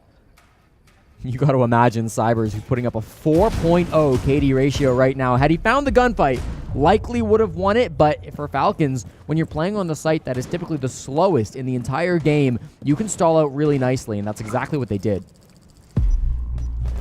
Well, as we get underway with a very critical round for both of these teams, we do have the results from over on our A stream. Spoilers inbound for those of you that are looking to watch it at a later time. Pause for the next 10 seconds or so. The first team to go home through phase number 2 will be G2. A 14-2 scoreline over 2 maps. Sonics live to see another day. They will be in action tomorrow in yet another elimination game. But unfortunately, after a heroic run that sometimes looked a little bit grim, through the play-ins, G2 is going home. Rough year for G2. That's likely them missing out on SI as well unless they win the qualifiers. Both of those points are correct. The LCQ is the only way for G2 to make it to SI at this point. So not only will there be no Montreal miracle for them, but Boston might be out of reach as well. FaZe Clan have already secured Boston, though. This game's still important just to make it to the main stage of Montreal. They'd love to be major champions once again. Win another one of these here in the oh-so-important city of Montreal, but it's going to be tough with Cyber already taken out by Robbie. If he heats up, this could be the comeback. You've slain the final boss already with half the rounds still left to go for Falcons, so you can breathe a sigh of relief. Though, again, goes back to a point that was used just 2 rounds ago. FaZe Clan, an embarrassment of riches when it comes to potential, and all of these players can step up when needed. Troubling sign, though, is that FaZe Clan are on the absolutely worst side of Kafe. And Ashom will guard the window. Vidiking looking for a swing in. Souls will give his position away. There's the swing in from Handy, but he can't make much noise. Oh my goodness, that round was over as soon as it began. Falcons flawlessly ending that one. I wouldn't be surprised if FaZe use their timeout now. Yeah, they're trying to use good utility to get in, right? We're seeing the flashbangs. We're seeing everybody push together on the side of FaZe Clan. That's the right stuff to do. They got to just calm it down a little bit, and I think this will be attack. Yes, there it is from FaZe Clan being called now. I really do think that they just need to get out of their own heads for a moment. These pushes, I think the idea behind them is always smart, but right now we're starting to see Robbie step up. We're starting to see Hasham step up. These have been the players that have carried Falcons throughout the stage so far. I will remind you, the Falcons have not lost an official Tier 1 game of Rainbow Six Siege since Stage 1. Flawless in their regional league, flawless in Phase 1 of the Major, flawless through Phase 2 of the Major so far. They've lost maps in BO3, that was both before this game and now here just an hour or so ago. But this would be their first loss of a series overall since 6 months ago, since all the way back in the spring. FaZe Clan not quite as undefeated, but still a very good win-loss record for them. They've been in tougher situations than this. Obviously, this is a spot where they just need to win one of the next 2 rounds, and they will be able to avoid overtime. A team who have often been in high-pressure spots, looking to close it out here against the Falcons. But could you imagine if they make the comeback now and force that 3rd map? I don't want to jinx it just yet. I'll knock on wood, but Falcons, they're starting to get there. I mean, this is the side doing what the side needs to be done. You expect a 4-2 half. Obviously, FaZe Clan ran ahead of that number by getting up 5-1, and it bought them 1 extra round of an insurance policy, of a cushion, because Falcons will now need to do the same thing. Identical 5-1 halves are incredibly rare at this level of Siege. They happen, obviously, but very few maps and very few teams are so evenly matched on either side that we expect it to happen. I imagine Falcons will win 4 rounds. That means that it could come down to the 12th round for FaZe Clan to finally win it. We'll see how well they can translate this time out, because FaZe Clan might be a new team after settling themselves down. 5-1 comeback's a bit of a sore spot for FaZe Clan, too. Nighthaven's map 3 as well. Oh, my goodness. Do you feel it coming on? A couple of flashbacks, perhaps. This is a team, by the way, on FaZe Clan's side of things that is known for being mentally resilient. So watching them lose their grip on that SI Grand Final on home soil in Sao Paulo back in February was astonishing, and it really just goes to underscore how impressive that was for the team now known as Fury, at the time playing under W7M, to claw back round by round by round to win the World Championship against FaZe. Obviously, very different stakes here. Even if they lose, it's not the end of the world for FaZe Clan, because number 1, there's another map. Number 2, even if they lose this best of 3, they still have a very good shot of making the main stage. They just have to do it tomorrow. Falcons, at the moment, still underdogs. I would still be betting against them if it were up to me. FaZe Clan seem like the team that will be able to pull it out in a 2-0, but that's just idle speculation. It really depends on how this first engagement goes. Dovahkiin tried to do the exact same thing as last time. Cyber and KDS with 2 very quick picks. They have commandeered most of this top floor, but not all of it. As you can see, one more was playing from above. That was Robbie. So now it's up to J-Lad and Guards, both of whom are on that middle floor, and through the kill hole, Guards slaughters KDS and what remained of him. FaZe Clan in a 3v2, just a little below half of the round still to play. And with FaZe taking that top floor map control, they can keep somebody up there, while Cyber and one other player go towards the bomb site on that middle floor. You can see that everybody's nervous. They're holding angles. Nobody wants to make an early step. Lots of time in this round. They don't need to abuse it. Falcons not going for any over-eager flanks, although J-Lad thinking about it now, and FaZe are being very careful to hold it. If J-Lad pushes up red stairs, it's very likely FaZe will see it. I believe there's track stingers on this staircase as well. There's the shotgun blast from right now inside of the reading room. A push up towards white stairs, expecting somebody from FaZe to come down that part of the map.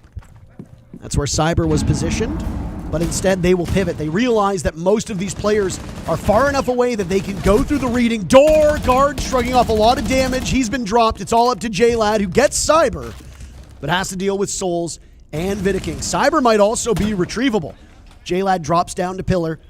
Diffuser been picked back up by Vidiking. J-Lad giving his position away, pre-firing, as the 3 players remaining from FaZe know where he is, and Souls will say no more. The 5-1 first half proved to be too tall of a mountain for Falcons to conquer, either on foot or by flight, and it will be FaZe up into the main stage on Friday, our very first team to qualify for the Montreal Major main stage is FaZe Clan. In Manchester, they made it just as far, but no farther. Top 8 will be expected for FaZe Clan coming into this tournament. Now the question is, how deep of a run can they make? This has been a perfect tournament for them so far. They've yet to drop even a single map. They started in Phase 2. Now they won both their BO1s, 2-0 here against Falcons. They're looking unstoppable, but they've looked this way before. Falcons have also shown some weaknesses here. There was chatter amongst different teams and on social media during all of the play-ins and now through the start of the playoffs as to what could potentially cripple this high-flying Falcons team. Well, going up against one of the top 3 teams, if not now top 2 teams in the world of FaZe Clan, that might be the answer. You've got 5 threats across the board. You've got a very complex style of play. You've got tremendously skilled players. You've got a robust map pool. You've got lots of flexibility. There are very few deficiencies on the side of FaZe Clan, and you see it in the stats in front of you. A 2-0 victory where FaZe Clan toppled Falcons, 7-3 on Clubhouse, and then on Falcons map, Falcons could only muster a single extra round, with FaZe still winning at 7-4. No third map needed. Falcons for the first time learning what it's like to lose all stage. Now we'll get to find out over the coming days, does that break them as a team or can they bounce back? You got to give credit to Cyber this game, no doubt. 28-12 across 2 maps. He was the MVP when FaZe Clan won their last event, and he could absolutely be it again. Vidiking also a ridiculous performance all the way back on map 1. Don't forget it. He put up 15-5 on the first map. Everybody contributing, though, on the side of FaZe. Nobody on the side of Falcons went positive, by the way. The closest was Robbie going 16-17. And, I mean, prepare to fact-check me here, but this could be the very first time that Robbie went negative in a series since this event began. I would assume as much. He's plus 44 overall coming into this game. To be clear, he's only died 30 times. So he's plus 44. His differential is higher than his death. Yeah. That's ridiculous. Robbie has been a name that has been discussed quite a lot and will still be talked about moving forward because Falcons are not eliminated. They're going to play tomorrow to see whether they go up to the main stage or how much longer they'll even be here at the tournament. As for FaZe Clan, they get a couple days off. We will not see FaZe Clan again until Friday. Wow. Until we get to the main stage, of course, FaZe Clan, they get to rest up. They'll be ready for that one. Falcons, of course, still plenty to play for. You get 3 lives in Swiss. FaZe only needed 1 of them. Falcons need at least 2. So, will they continue on to fall after this first stumble to FaZe Clan? You have to assume not, but you never know. We've seen crazier things happen. Falcons looking good, but against the best, not quite there. No. And as for you and I, Jesse, our shift today is done. It's been what a delightful set of time it's been with you to be able to talk about things like the matches, to talk about Cyber, to talk about Corn Pop, to talk about Islands. Does that mean that the broadcast is done? It does not, Jesse. We have 1 more best of 3. Do you know the teams? Nope. Team Liquid is one of them. Okay. Can you name the other? W7M! I love our producer. You got bailed out this time. Because imagine not knowing this stuff without it being on your screen. The Battle of Brazil is W7M and Team Liquid are going to do battle with, again, another team making it to the main stage. Because they both hail from Brazil and because FaZe Clan made it, that means that 2 of the 8 teams on main stage will be from Brazil no matter what. We could have more because Black Dragons are still in the hunt as well. The loser of Liquid W7M will have another opportunity to make it to the main phase. So, main stage, if you want to stay here and watch that match, go ahead. But over on the A stream, there will be one more best of 3 as well, where the loser will be going home. From Jesse and I, thank you so much for watching our cast. Another duo will be entering shortly, a mystery duo, to take you the rest of the way. Sit tight, because after this break, Liquid versus W7M.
I'm gonna give you 30 seconds, and you just have to name as many operators as you can. Okay. Okay? Are you ready? Then I'll say go, and I'll start the stopwatch. Yeah, Okay? I'm ready. Go. Ash, Thermite, Kapkan, Tashanka, Mira, Legion, Frost, Valk, Ace, Zero, Deimos, Striker and Sentry, Smoke, Mutes, Doc, Rook, Twitch, Monty, Blitz, Fuse, Glass, Dokkaebi, Vigil. Stop. Okay, I think that was 28, actually. that's not bad. No. That's No, not bad. that was all Almost right. 1 per second. Yeah, exactly. Go. Pulse, Mute, Smoke, Thermite, Hibana, Ace, Blitz, Lion, Jackal, Montaigne, Fuse, Ying, Glaz, Dokkaebi, Vigil, Scopos, Goyo, Maestro, Alibi, Mira. I don't even remember what I've said now. Buck, Sledge, Thatcher, Twitch, IQ. Go. Sledge, Aruni, Mira, Frost, Kapkan, Cav, Solis, Mute, Smoke, Bandit, Cade, Tub, Scopos, Amaru, Grim, Ying, Capital, Monty, Blitz, Fuse, Blackbeard, Legion. What have I not said? Maverick, Hibana, Ace, Thermite. Stop. Okay, I think you got into the late 20s. Who is the greatest Siege player of all time, if you have to mention someone? I think Shaiko. He's really good. He has good aim. He has good consistency. So in my opinion, we played versus their team like a lot, so we know what he can do on practice and official games. So he's really good in my opinion. I don't know. I'll say Canadian, I guess. I'll say him. And why? He's been playing since the 1940s, and he's won a lot. So yeah, and what he brings to a team, it's pretty cool to see in person. And did you feel this way also before you were on the same team as him? Like, has he been an idol for you? Yeah, he's been playing Pro League since I was 11 years old. So I've always watched him play. So be on the same team, it's pretty cool. And what were your feelings like when you realized I'm going to play on the same team as Canadian? It was exciting, yeah. So really just excitement. I feel like I shouldn't mention myself, so I would probably go with Pengu. I think while he played, it was pretty hard to argue. Like he was constantly winning, doing really well statistically on a supportive role, and not only just doing well statistically, he had high impact in his games, and I felt that playing against him as well. So yeah, I think I had a lot of respect for him as a player. I thought he was an amazing player, and I would give that to him. Why are you called Shepherd, and why did you choose that gamer tag? When I made it, I think I was around 5 or 6 years old. So I decided to do this nickname. And then when I grew up, I realized that there is so many people with the second name, like my nickname. There is so many in-game describe personage. So many in-game characters with this nick or name. So that's it. Have you ever thought about it would be cool if I was called something else? Not really. I'm fine with mine. And does it mean anything special to you now, Shepherd, or is it just it's just a name that you've got, or does it have more meaning to you? It's really stick to my life, I think. So I'm fine with it. I don't know what to say else. It's almost the whole life with me. So why would I change it? I choose my gamer tag because when I was young, 10 or 11 years old, I was playing Counter-Strike and I was playing with AWP. So in Russian, it's called stick. It's called AVP, like this, but in Russian. So joy, it means you're playing good. and I just put it together and do it like this, and then I understand that there's actually a word joystick in English. So I just put it like this, and that's it. So when you choose joystick, you actually didn't know that it meant a joystick? Yeah, I was young, I didn't even know English, so I didn't know that like there's a word like this. And if you were like forced into choosing a new gamer tag, have you ever thought about, what would you like to be called instead, or are you just really happy with joystick? I think it's fine, but actually I think maybe I will choose like some of the Lord of the Rings characters, because I really like this universe. Maybe some of them. Have you read the books? Actually, no. You should. Yeah, They're really good. I know, but I have no time actually to do.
Welcome back to the B stream here at the Montreal Major. We're about to get into our final best of 3 of the day. I'm Des.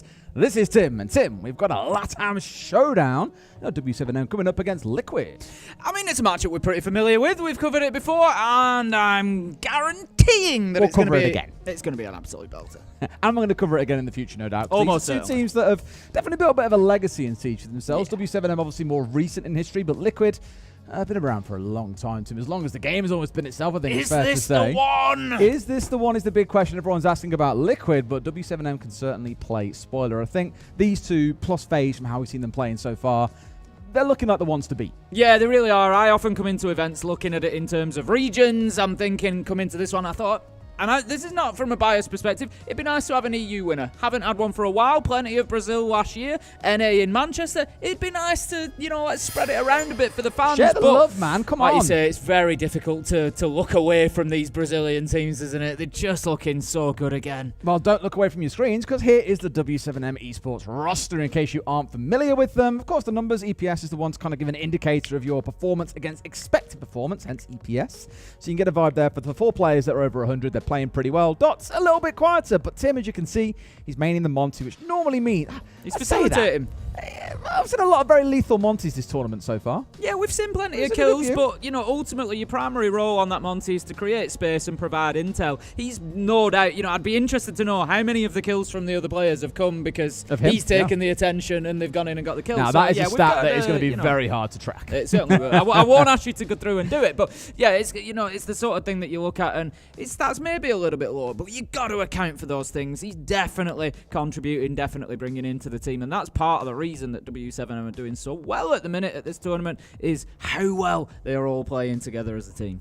Yeah, absolutely. We'll take a look at the other roster as well. In case you guys aren't aware, there is also a roster known as Team Liquid, not Team Secret. We'll change that over for you in just a second. But for Team Liquid, Resets, Nesk, Maya, Lagonis, We Harley. don't need the pictures. We don't need it. We know him by now. And I tell you what, if you don't know Maya's name by now, he has been an absolute demon. Nice one. Richard has got us covered. It's that Deimos in the middle. He has been lethal with the operator. You're scared of Shaiko? Well, I'll tell you what, Maya's the man to be watching out for. And what I love about how uniquely he's been playing that operator is more saving it for later in the round and making use of the Deimos trackers when it's 2 players left, 3 players on the other side, and they are screwed.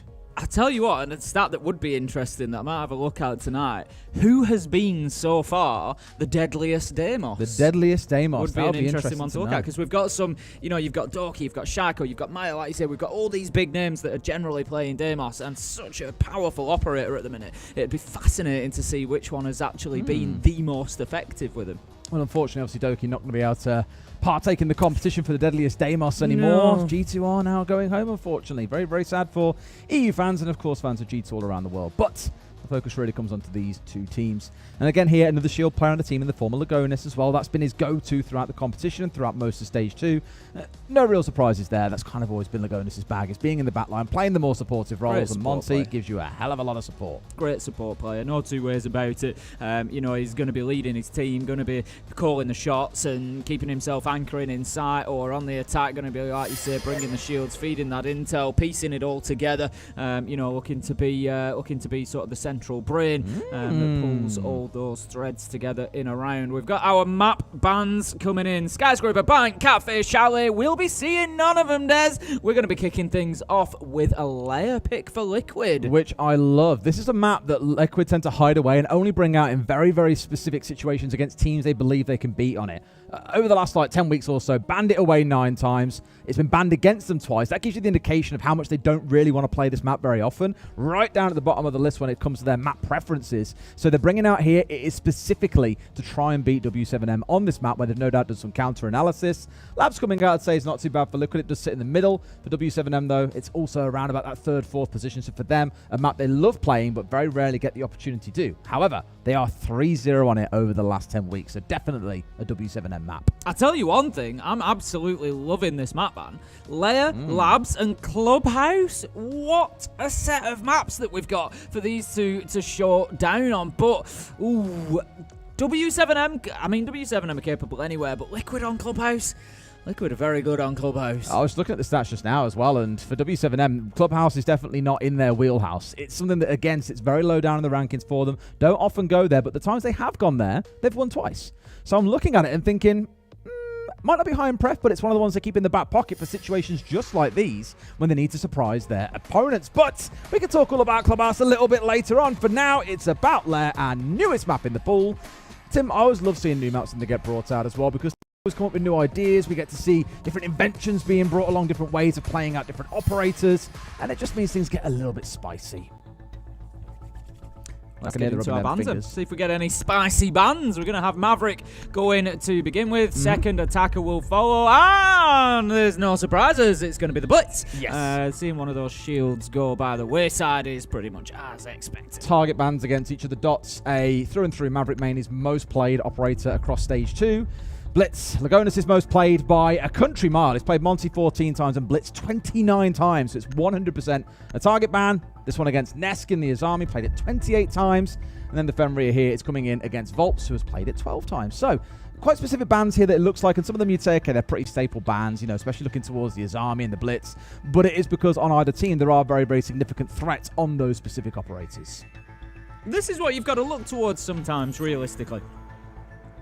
Is it a case of looking to take away the function, or is it trying to hinder the individual? And like you say, I think maybe there's a little bit of crossover between the two, certainly with these ones, the Blitz particularly. Blitz is an interesting one because obviously, like, you know, we've been talking a lot about Monty and Blitz. The teams have, in general terms, been dealing with the shields really well so far through this tournament, I think. They've pretty much been on top of how to deal with them and reduce their impact a little bit, but it's basically, how do you want to play it? Do you want to play the Monty that's a little bit more passive, is going to create space, can bully people, of course, but certainly not in the sense that a Blitz would. When you bring in the Blitz, you want in that aggression. Blitz is actually really good. This is one that you give a whirl in your rank games as well. If you There we go, rank tips with Tim, how to stay in silver. Love a rank tip with Tim. If you want to come in through ops to push onto this site, which is a really popular position to push into, you usually have them playing in sort of the 90 corridor, top rocket, and you know, down the left-hand side of your screen. Running it, you got to be careful of any pre-placed nitros. Make sure there's no pre-placed nitros round by the door. But even if they're playing a mirror or anything, if you keep yourself sort of face onto the wall, get in there with a Blitz. Once you get into that corridor, you're actually pretty safe. If there's anybody that decides to stay and challenge you, you can flash your shield. And it can be a really effective way of gaining space. I think, you know, given the fact that Blitz is banned, we'll probably see similar with the Monty instead, should it be brought along, which it has been by Dots. It's just a really good area that you can take quick control of with the shields. Great thing I noticed here actually was where the walls have been opened up that goes straight through the I know, right? Straight through the vertical slice. But normally, if there's two walls that are normally reinforced off by most teams, have been left soft here. And I think that what that means is you get a real long sight line all the way through site itself up towards Skybridge.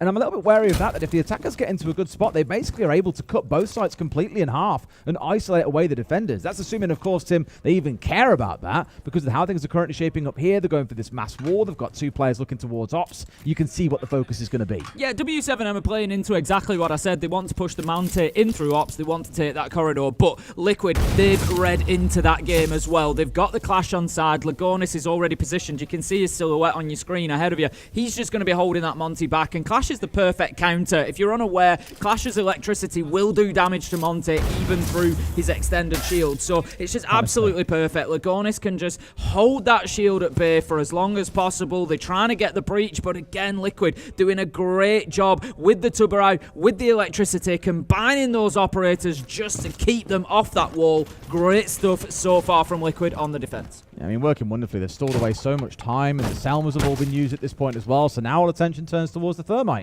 But where's Dash? He's inside of the map. He's not focusing on helping them get the mass wall opened up. Instead, he's playing like a little rat down here in the basement, looking to try and find a bit of a backstab later on. Again, aware here that it's the only hard breach they've now got left on side, so they've got to be respectful of this. I think if you don't end up having any hard breach available for these main walls that you want open, you're going to pay the price for it.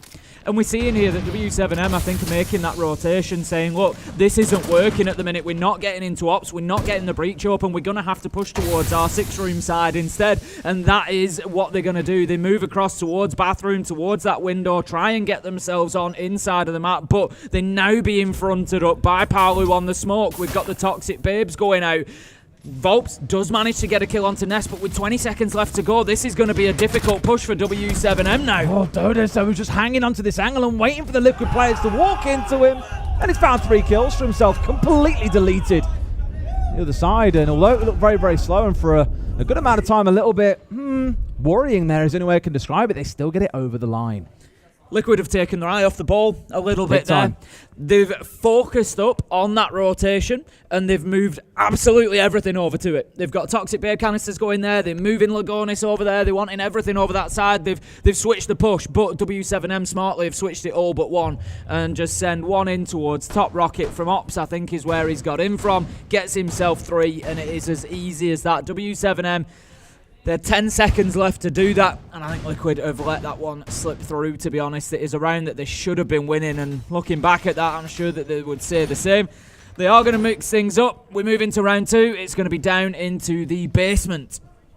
All right, well, that means there's a full map to work through here for W7M, and if you were attentive in the previous round, you'll have noticed that they didn't quite move at pace, Tim. They left it until the final 25 seconds before they finally pulled the trigger. They struggled to get walls opened up. They were held at bay by the stall play coming out from Liquid, and you're getting more of that in this round.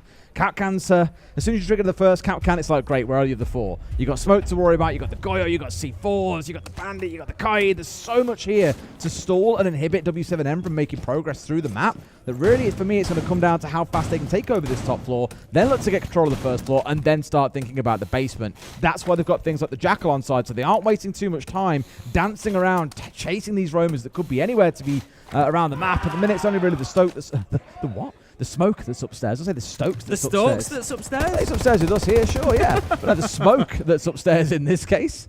I can't imagine Parlo will be hanging out there too long, though. Smoke's one of those operators that often speak about power spikes. You have different points in the round when operators are particularly potent.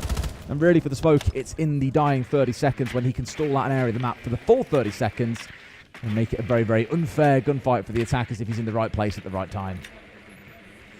Droning will continue for the first minute or so for the attackers. W7M here just to try and make sure everything's clear. They're going to want to get some verticals by the looks of things. They've got the Jackal going in with the shotgun. They've also got Striker going in with the secondary shotgun. So they're going to be doing that little bit of work. It will take them a little bit more time. If they're trying to support the book, they're going to do less destructive work, of course. But so long as Lobin keeps himself alive, gets in there, he's going to chew through that floor. And they're going to be able to get a lot of the verticals. They've got the hard breach gadgets for the hatchers. So really, W7M should have everything they need here. They are taking a lot of time though. We're halfway through the round before they start opening things up. And that is really an indicator of the size of Lair and the difficulty to make sure that everything's clear before you go in. Yeah, I mean, the first time I saw Lair play was actually in Brazil, and I forget which team it was. What team's live on? It's completely escaping me, 100%. Sorry? What team is live on? You remember? One of the newer teams. E1, that's it. E1, there you go. They were one of the first teams that I saw attacking this map, and actually this exact site, they had a wonderful setup where the plant went down, and they had a double crossfire on the downstairs, plus live with the buck upstairs, holding it off, and there was nothing the defenders could do to retake. They had to force 2 or 3 players upstairs to try and retake things from live, but they just didn't have the time. I think it was against NIP where they really struggled with that. And I can see the semblance or the makings of a similar attack coming together here, where it's all about the vertical control. It's about the pressure. You've got the Monty downstairs feeding information, and you've got Dash on the Jackal ready for a bit of a backstab when the time is right. Yeah, Monte being held at bay once again by those Toxic Babe canisters. Just going to pull out the Impact EMP. We'll need to know roughly, of course, the radius fairly small, so need to have a good understanding of where that electrical is, but I think that is not posing too much of a problem whatsoever. 20 seconds left to go. Toxic Babe is just going to be wearing off as they manage to push through the door, but Lagonis and Nesk managed to find one apiece. Monty's a little bit stranded and is going to be dealt with by Parlu. 4 versus 1 as Parlu manages to find another. Make it 3, Des. Why not? He just keeps going and going. The gift that keeps on giving down in the basement. 3 kills, and that's going to be Liquid taking their first defense. 3 for him this round, and 3 for Dodes in the prior. We've had our 2 heroes of the game so far stepping up. That really was again about the time-wasting gameplay, and I spoke about it at the round start and also in the previous round. They're trying to slow down W7M as much as they can. That's why you had the smoke raining out. That's why you had electricity to try and get through. It's why you had the Goyo canisters everywhere. Just leaving a little bit too much for W7M to do around the map there in terms of getting it fully cleared out and hunting down any would-be roamers.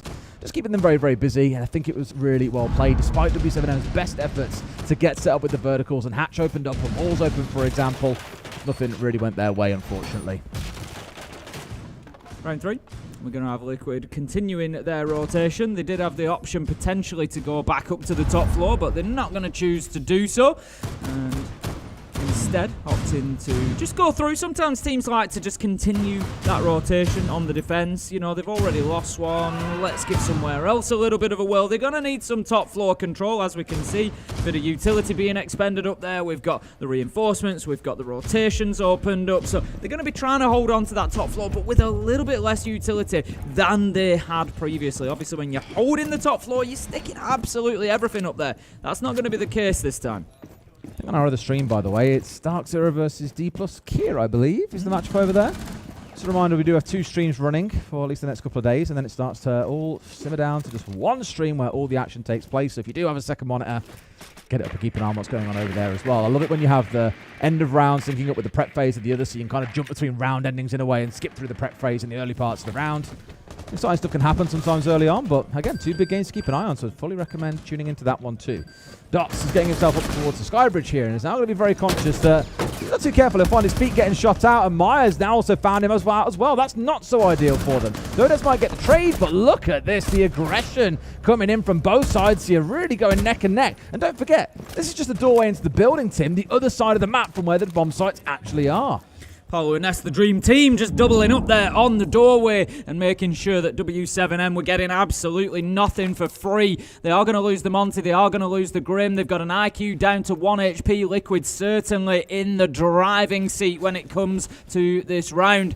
Also, potentially going to have a little bit of intel. I wouldn't have expected too many of those black eye cameras, if any, to have survived. You're scared of a C4. Given that the IQ is still on side. But yeah, Lobin definitely being careful of the potential still for any throws coming through, whether with intel or whether just based on sound. He doesn't want to be anywhere near those explosives from below. Also, don't forget that trap works both ways as well. You got the Valkyrie track down, sure. The Bandit standing nearby. Of course, it's got the Valkyrie right next to him. Sat, brothers in arms, essentially. Resets and Nesk here, where they can call to each other as to where the Deimos roughly is. And if a C4 goes the right way at the right time, goodbye, Deimos. It is the risk of running in by himself without like a Dokkaebi or a Lion on side there, is that you leave yourself quite exposed to getting baited.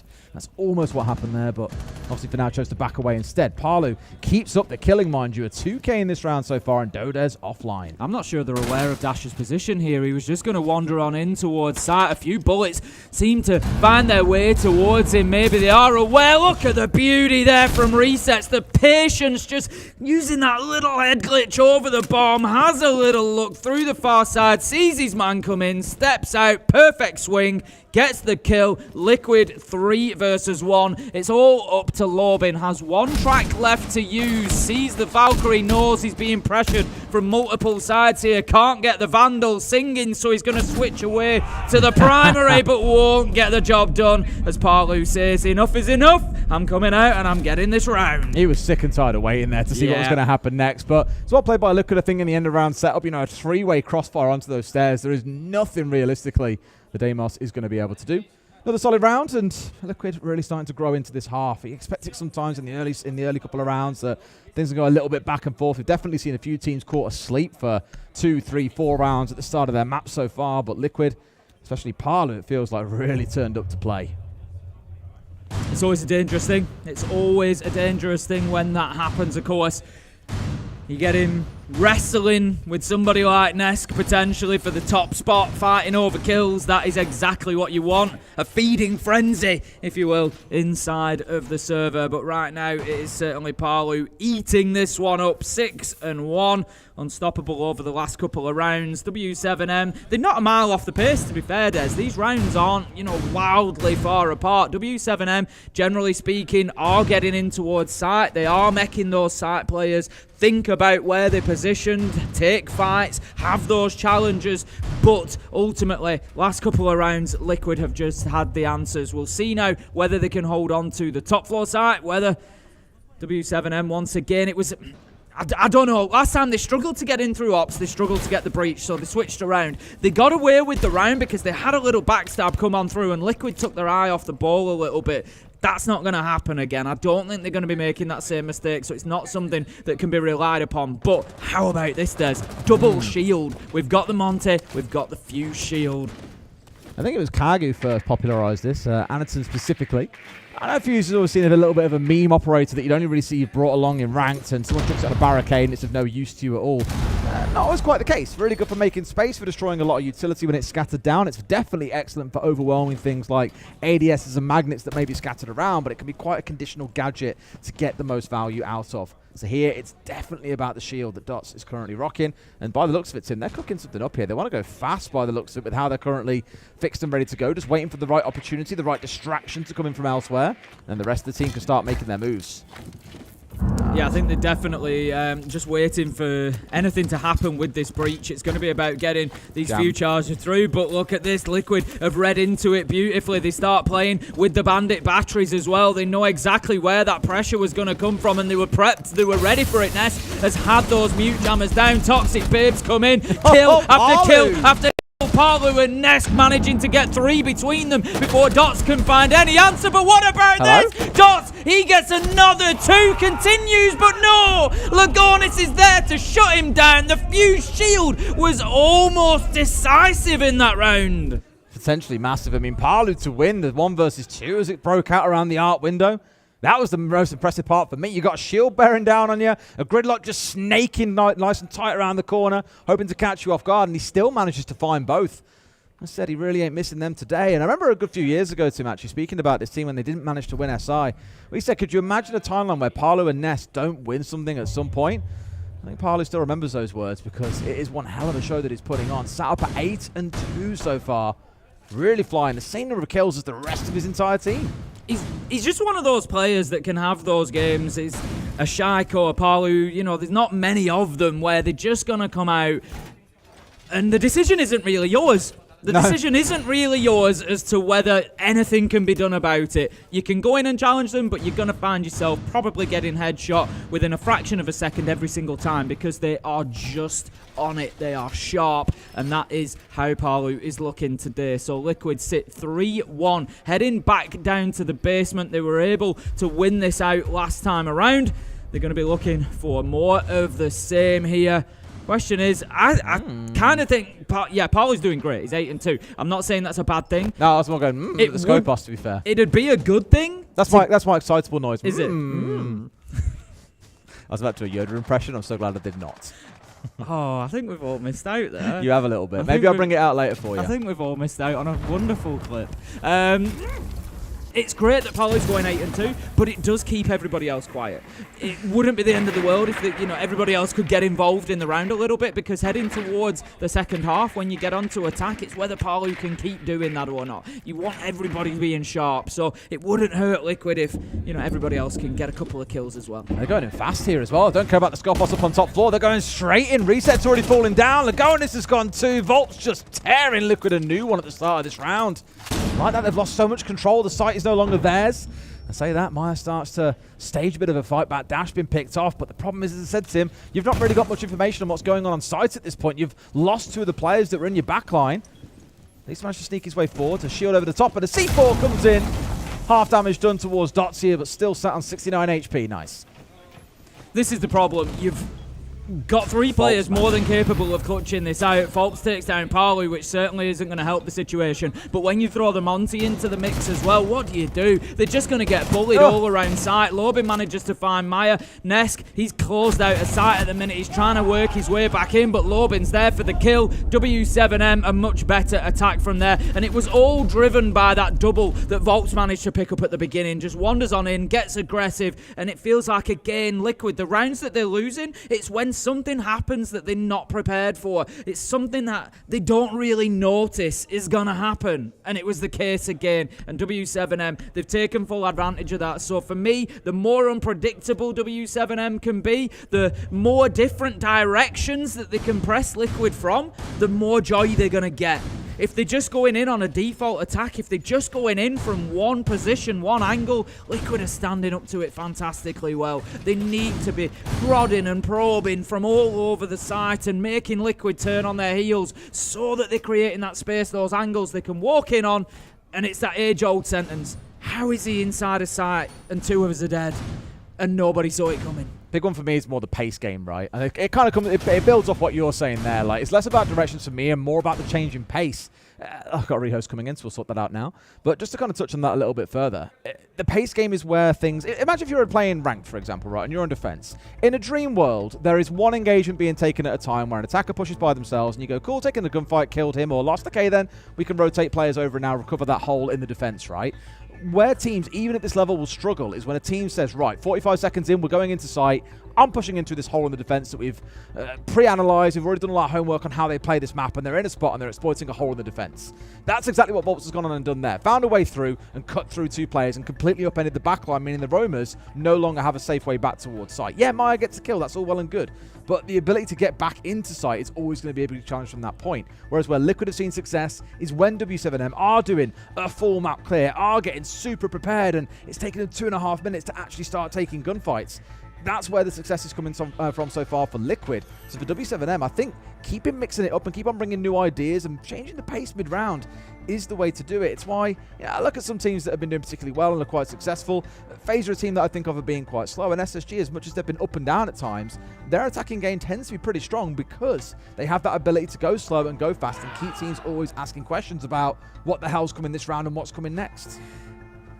It's opportunity spotting. Yeah. It's like you say, seeing that gap and having the confidence. And saying that gap's mine. Having the confidence, exactly, to know that you're going to go in and know what's going to happen. Know that you are going to get those kills and just have that firm belief that that will be the case. I don't think we're going to be too long until we're back into this one.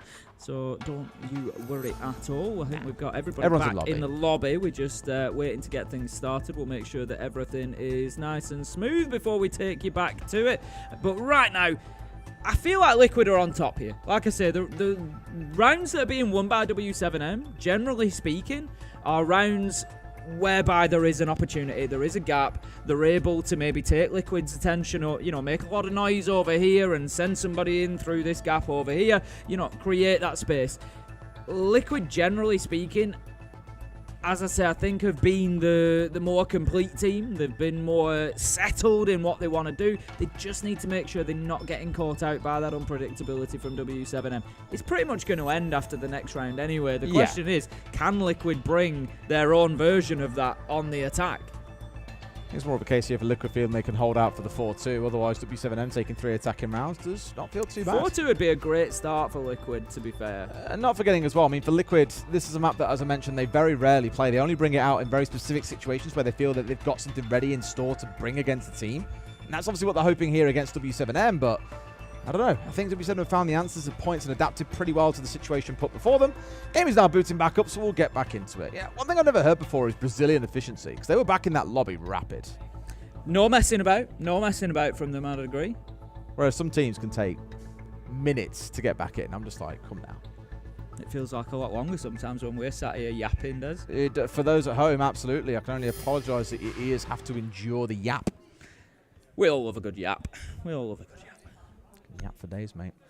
3-2 it is then as we get back on into this one. Liquid versus W7M. It will be our final defensive round for Liquid. Playing it out on Lair. It is the first map of a best of 3. The winner will join our first qualified team, which is, pause for dramatic effect, FaZe, who went through in... Well, that was a really undramatic ending to that dramatic pause.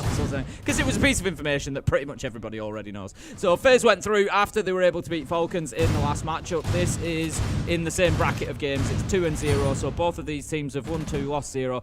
In the Swiss stage, it's really, the simplest that I can make it for you is you win 3 games, you go through, you lose 3 games, you go out. It's as simple as that. You play until one of those 2 things happens. Whenever it's going to be a 3rd game, so a 3rd win or a 3rd loss, it will be a best of 3. So to qualify or to be eliminated will be a best of 3. That's where we stand at the minute. Both of these teams can get that 3rd win. Whoever loses does not go out. There will be 2-1. They will go on to play tomorrow against somebody with a similar record. It'll be another best of 3 for them now and another opportunity to qualify through. So by getting themselves those first 2 wins, they've given themselves now essentially 3 chances to qualify in a best of 3. Spot on. Very handy explanation. Right, Heartbreach coming on through onto the wall to get themselves moving on in. Hopefully they get, I was about to say, get a second one on that because it might end up going off here, and that can always be the worry when it pops back online and takes it away Ooh, about that was half a close. second away. I've seen so many teams get it wrong. It's always quite terrifying, to be honest with you. Left side done up here as well, to no real effect. Not quite sure what the game plan was at the second one, but we'll take it. At least the wall's opened up, and that's the most important part. I don't know if they were maybe hoping for a bit of movement or something, wondering if the bandit was in behind there. Yeah, you know, maybe dump the impact EMP, see if they go to pop a bandit on there, and then, you know, you could just have a look in through that hole that you've just made and get yourself a cheap kill. I don't know, but there was no sound. There was certainly nothing to attract them to anything else. How about that? Dots with an absolute beauty of a long shot onto Parlu to kick things off. And then Lobin's coming on the backside while all this focus is being created and drawn to Dots, and he stepped in and found 2. W7M have just completely undone Liquid here in round 6. They'll get that 3-3 split thereafter, unless Lagonis, the poor sod, can pull something off by himself. How often do we see Lagonis in these 1vx situations? He's always the last alive. He's our tennis hero. I love him to bits, but he ain't that guy. I'm afraid he ain't that guy. For a 1v4, 1v5, it's good. There's not many people who are that guy. He ain't that guy. And There's you've got Deimos alive with 2 tracks left. He's dead. He's dead. He's got to be dead. That's going down, and now he's dead. There we go. Flawless round will come in for W7M, and it's again similar to what I was saying. Liquid just getting caught out with that multiple angle approach, with just focusing in the wrong direction at the wrong time, essentially, and W7M taking full advantage of it, just collapsing all at the same time. 4 kills come in rapid succession, and Liquid find themselves now 3-3. We do have just a resurface of that technical pause, so we will just have a very short one. Look, we've got a Demon Slayer mouse mat. That is so cool. I don't know what that is. It's an anime. I know you're uncultured. I know what a mouse mat is. You know why I know? Well, you didn't know you didn't bring one. I was going to say, you know why I know? Because I forgot mine. I left it at home. I've been joking for a while that I want to start taking over. Yes! Yes, production! It definitely is from Demon Slayer. Inosuke, his name is in the anime. It's, don't know why. It's a character that wears a hog's head, but is absolutely batshit crazy. Okay. It's good fun, actually. You should watch it at some point. Okay. Give it a go. Yeah. Cartoons for adults. Why not? Oh, no, exactly. I've nothing against it whatsoever. I'm just, it's not on my radar, really. Well, now it the is. thing is, I've got, you know, I don't have much spare time, Des. You know that I spend all of my available free time in the ranked mines. You know, 260 games a season don't play themselves, Des. They do not. Those are the dizzy heights that we've got to in this season, but Operation Twin Shells has been a good one to me. Mm-hmm. For multiple reasons. Kind of hard stuck Emerald at the minute, though. Oh, yeah. Yeah, I'll tell you what, the other series is on Lair and it's 3-3. Is it? What are the chances? I'll tell you what, it's poetry and motion. They're following each other like a mirror. Slightly different outcome, though. Yeah. I believe the other series is an elimination game, if I'm not wrong. It is, yes. You were saying to me earlier on, imagine if D plus Kia send Dark Zero home. Imagine. I mean, G2 have gone home and like that. The thing is, I wouldn't say against Sonics it was unexpected. I think it's more the fashion in which it happened. Yeah. Getting 14 and 2 across the 2 maps is like crazy. At that stage, it's largely unheard of. I think it's. I'm not sure that we've had that scoreline as an elimination scoreline before. No. We've certainly had the. We've had I think actually there was one that was found back in 2021. I think it was Laxin mentioned he found one. You got to go a long way back. You are really digging into the history books there to find it, for sure. You're going a long way back, aren't you, to find it? And, you know, commiserations with G2, of course. Always an entertaining team to watch. And it's, from our perspective, we never want to see those kind of results. You know, it's nice to come out and see somebody play so well. The Sonics were absolutely fantastic. It's nice to see that, but equally, we want those competitive games. We want it going the distance. We want two teams in there delivering their best and really fighting, and it's been a tough afternoon for G2. A geezer in chat said that apparently the exact same maps are being played in the other series. Really? Literally the exact same map 3. balance? Yeah. That is weird. I'd like, I mean... That has happened before. No. Yeah, happened in the same BO3 as well. Was all 3 maps the same, Richard, or was it just 2? That's what I need to know. I can't remember if the third map would have been the same if we'd seen it. I mean, G2 were getting nowhere near third map, let's be honest. But if they got there, I'd love to know if Falcons and FaZe were also going to go to the same third map. Because that is... They're going to the labs. Oh, there was different maps, yeah, because one was labs and one was something else. I forget what it was, but it was definitely a different map. Just to confirm, but the first 2... Des isn't randomly calling me Richard. The voice is in my head. He's talking to Well, you know that Richard is another name for Dick, therefore that's what I'm calling you Richard for, mate. How rude. Got him! And this is the B stream, and it's nearly the end of the day, so I feel like I can make those kind of I'm not talking. PG jokes. B stream, best stream. B for best. Richard's right. Thank you, Richard. Right, let's crack on. We're back in, and we're into the second half. It's going to be W7M on the defensive side. I feel they kind of like cracked that egg wide open in the first half, getting those 3 attacks. Look pretty good at it. But the one thing you got to really fear, Tim, as I spoke about in the pre-games, Maya on the Deimos. He's a nightmare on this operator. You might look at it and go, oh, well, Desi's an entry, right? So he can go down sometimes, right? Nah. Very consistently, he's one of the last couple of players left alive, normally with a couple of those Deimos scans still in back pocket, and that makes any 2v2 or 3v3 they get left in, or even a 1v1 in some cases, basically impossible for Liquid to lose. So keep a close eye on him throughout this half. Got resets on the Hibana here. Interesting. I mean, Palu on the book is not an unusual sight either. Hibana is, of course, one of his operators as well that he frequently uses, but this time he's going to be switching away. Resets is just looking to open up at least one of those castle barricades. Just puts the Scarz pellets on there for the time being. He can run away, he can detonate them at a later point. It could be a really nice distraction. Again, it's an interesting technique. Just put them on there, leave it, and then you move over to the other side. You're looking to get that push, you detonate them. It takes the focus away from what you're actually doing, potentially. As it is, we've got Palu just looking to roam around underneath as well. He's obviously going to be on the book. I think he's not sure exactly where they're pushing for, whether they're going to be looking for the main breach or not, because of course from underneath he could try and support that and make sure that the bandit can't just play in behind that wall, but it doesn't look like that's going to be the case. Instead, they're going for the windows, and Palu's going to be looking up through this hatch, seeing if he can get anything going. He's getting a little bit of intel above him as well. We see a red ping just signaling the position of a defender. If he can open up that floor, Palu's going to make it very, very difficult for W7M to play this side comfortably. Waiting to slice one open. They get the wrong angle. They step across the moment without realizing he's there, and it's all over. Palu in towards one. Back on his old trusty buck as well. Rounds around the side, but resets. He's like, nah, that one's mine, fam. 4 kills fly through. Dash all by himself. And it's like snakes on the ground. What's going on? I think everyone got blown over by the edge at that point. But either way, it's not a win going his way, and it's a very comfortable first round here for Liquid. Palu's had a great game there. Got great round. Got himself underneath. Was hunted down but managed to find the kills, and we just see the speed of thought that comes out as well as he moves around, switches to the skeleton key, blasts a hole in the wall he didn't need to. His teammate helps him out with a kill, but it just shows that speed of thought that he's coming in with, the use of that gadgeting utility to try and find those kills, and it's absolutely no wonder. I think he's 10-2 at the minute. I know we've had a stats reset. No, at 10-4. I correct myself. He's had 4 deaths so far, but still going fantastically well for Palu inside of the first 7 rounds, and I'm sure Liquid are going to be hoping that that continues, especially, as you said, Des, if they can get Maya activated on the Deimos as well to continue. But we are going to see W7M move along. They're going to do exactly as Liquid did when they lost the top floor. They're going to head down to the basement for their second defensive round here in round 8.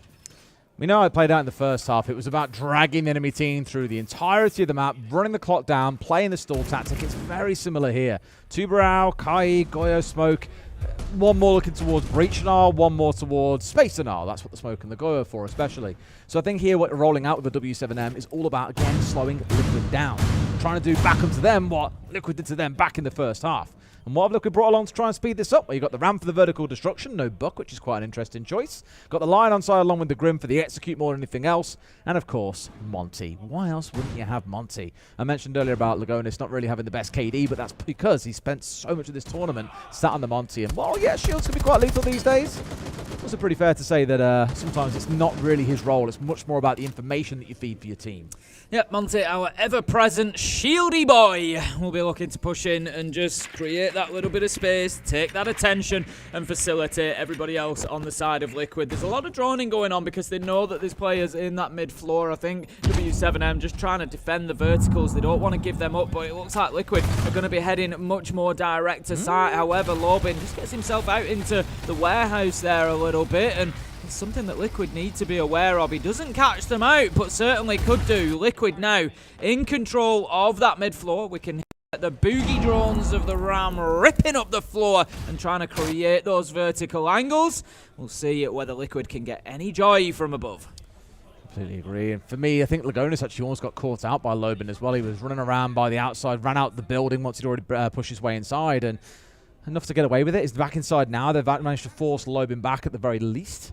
But it means they're inside the building. We're still half the round to play. It's been a bit of a slower start, but I don't mind this from teams. Like, often I speak about the kind of being able to change pace, and some rounds go fast, some go slow, or even sometimes do both in the same round. Being able to change that pace is really important. But what they've tried to do here is ensure they've really got a good setup, that everything's locked down, they've got the flank drones set up. I don't know how many they're going to have at this point because there's only 2 drones out in the field, but it's enough that they're in a spot to start marching forward. My main concern, though, is all this utility that's now going to impede them on their pushing towards site. We've only got 60 seconds still to play. Palu found a starter by taking down Volps, and that takes Toxic Babe canisters off the board as well. So important when trying to deal with a Monte. Lagonis is down to 58 health, but without that utility, it could be difficult to find the rest of his hit points. I'm not sure exactly how they stand for Vulcan canisters or where they are at the minute, but they could be critical when it comes to holding this shield back. But at the minute, Lagonis is up above and just trying to rotate, trying to push elsewhere. I don't know if it's going to come down to a hatch drop, but Resets just trying to get a little bit of attention on this side as he knocks the barbed wire. Nesk manages to knock Dots out, finding himself a kill, and that leaves us 20 seconds. Liquid, got to get moving. 15 seconds with the numbers advantage. You feel like they should be able to get it over the line here. There's still an EE1D to go. The last Grims have come out as well, but there's fire impeding them, so they've got to run through the fire, and that is never a great way to do it. Through the fire and the flames,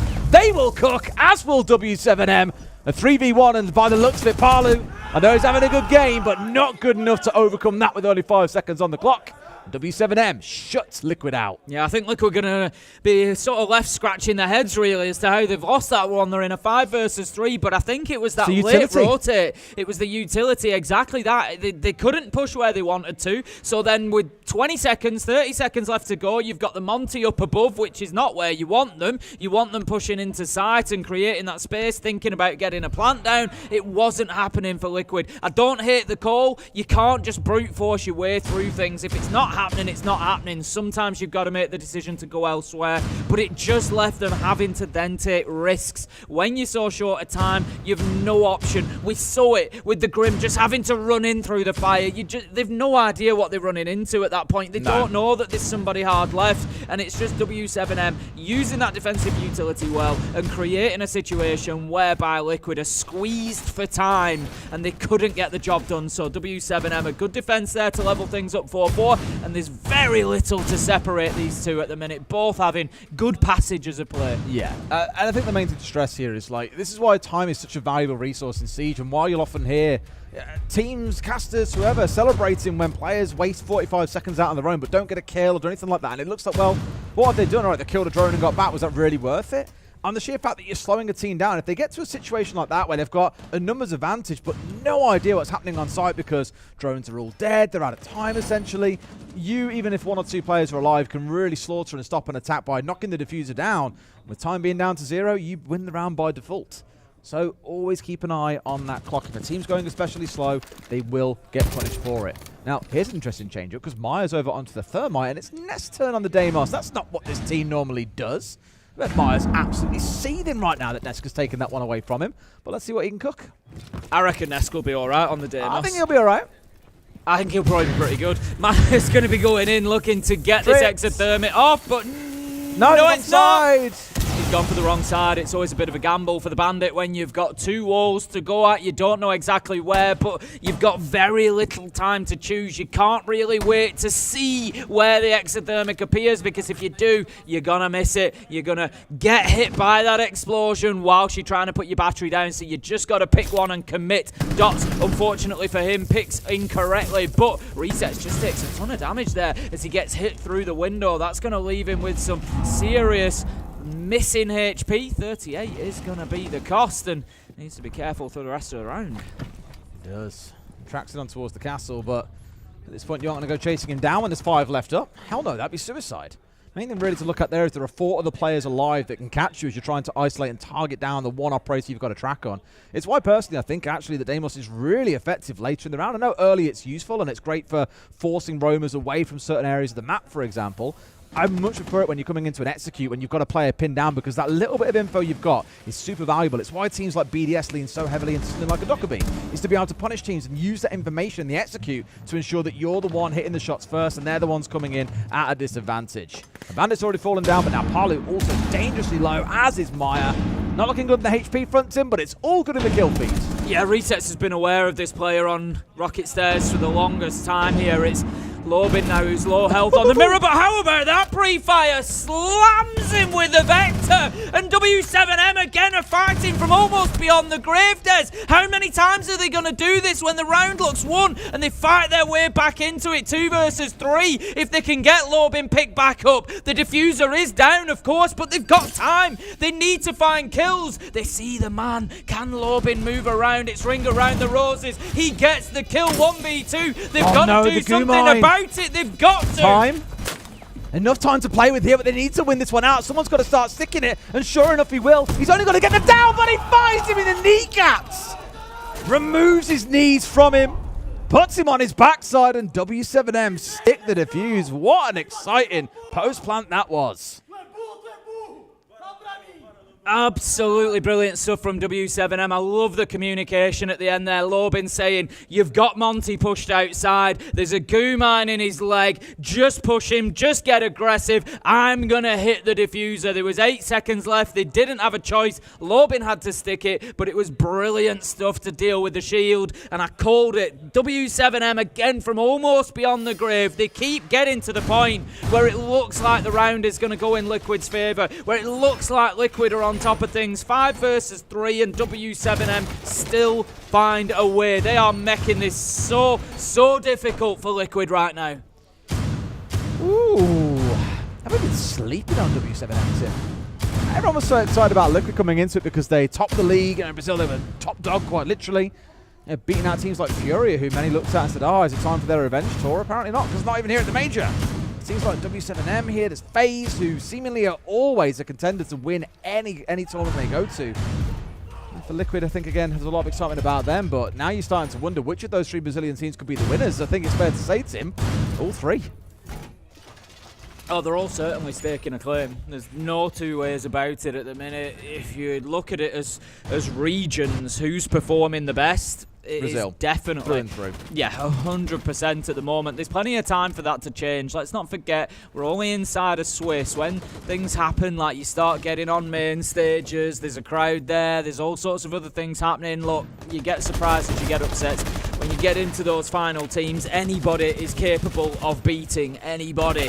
But right now, the smart bets are going to be hedging towards the Brazilians because they are looking great. Hard to see a way to beat them at the minute, to be fair. Not impossible. We've seen it happen, but just difficult.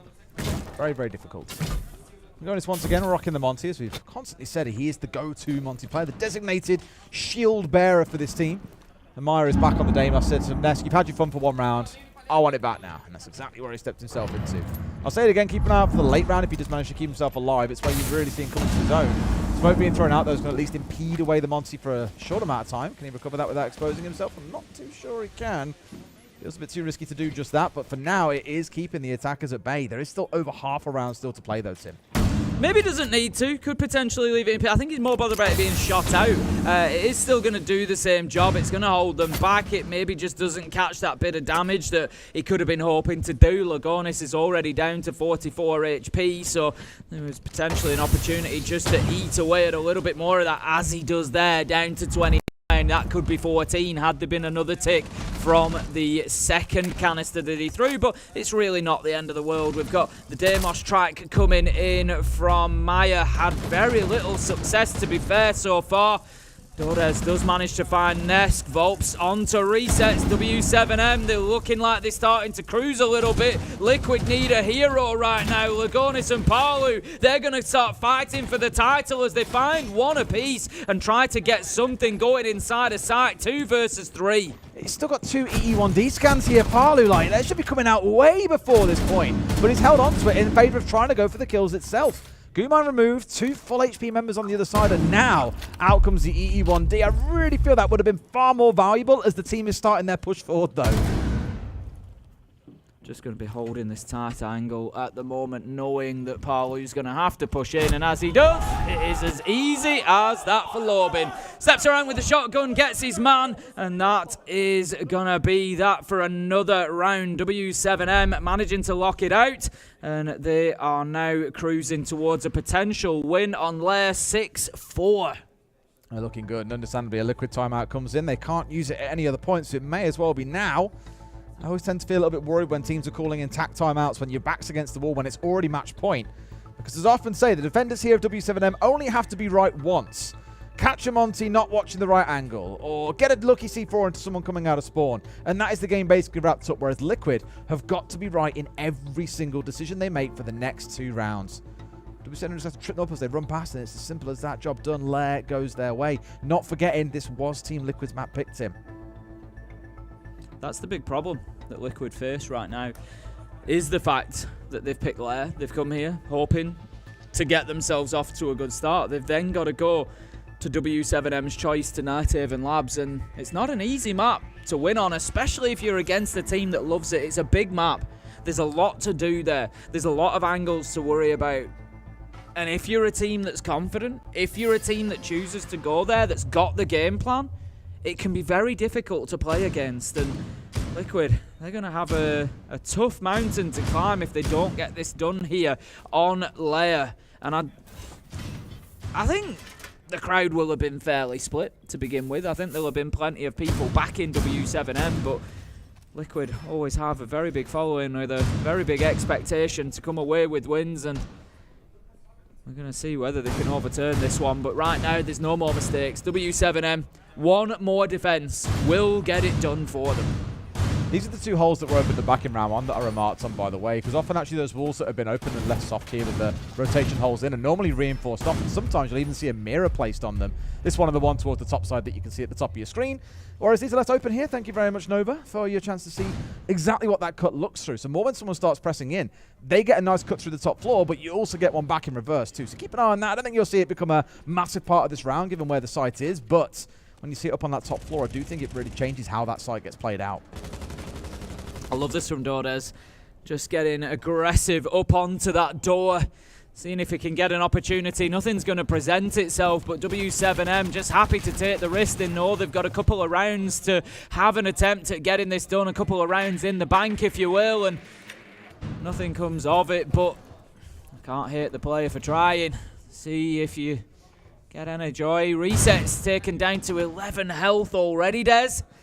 Already a tough point for Liquid to work from. Was it a shotgun blast to the face that nearly brought him down to that level? I'm pretty sure it was. And at this point, Dots, I know he's had a rough go of things since we had the rehost come in. It's 0-4. He finds himself, of course, across the game himself doing much better than that, but he struggled to find himself in the last few rounds. That side swap can do a lot to change a player's fortunes, to be fair. And Liquid, I think, are starting to burn down now. They know they've gone through that first minute, still getting themselves set up in position to start thinking about what a hit can look like here. Nothing else, I'd be more worried about the roamers around the map, like you can see up here, for example. This castle up on the top floor is certainly going to be a point of concern. You've also got Volp set on the Legion up here at the same time. They really need to force these guys away before they can start thinking about going towards the site itself. Maya being found out, that's a real stinger, because against him, he's on that deadly Deimos. Maya's been so quiet today, and you can see the impact that it's having on Liquid's attack. It was driving them yesterday, but not today. Resets down on low health is not going to help either. Nice C4. Dash managing to take down Lagonis, and you've got to say it looks like this is going W7M's way at this point. 5 versus, I was going to say 3, but it's really 5 versus 2 and a bit, as Resets can only take 1 bullet, so he's got to be very, very careful when and where he chooses to take these fights, and W7M are playing it smart at the minute, Des. They're not getting aggressive. They're just keeping themselves inside a sight, holding their angles. They're going to let their utility do the job for them as much as they can. Flash coming in front of them here as well. On the swing, Nest baited that one out perfectly from Lobin. One more sat in tight here as well. I think that bounces back, so that's maybe not quite ideal. He's still dug in here. Don't they know at this point? Now they definitely know. And the other side of it, there's one waiting. There's 2 of them here. Another flash comes on through. One's on his backside. Nesk is really pulling his team back into it, but he's now taken down. Resets is injured, and Palu's got to do it against 2. We know that he's capable. 1v2 sprays through the wall. Can't quite find his man, but does do some damage. Does he manage to find the headshot onto the ward of Palu pushing through? Oh, yes, boy. he does. 1v1, 15 seconds left to find this kill. Dordes full health though. Steps out, finds him through the rotate and takes him down. And that's going to be W7M taking Lair. And again, not their map pick. Liquid opted to come into this. They're the ones who walk away empty-handed. It means Labs waits for us next. I'm sure Liquid will feel very happy going to Labs as well. But it does now start to play in the back of your mind. W7M are 1-0 up. One more map, and they'll secure themselves a spot in our live quarterfinals in this case, on Friday. Yeah, they will go and join their country mates FaZe, who of course already qualified with a win against Falcons earlier, but W7M, I won't say that it was necessarily comfortable. It was a very good game between the two, to be fair. It was close. It could have gone either way, but Liquid just really went off the boil in that second half. Those last few rounds, they certainly weren't up to the same sort of speed, and I don't know, kind of looking at the body language, it maybe looks a little bit dejected there for Liquid, and maybe a little bit of frustration creeping in towards the end of Lair. A little bit, but I think the players are still walking away smiling and all heading off for a little bit of a chat. They look all right about it. They know that there's still a long way to go, and things are hardly ever decided in one map. But best of threes, that's the beauty of it. It's about performance over 2 or 3 maps that you've really got to deliver and be consistent. W7M look great, but will that carry on if we get into labs? We say so often, this is their map pick. They go into the other team's map pick, and like we say, ultimately you've got to be capable of doing everything. Des, you've got to be capable these days of playing everywhere. And Liquid, they're going to have a good labs as much as they're going to have a good everything else. So I'm sure it'll still be competitive. But W7M definitely winning the mental game and taking the momentum with them. That's exactly it. And I think overall, in terms of top performers that stand out for me, Palu had one hell of a series, as we mentioned, right? Sat at 14-8 here, as you can see in the screen. Great timing on that one, Richard. And on the other side, there was a few players that really got themselves into double digits, but we touched on him in the game itself. Maya, the one player that was really stepping back, that you really want to see getting up there and getting busy, is that player that can have such a massive impact. When he's had a quiet first map, you're really hoping now builds himself back in for map 2.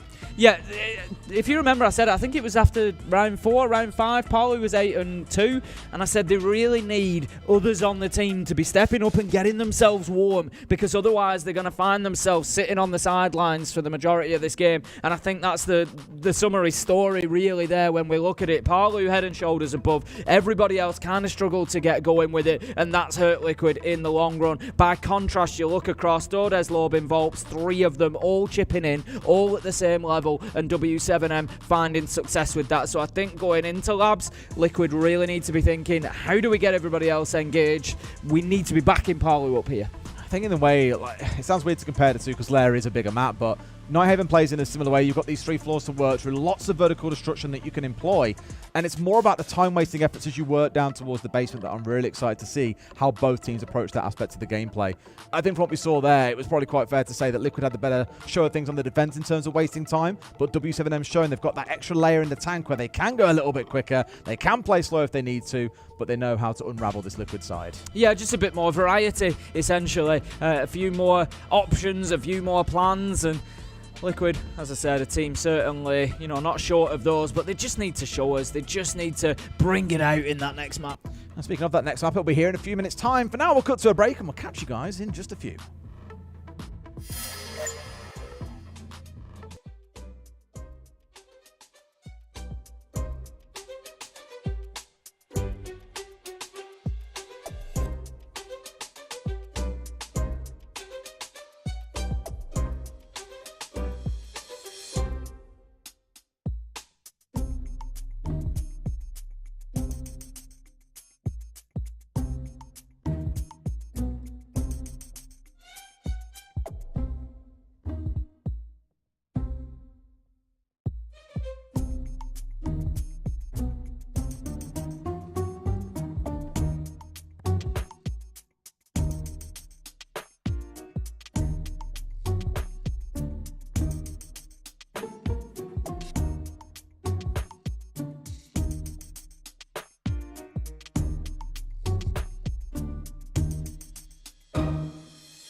Welcome back to this second best of 3 of the day here on the B stream. We are already one map in, Tim.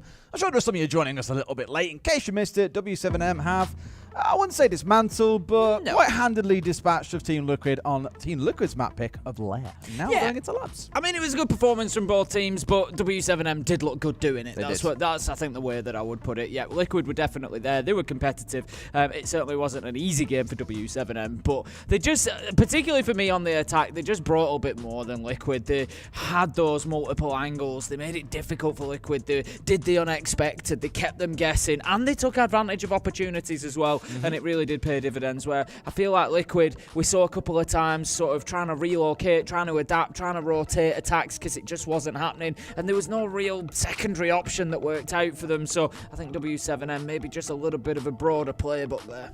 Yeah, and I think a big one for me as well is like looking at how things have shaped up. Like Liquid didn't really look too bothered at the end of the map walking away. There were smiles, there were arms around the shoulders. They were like, cool, you know, it's not the end of the world, because for this game, it's a 2-0 game. If you win, you qualify. That's it. Your week's over. You can now chill out until Friday. But it's more for the others where things then become a bit of a concern, because you've still got to carry on playing best of 3s tomorrow, the day after, if it requires it, to keep on battling your way through. You'd rather have things wrapped up now and not have to worry about that potential of not making it on Friday. You can kick back, do all the prep work that you need to for Friday, and make sure you're nice and relaxed. That's it. I mean, this is the bonus. This is the reward for going 2-0, isn't it? You're in that nice position whereby you can come into this game. There's not an awful lot of pressure on it. Yeah, it's great. If you win it, you get straight through to the quarterfinals. Everything's good. You can spend your time relaxing and prepping. Great stuff. If not, you get another chance tomorrow. You get another chance the day after. You've got to this point as quick as anybody could do, and you've given yourself every opportunity from there. So, yeah, they certainly don't need to be sweating just yet. That's it. I mean, Liquid are already all in the lobby. I can see on our screen over here. They're already ready to go. We're waiting on W7M at this point, because looking like, right, that team sort of back in, locked in, ready to go. Whereas for the other side, it's kind of like that, like ring walk in boxing, just kind of saying, you sit there and sweat a little bit. You wait for a couple of hours. Yeah, you worry yourself Don't a worry, little we bit. won't keep you a couple of hours. We'll press the cast to start game button in a minute. Not yet. I've got 2 players in lobby there. When they're in there fully, of course, we'll start the game, and then we'll see if this ends up being a 2-0, or if it does require that third map. And being honest with you, Tim, the idea, the prospect of a Clubhouse as map 3, I think it's actually really exciting, because Clubhouse, I think, is where all good series need to end. I'd love to see it. It's such a classic map. It is a classic map, and it's a very good map. You know, you look at it's one of the maps that has been there for a long time. It's been there for a long time for good reason, and it's because, especially after that rework, which is a long time Someone was ago talking about now. this the other day and saying, do you remember back when the top when floor you had that couldn't separation? rotate across the top floor, Horrible. and all sorts of stuff changed, and ever since then, I feel like, Clubhouse for me is one of the best maps. I love watching it. I love playing it. There's nothing really sort of bad about it. I just swear, I can't get wrapped into a cycle of that, Oregon, and Villa in ranked anymore. It's all ever... If it's not that, it's Coastline. I play quite a lot of Night Evan Labs. Do you? Yeah, it gets banned all the time. Right. Banned all the time. Need to get in the stack. That's What do you think is the most hated? When you look at like your experience of bans in rank, what do you say is the most hated map? For me, it's Sky. People always... I love Sky. People Emerald always ban Plains, always immediate. That's crept view. And I played Outback twice before I came out here, and I was like, I don't want to play this anymore. Never mind. I'm done playing this game. Let's go and talk about people playing instead of playing. Outback draws a lot of bans in my games. For good reason. Emerald Plains draws a lot of bans. Unfortunately, Lair still does, and I think it's just the curse of the new. It's, people haven't learned it, don't want to play. But Lair is a good map, and I enjoy it. But yeah, we don't always see too much of Lair. What I was loving is, like, by virtue of the fact that no one else understands it as well, everyone sets up a good time. Like, let the chaos reign. Let it sing on through. That's what it's all about. Well, there we go. Enough chatter and jabber and yapping. It's time for us to get into Night Haven Labs, our second map in this best of 3. And if it's required, Clubhouse awaits us afterwards. However, I think W7M look like they're pretty on it in that last map. We mentioned the attacking half looking particularly good for them. Well, they start on the attack here as well. So if they walk away with 3 rounds, I think Liquid are going to start to sweat. Yeah, I was going to say it's really important that Liquid come out with a good start on the defense here, but I've got a feeling, we'll see how it plays out, but I've got a feeling that Liquid might head up to the top floor as their first defensive site. I haven't looked at the stats specifically for top floor, but what I always say about top floor is it is a difficult one for teams to hold on to, simply because it's very tough to play a roam game. It's very tough to get away from the site and to have any impact anywhere around the map. Often we see basement having good defenses because a lot of time can be burnt elsewhere. Lair, you can keep people busy all the way up in IT, around warehouse, storage, and you can make life difficult. That's not really the case with the top floor, so let's just keep an eye on that and see what happens, maybe in round 1, or at least the first time Liquid do defend that top floor. But a band's rain on through, a couple of differences there, particularly the Ram and the Clash. Interesting choices there to close things out. I mean, the Ram, I think, are completely understandable. Again, I mentioned at the end of Lair, the maps aren't too dissimilar. They are quite sizable. Lair is a little bit bigger, but a lot of vertical long laps. Exactly. There is a lot of soft flooring that Ram can really go to town on and make it really effective to attack vertically. It will mean, I think, for both teams, they're leaning towards things like the Buck, which I think both teams will say they're very happy playing. I mentioned that Maya is sort of the new Buck main in town on this team, whereas historically, it was always Palu. We've got to see a little bit of that from him back on the last map. However, we'll see what their Buck play looks like in the second half, because for now they start on the defense as mentioned. W7M are going to try and crack this egg wide open and get a good half on the way. I'm seeing 2 hard breachers already lined up on the side of W7M, and that leans into what I was going to speak about. How do you attack this site? What are W7M going to do here? And I think this leans into W7M's wheelhouse perfectly. I was speaking about the site and how you're kind of restricted to defending from site because you can't have too much of an impact from below. I'm not saying it's not possible, but we don't tend to see too much of it. So W7M, though, back on Lair, one of their big positives was pushing from multiple sides, was creating little surprises for Liquid when they were on the attack. So they've got the ability to do that here. They've actually taken away the thermite as I've been speaking. They've gone for the knock instead. It still kind of leans into that. They may well go for a little crouch walk and a little backstab somewhere, but I was interested to see them maybe open up multiple angles, get IT, get connector wall, maybe push somebody to top fish, really surround this place and make it difficult for Liquid to focus on where the problems are coming from. They're likely going to want catwalk as well, but as I said, might just go for a little crouch walk in. It's the knock that does, but no, doesn't check his corners, and Dash is going to be punished. We've seen a few times like this over the tournament so far, of like drones just not double checking corners, of Monty's getting sprayed down for free, and all kinds of shenanigans. And I think Dash just learned that he was going to double check every corner for the rest of this tournament. Paying the price there.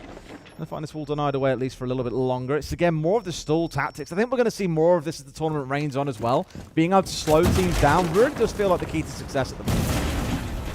Zofia just going to clear off that Soto canister from below, and we will see IT wall getting breached. Just a little bit more work needed in order to do it, so that it is an actual maneuverable breach, but they've got the viewpoint that they needed, and you can see the effect that that has had on Liquid. It pushes them all back to the right of your screen, all back on into sight. They're going to try to keep hold of catwalk, but lose their head peeking nest. And Palu trying to push that door as well. Going to punish them. Maya and resets there, though, to restore the balance for Liquid. 3 versus 2.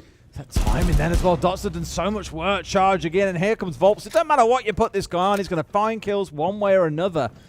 Diffuser is down, but they're the ones who've got control of the site, it feels like here. And as long as he's mindful of what's off towards his left and the threat of this mirror window, I feel they'll be completely fine to recover this diffuser and start getting set up for a play. They've got 60 seconds in which to do it, Tim, as well. That is ages in siege time. Yeah, he sees everybody ahead of him, just needing to be careful here. Maybe wait until he's got a bit more support, until the Zofia is in place, locked and loaded, ready to go. Lobin there manages to get that perfect support, and that is how you play a 2v2 when you've got a Monty on the attack. Lobin just getting there as quickly as he could. The Monty just biding his time, waiting for that support to come along. Lobin just waits for that attention to go towards the shield and gets the kills. Great stuff from W7M. I said that Liquid might struggle to hold on to that top floor site. They have, and they're going to move away to tank and assembly down to the basement. They don't want any more of that top floor here in round 2. W7M, they did a good job, to be fair. It wasn't easy for them when they lost the knock straight off the rip, because they were hoping to open IT and pressure connector as well, have a presence inside of electrical, and make it really tough for Liquid to move around in sight. And it wasn't something that they managed to achieve, but they still got the job done. And that, for me, is really one of the key characteristics of what we've seen for W7M so far. Okay, this isn't working. How do we achieve that round? How do we get the job done? And they generally have an answer. Well, this really needs to be, again, wasting time territory for Liquid here. You can play the full map if you want and then fall back down into the basement a little bit later on. Concern really is going to be how effective at W7M at hunting you down. I thought we might see a Jackal coming out again, similar to what we saw back on Lair for a short amount of time. Instead, it's the Deimos and the Blitz coming together. Now, of course, if the Deimos gets the track onto an enemy that's out around the map, guess where Blitz is going? Straight at that enemy. And this is where they're going to got to be careful. You can overdo it on the roam. You can overcook a little bit, Tim, and find yourself burnt to a crisp when the enemy team just collapse all around you. So that's what I'm keeping an eye on here. Do they manage to catch someone out, or do Liquid manage to waste a bit of time but slip their way back towards site when it's most important? Speaking of, just spotting out Lagonis there, going in for the challenge, but how about that? Lagonis wheels 180, takes dots down, he had to slam the brakes on, he was running across that gap, but decided, no, I'm taking this challenge, and took down the Blitz, and already this has been such a better round for Liquid, and look at where the kills have been coming, Des, all around the map, and that is why I said that top floor might be difficult for them. When they're downstairs and they can play those extensions, they are so much better off for it. I was going to say, Nesk is still up on the second floor, which would have been a point of concern for them, but he's found Vaults. And that was really your main key to winning that round, taken offline. And the Deimos means closing up the final one is no bother at all. Good response, though, and Liquid playing out around the map, as I mentioned, looking to waste time, and I gotta give it to Lagonis. That was one hell of a shot onto the Blitz. Yeah, it was absolutely brilliant. Not only is it a shot onto the Blitz, it's above the counter as well. That counter in Kitchen has got like a concrete half wall on top of it, and you've just got Blitz's little head poking up above there, and Lagonis just absolutely wheeled onto him and removed it from his shoulders. Brilliant stuff for Liquid to level things up, but it doesn't solve the problem of the top floor, Des. In all honesty, I'd have personally preferred to see Liquid maybe go to storage or something. Even a Kitchen. We don't see the pros play Kitchen too often. They much prefer the storage side. I'm always a little bit shaky on the storage because you've got that opportunity to plant just inside of that external window, so it can be a little bit rough to hold on to. But I just feel like a lot of Liquid's success there came from fighting around the map, came from taking the fight to W7M, and it's not something they can do in the same way here. They're going to be penned in again. It's going to be down to W7M to drive this round and to decide where the action's going to happen, and I feel like that suits W7M better. But Liquid, if they can get it held on to, it puts them in a really good position. It's pretty fair to say Lagonis didn't expect to get into an engagement so early in that round. He was more looking to waste a bit of time and just got lucky and walked away with his one, so fair play. No real big complaints. In this round, as you say, though, it's back on the top floor, makes things a little bit more simple for W7M to work their way through. Changed away a couple of their operators as well, of course, really focusing on getting the IT breach opened up here and want to make sure they can do so in good time. That's why the Thatcher is on side here, to make sure they can get through the wall and not have to worry about playing that dance with death that can sometimes be a 2-bar stack with a Bandit or a Kaid, and before you know it, you've lost a minute and a half trying to get a wall open, and it's endlessly frustrating. So the right sort of idea here, I think, in prioritising getting the right things opened up, so maybe they aren't so time sensitive when it comes down to the last 30 or 45 seconds. Expecting the FNAT up above them there as they move towards that catwalk door, but as it was triggered, we saw the couple of shots come on through the door. It's just one of those that you give it a whirl, see what you get, but the answer for Liquid in that case was nothing. We're going to see this IT wall getting opened up. No major problems there for W7M. This time around, as I spoke about the lack of the thermite last time, they have brought the thermite this time. So I would expect to see them push towards getting connector wall opened as well. The Thatcher can go and assist with that potentially. Get that done. Get on in there. Pressure pillar, pressure IT, and really shut down that entire side of site. They've got a drone in here, so they know what's going on. Maybe could even just shoot out the actual charges themselves, just like this, and not have to worry too much about changing around and getting the Thatcher over here as well. Although he is on the roof, it probably would have been a bit easy just to chuck an EMP, but that's beside the point, Tim. Wall should get itself opened up here, all no problem at all. And that will force away the last man of Liquid back in towards site. And as I say that, the first kill comes through. It's taken us a good, 105 seconds to see that kill come through. So it's a bit of a slower round, but W7M is slowly starting to get open what they need, and Liquid is starting to bite back. Ness getting aggressive onto that catwalk angle there, just looking down the length of it. You can see the exothermic is going to be placed on that wall between pillar and connector, and this is what will start to open the site up for W7M now. It's going to be very difficult. Liquid, they can't really play inside of pillar and server. They can't really play inside of IT. It looks like they are going to try and stick it for the time being with the Legion, but it's going to be a tough spot to hold on to for long. There you go. Great shot. Thank you very much. Resets dropped the hatch as soon as the wall got open. It's coming up behind them here. He could be a little bit of a thorn in the side if they're not careful. And sure enough, finds the long angle and it's found one. But is it too little? Too late? Maybe not. Dodes is down. Volts in a 1v1. Against Resets. Knows where he's coming from. Oh my god, he's found it as well. Resets with a miraculous flank. As I mentioned, he dropped that hatch and I thought, okay, are we playing for C4 Denials today? No. So they're going for a lobby flank, and look at that, striking through, finding two, and winning his team the round. Beautiful stuff. Really unfortunate timing for Volps at the end there. We've all been in that situation where you've got the utility in your hand, you strafe around the corner, and it's all over. Good night, Liquid. They do a good job to hold on to that site. That was the site that I picked out that was going to be difficult for them, and it looked like it was going to be again. This time with the Thermite, like I said, W7M made it very, very difficult for them to play anywhere inside a site. They managed to get themselves a good flurry of kills, but Liquid, they weren't scared. They stood up to it, and they did really well to hold on to that round. Like you say, movement, particularly from Resets, just changing things up and getting those kills helped to get them over the line. So this time it's going to be a third choice site for Liquid. It is going to be storage, as I discussed, so that plant spot is generally the focus. It's just inside of the storage window behind the pillar on the right hand side of the screen. Thank you very much, Nova. They've got the barbed wire there to prevent it. I like to see that floor opened up sometimes just to again make the attackers think about it. You can play it from below inside of assembly. You can get the angle from below. You can play it up here in IT. You've got to hold on to one of them. It doesn't hurt to try both, because again, it's going to stretch the attackers. They have to clear above, they have to clear below, because you can hold on from either side. As it is, we'll see where W7M choose to push from, but Liquid at the minute are looking to hold on from above.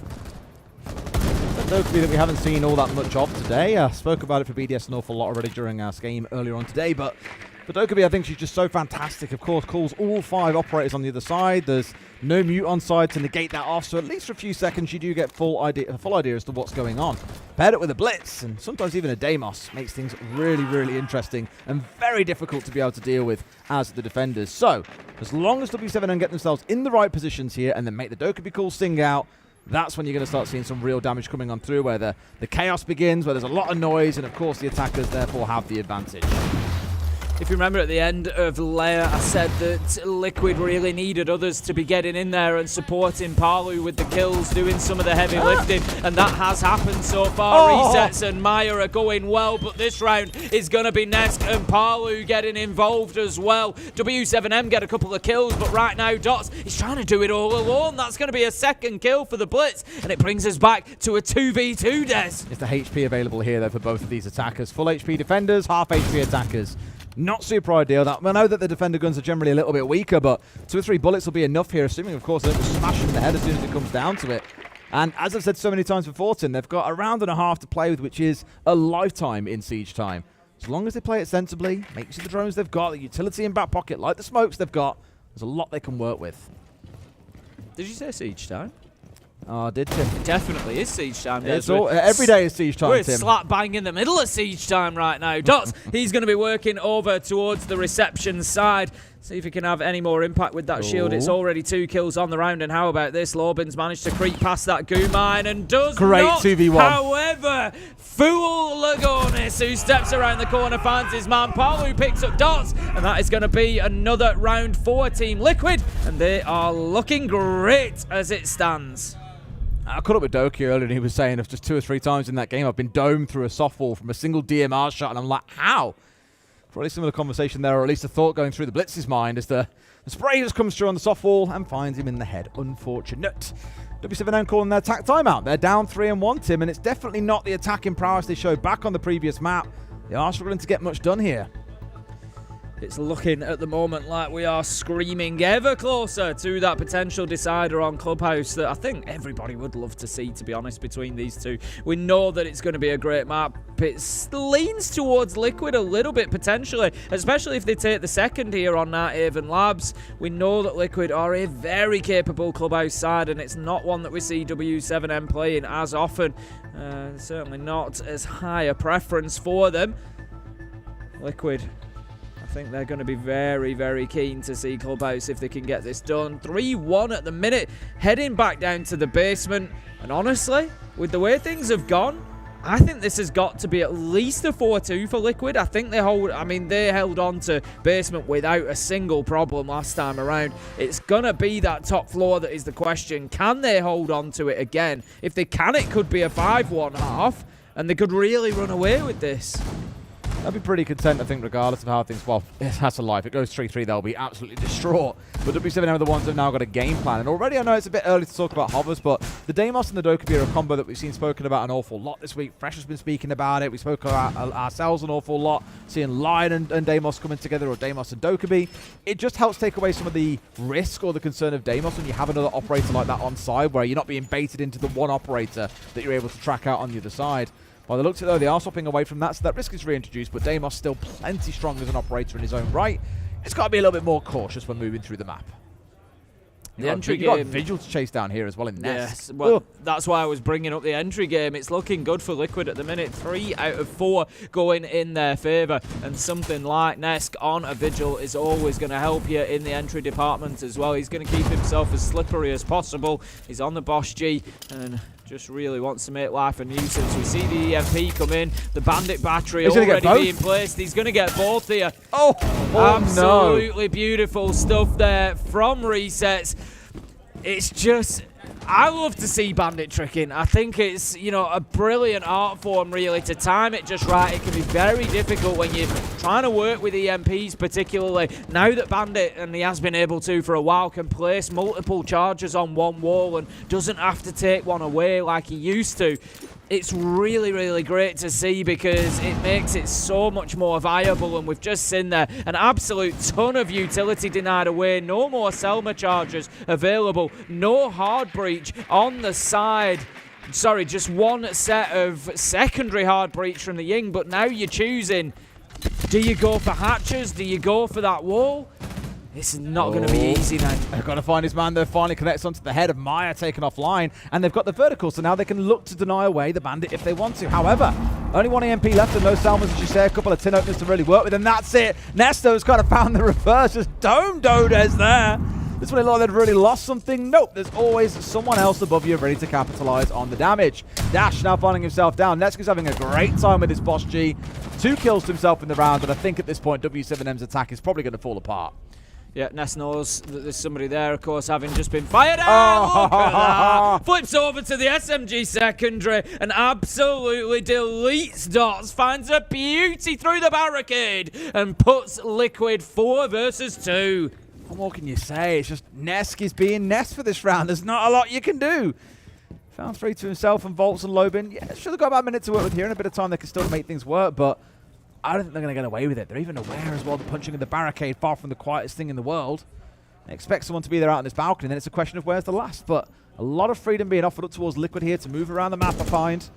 They've got 4 players left against 2, and try as he might, he's not quite going to be able to collect Lobin. One more inside of control. Right idea. Sees the man swing out, but they've really got to punish him here. That's a freebie. No, it's not! It's not a freebie, Tim! Lagonis will get traded out, but my God, that's twice this game that he's spun on a dime and just taken the skull of an enemy player.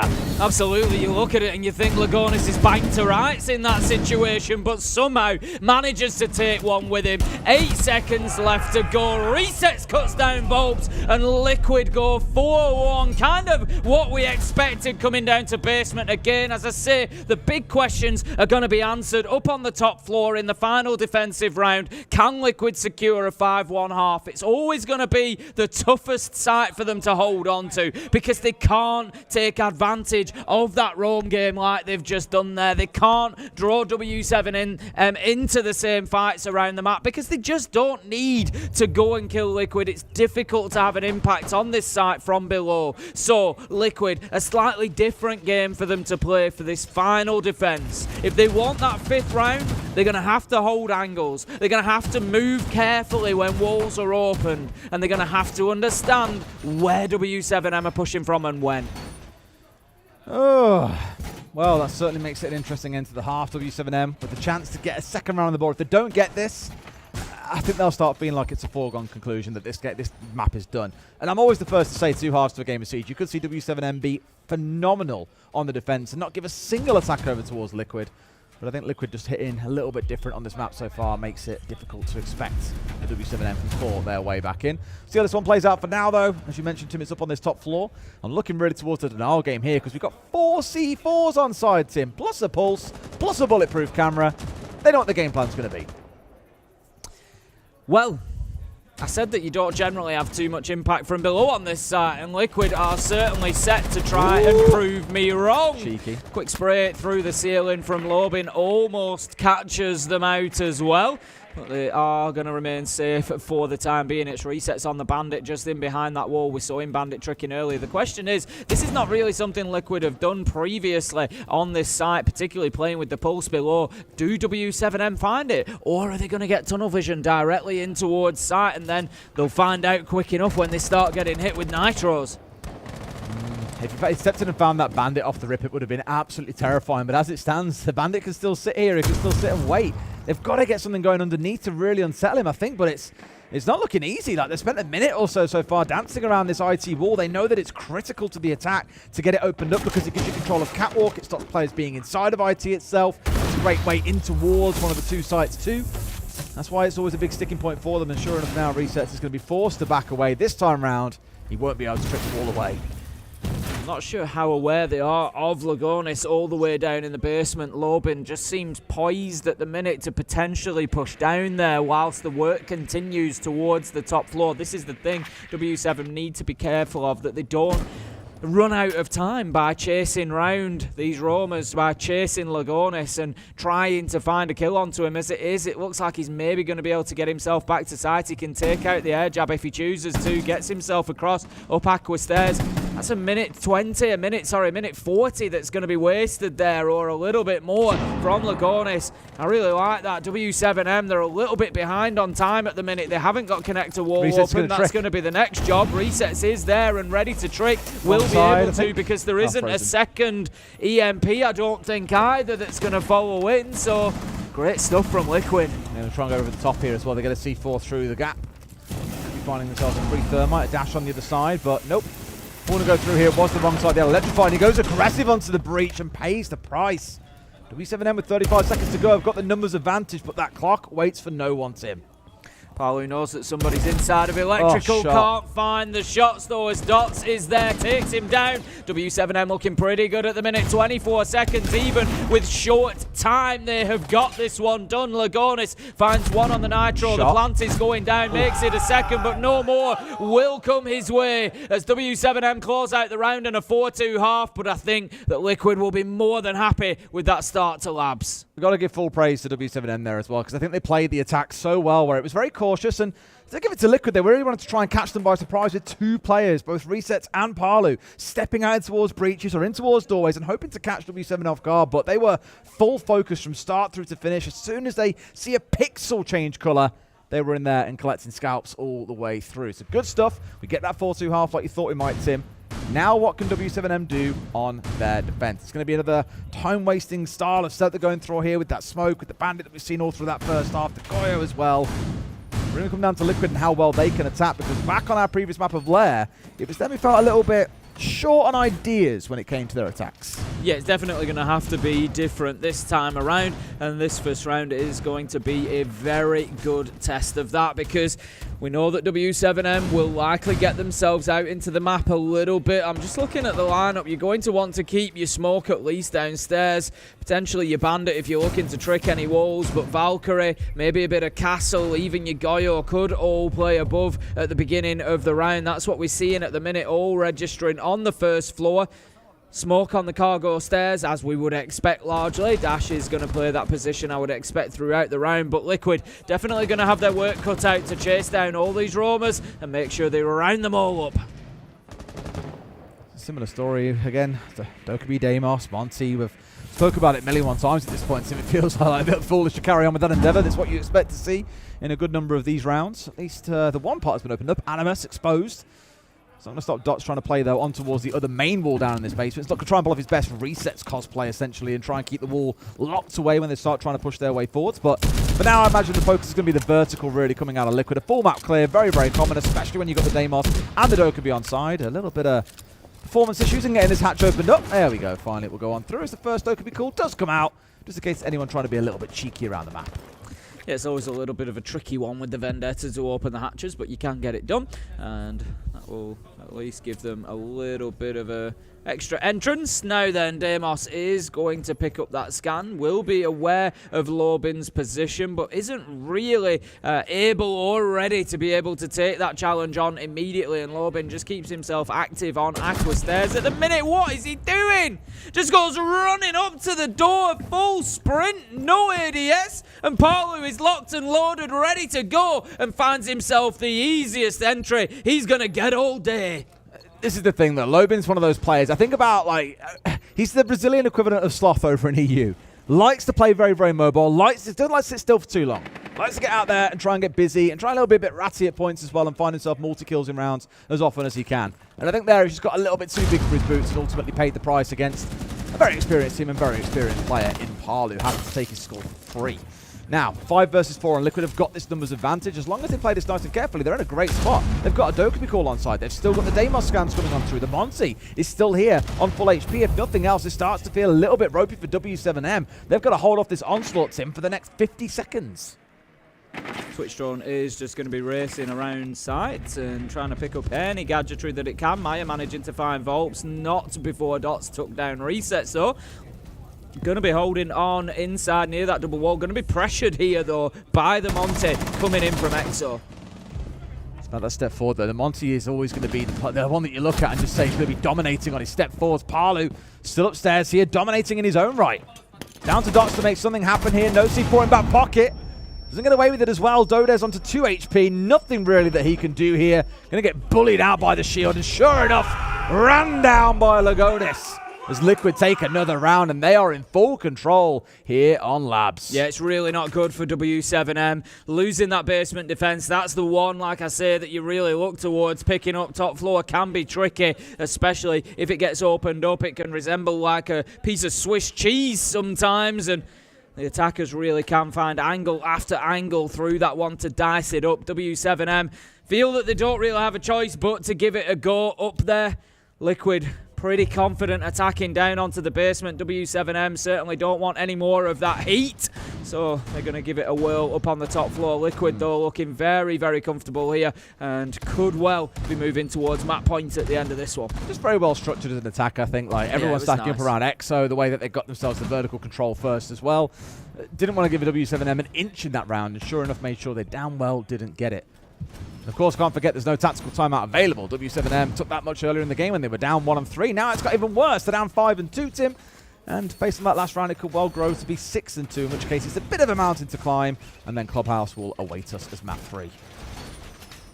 Prep phase will come to an end then, and we will see exactly which side Liquid will start their push from. They've got the Thermite, they've got the Ace, they've got the Thatcher. Multiple choices there for breaching, which just really tells us ahead of time that they are going to be looking to get connector wall open, which has been done for them. We can see it's been left soft for the time being, so they'll need to be cautious about heading on in there, but they will use a breach, no doubt, to get that external connector wall and just make sure nobody's playing actually inside of that room. It may well be when this goes off that the defenders choose to reinforce pillar. They might want to stay aggressive on there, but it's a choice they're going to have to make. That's always going to be a big focus, right? But for now, no real control on that side of the map. It's, of course, very early on. Looks to be where they're going to start, though, because you've got the Grim of Maya working its way in. Where most players will start is up on the roof here, so they can rotate across between IT, but also off towards Connector and try and make use of both sides of the map being opened up to exert pressure. Already spoke about the importance of IT. Connector, it opens up once at least you get the main site wall opened up. A great plant spot in behind that main central pillar as mentioned. So that's what you're looking out for here. And on the other side, it's more about the C4s that sit in back pocket, I'd expect, for the Mirror. I thought for a second I saw running downstairs. Could try and cause a bit of bother. Everyone, in fact, it's just the Oryx on the downstairs at the moment. He's the one looking to be a bit of a backstab. I think Oryx is probably a little bit underplayed at the moment. You consider the effectiveness that he has against shields. It's always a risk to go charging into a shield, but it definitely stops the shields from being able to get a bit too brave. Otherwise, they're flat on the back and probably getting picked off by a teammate. Absolutely that. I mean, without one on side this time. I think looking at ways that you can utilise that space under the site as well. Look at that, it's too cheap. I told you, the sloth of Brazil, he's doing it. Liquid just giving themselves away there. Lobin managing to pick up a double, and Liquid really should have been aware of that. You need to be checking it out, making sure that you're clear underneath the map. They do look to pressure their way in towards Connector here, just mounting the shots, the utility that's all flying in towards Pillar, making sure with the bees that they're not going to get swung from electrical Volps.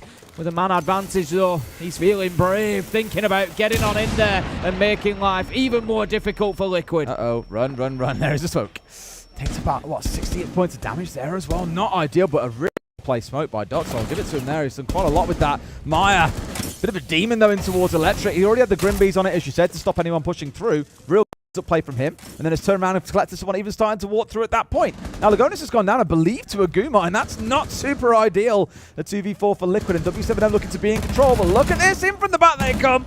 Loba's going to find one more for himself. Surely a second to be collected here as the pressure on Maya is coming in from both sides, and it is not looking too good.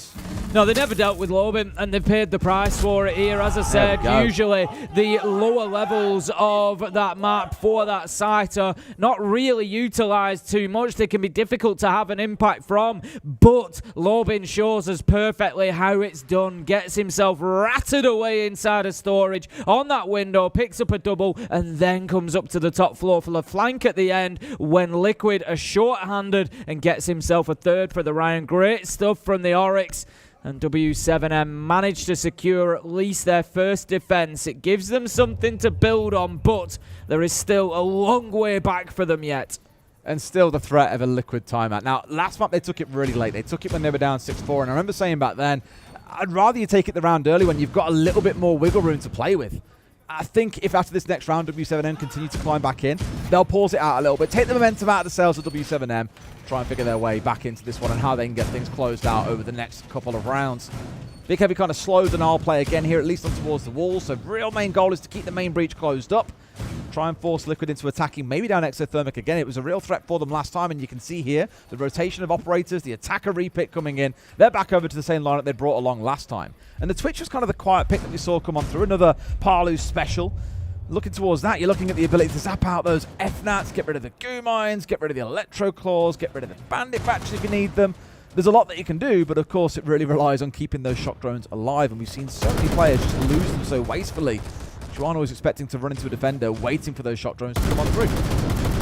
Yeah, you've really got to try and understand the individual sites, I think, if you're going to be using the Twitch drones, because... I thought you were about to say understand the psychology of a Twitch player. I was not. Because of the unlimited distance that the shock drone has got, if you can get a longer angle, if you can find... maybe a point of elevation somewhere that you can take that gadgetry out without having to go directly into sight. You put your drone at less risk. As it is, going in, a little bit unfortunate there. You found somebody out on the roam. They pick up one of the drones, only one left. That's it, really valuable. Of course, you have your standard drones that you can make use of, almost to make sure that the way forward for the shock drone is clear, but at this point you can use them also. You can also use them just as 4 drones if you really want to, and I imagine that's part of the game plan here. Last one's now out on the field. Parlu running that one forward to see if it gets picked off. And elsewhere, of course, you can see it's Nesk, his partner in crime, charging his way through the map, hoping to collect someone, unsuspecting of this potential flank coming on through. So far, no one giving up anything. You can see that there is a mounting presence inside of Kitchen at the minute. 3 out of 5 of the Liquid players are in there. So just trying to get themselves prepared for this push when it comes along. Moving down Exo stairs now tentatively. Nesk is just going to be holding that angle through to make sure nobody peeks. He's looking to basically just pick up a cheap kill on an overzealous defender that decides to go and have a look. The Monty will come down though. This is where the push really begins. It's the same as last time with the big push down Exo. And running himself out. C4 over the top, but no, gets shot out. Of course, the beauty of land, it's much easier to shoot the C4, and they've ran past the angle being held behind them and have looked directly in towards sight here. Right idea. This one's sitting nice and close, but no, Dash finds him first. Nesk eviscerated. IQ taken off the board.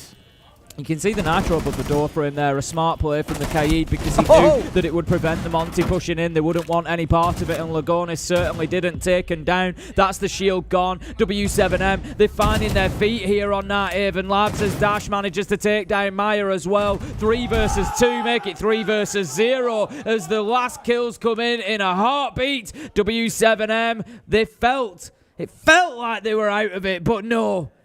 They've grabbed a hold, they've clawed their way back in. They're now 1 round short, and it's no surprise to see Liquid rip that time out and say, it's time to have a chat. Sooner now than when you're down 6 and 5, because this gives you at least 2, maybe 3 rounds to play with here to recover this. They only need the 1 on the board is the most important part, and W7M have to rotate through the off sites. Let's not forget the less preferable sites amongst their roster. I'm sure they're very happy to play the sites that you'll see them rotating through, all of them, but you always have the ones that you prefer going to, the ones that are easier to defend. And so there is an opportunity for Liquid to exploit that. But clearly things aren't quite going the way that they planned. What happened to that team that started this half so good with an attack into the basement? W7M are on the rise. You can see Huxor just having his input there, feeding into the players. He's a very, very experienced player himself prior to moving into coaching his Huxor. So Bit of a shotgun hero he used to be. Absolutely did. A pleasure to watch. And now choosing to take up the coach's mantle in behind Liquid and feeding that intel and that information into them. What has he seen? What can they change? How can they mix up these attacks to try and take advantage of W7M? But you picked up on it on yourself, Des, earlier. Looking at Lair, they struggled on the attack with Liquid. They now come in here, and it's looking like a little bit more of the same for them over the last couple of rounds. They're starting to run out of ideas. W7M feel like they've got it figured out. That's the thing. I think the problem that I have with this is it feels like the flow is in the flavor. It's in the favor of W7, and they're the ones controlling how the rounds play out.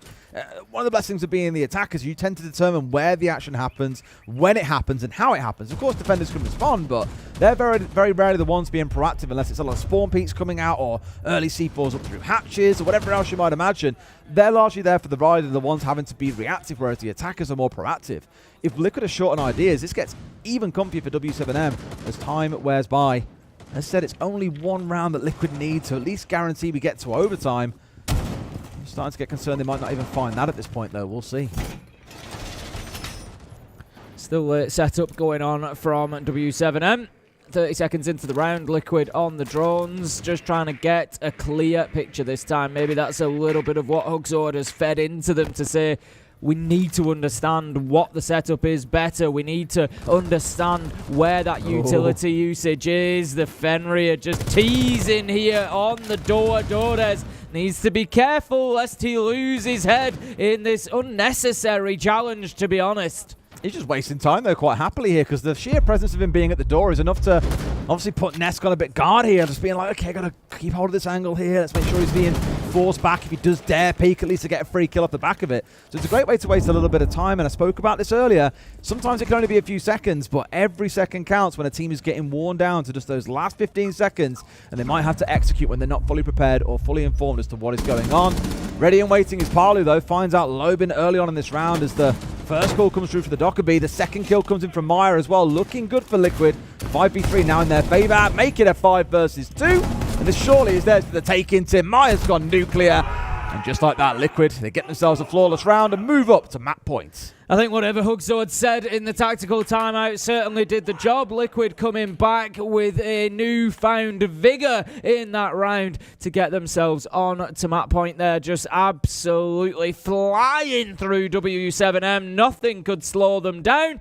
Beautiful stuff from all round. 6-4 now for Liquid and W7M. They're going to have to dig deep. They're up on that top floor again. It can be a tough one to hold on to. We saw them do it well earlier. Can they go and get a win here a second time? Big if on that one, I think. I'll see if they can get it over the line or if it really comes down to W7M scraping together 2 rounds. Working a bit of magic. And it's kind of a question of why fix what ain't broken here. Like, that was a pretty good setup for them. I've enjoyed the Monty, I've enjoyed the Dockerby, I've enjoyed the Deimos coming in as a triple threat. I think it does add an awful lot to the team where they can really impress the other side. Dockerby especially really showing herself to be a big part of their attacks, I think. Like you saw it there, they got the entry, the other 4 players were all being called, and it was then just an absolute bowl over for Meyer as he went from one kill to another, bouncing between players. He'll get himself on the Deimos here, though. No big surprise at all. Again, it's his most played operator by quite a country mile. Would much rather be on that than something like the Docker B. Let's get into what could be our final round. Lobin has made a real nuisance of himself so far. It was on the Oryx last time around that he got a double when he was just playing these little rat positions out in the map on the windows looking for those jump outs. This time it's going to be in kitchen.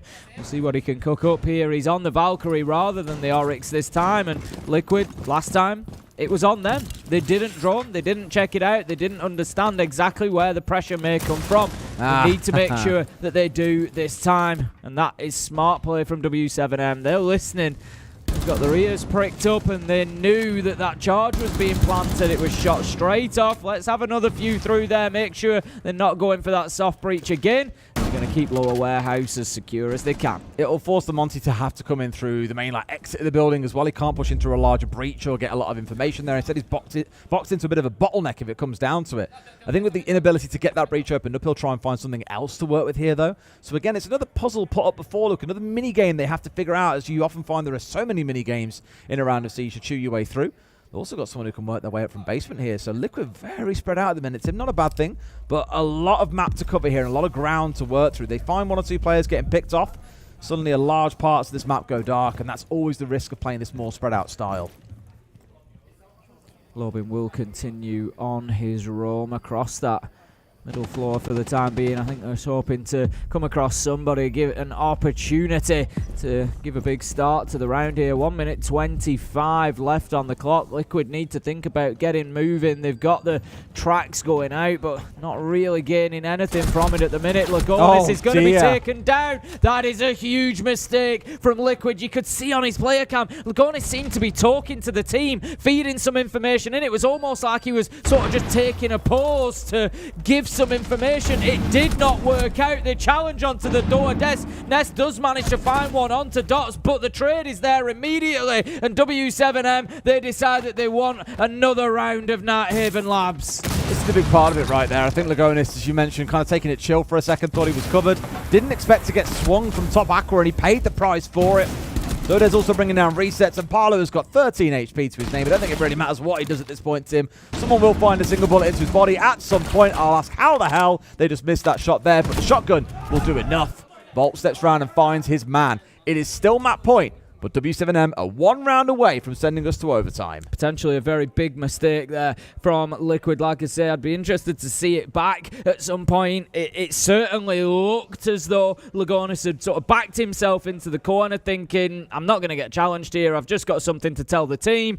And then what a perfect time for W7M to swing that. Maybe they heard the Monty moving around down there. He is a very loud operator, and it was a little bit of a swing to just say, I'm going to have a look at what's going on Aqua Stairs, whether I'm being pushed here or not. And the opportunity was just served on a platter for them, and they ate it up. Great stuff, W7M, and they've got themselves down to basement. This is a real opportunity for them to push this to overtime. Completely agree. See if they can get it done. Of course, we saw a really good Liquid attack at the start of the half on this site. But I feel it was more the surprise factor that caught W7M off guard. Then when they had 4 players appearing in EXO, it was like, whoa, why are they all here? What the hell's going on? I've got a monster running at my face in it. It wasn't a good time. No fun was had in the defenders' camp. Whereas the next time around we saw that site being defended, W7M looked far more composed and were ready to deal with what came at them. So for me at least, the onus now flips over to Liquid. You're the ones who have got to change up the game plan here and work something a little bit different. And that different, Tim, involves not playing a shield. There is no Monty in the lineup this time around. Time for Lagonis to frag out.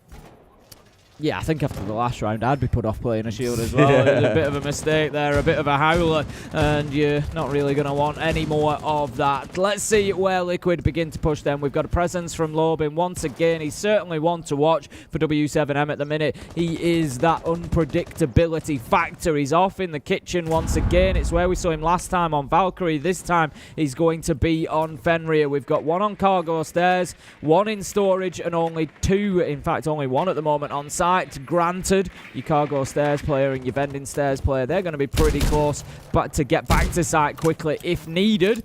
But Liquid, they are going to have a job on their hands, taking the time to find everybody's location and fully understand what W7M are doing here.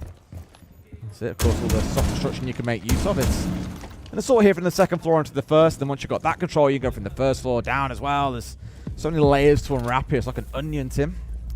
Dash finding out Nest to start things off. The IQ being taken offline. Nothing massive that he can really hunt down, but the FNAT's now not going to be so easily tagged. Same story with the Kaid Electro Claws that may not be so easy to remove now from above.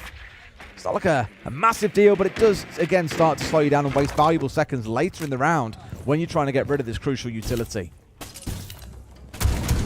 Maya continuing to work those verticals at the minute. He's got a lot of freedom, a lot of time inside a lounge and storage to do so. They do manage to find the placement for the soft breach. That's going to open up the wall and just allow access to those stairs should they want it, need it later in the round. And also the angles, of course, through the vertical to check down below them. A little bit of freedom of movement there. They cannot get the hatch inside of Warehouse. No. That could be a big play from W7M. Again, just preventing Liquid from doing exactly what they want, forcing them off meta, off plan, forcing them to do something different. Hello, A-Stream. Welcome to the show. As you can see, Liquid maybe are about to close this one out. Maya finding at least one back over. But it's in a 4 versus 4 and 40 seconds to play. That's a lot of time here for Liquid to work with. Plant now going down. Look at this. Reset stepping in wide. C4 finds 2. Couldn't react in time. That's always going to be the battle of having a one-shot semi-automatic. And not a rifle that can just spray anything at your feet. 2 kills come back the other way. Palu doing a lot of work. Volts and Dash, can they hold on here? They've still got one smoke in back pocket, but no C4s. Yeah, Dash is just looking to hold on from above. He finds his man, puts the diffuser down on the ground, manages to pick up the second, and W7M, well, we're going to overtime, Des. As if they've managed to claw that back. Just when it looked like Liquid was so in control, they were up 5-2, they were dominating the game, and we thought this one's definitely going to Clubhouse for our third and final map, but no. W7M refused to lie down or roll over and just give it to Liquid. They fought their way back in and could still, close this out in 2, Tim. And again, we were pretty resigned towards a Clubhouse, but it just goes to show 2 halves to a game of Siege can never really write things off. As I've said, we know Liquid are a good Clubhouse team, and maybe W7M are looking at this and thinking, you know what? We want no part of that. Nope. Let's just try and get it locked down now in 2 maps so that we don't have to go through that decider. As it stands, W7M start on the defense, which is perfect for them. They've just won 4 rounds on the defense. It gives them a little bit of an advantage here. Liquid, I know the A-Stream have just joined us. You won't have seen the first map on Lair necessarily. Liquid really struggled on the attack there. That was their problem. They didn't bring enough variety. They didn't have enough options, enough plans to surprise W7M to make it difficult for them. We saw them struggle to rotate and adapt a couple of times and fail to get rounds done in time. And so it was the same story here. It's continued a little bit here. Exactly what I was going to say. Liquid just haven't been able to break down W7M. W7M just kind of toying with them on the defense, burning away time, stretching themselves over the entire map and giving Liquid a lot to do. We can see Lagonis is back on that shield this time. Yeah. I mean, they changed away from it in the last round, but I was going to say, every time we've seen them attack on the downstairs, it has been the same attack, realistically. Shield or not, it's kind of beside the point. They tried to go a bit more aggressive, guns up in the previous round, and paid the prices. We saw it didn't work out for them, even with Paolo getting a pretty good 2k inside of Exo to bring things down to a 2 versus 2. So it feels like momentum sits with W7M. You'd expect with how things are now going, they'll close this map out, they'll take the 2-0, and they'll be one of our first teams qualifying into our live finals on Friday. Droning will continue for the time being for Liquid. They need to make sure that they don't get too hung up on it, though. As I've said, time has been a factor. You can't always understand absolutely everything going on inside. There comes a point where you have to move. They're okay for the time being, and they're opening up those breaches. They've managed to get at least one in the external connector wall, but for the time being, the RT wall hangs on in there. Well, let's not forget last time we were on this site, it was Lagonis getting picked off in Aqua for free, really. It was, I think, a bit of a lapse of judgment on his side or a lack of assessment of the situation to get swung on. Probably also asking, why wasn't no one watching Fish Store to be able to swing and capitalise if someone does that? So Liquid, even for half a second, just let their guard down and pay the price. A 1v1 now ready to ensue here as well. Reset's pushing in nice and tight, and he's ready to go for a very aggressive swing. I worry, though, that Dodes is aiming a little bit too high. He's looking more than Kano, looking down now. Ready, here we go. The step-in comes through, and it's Reset's coming out on top. Finds the entry in this round. A second coming in for Maya. Yeah, I think Dodes just got caught out a little bit there, checking the wrong sort of, I don't know whether he was worried about a drone or something, but he was certainly concerned about that floor level, and it lost him the fight. 4 versus 3, as one is clawed back at least, but the breaching has been done. It's not the end of the world at this point to lose the ace.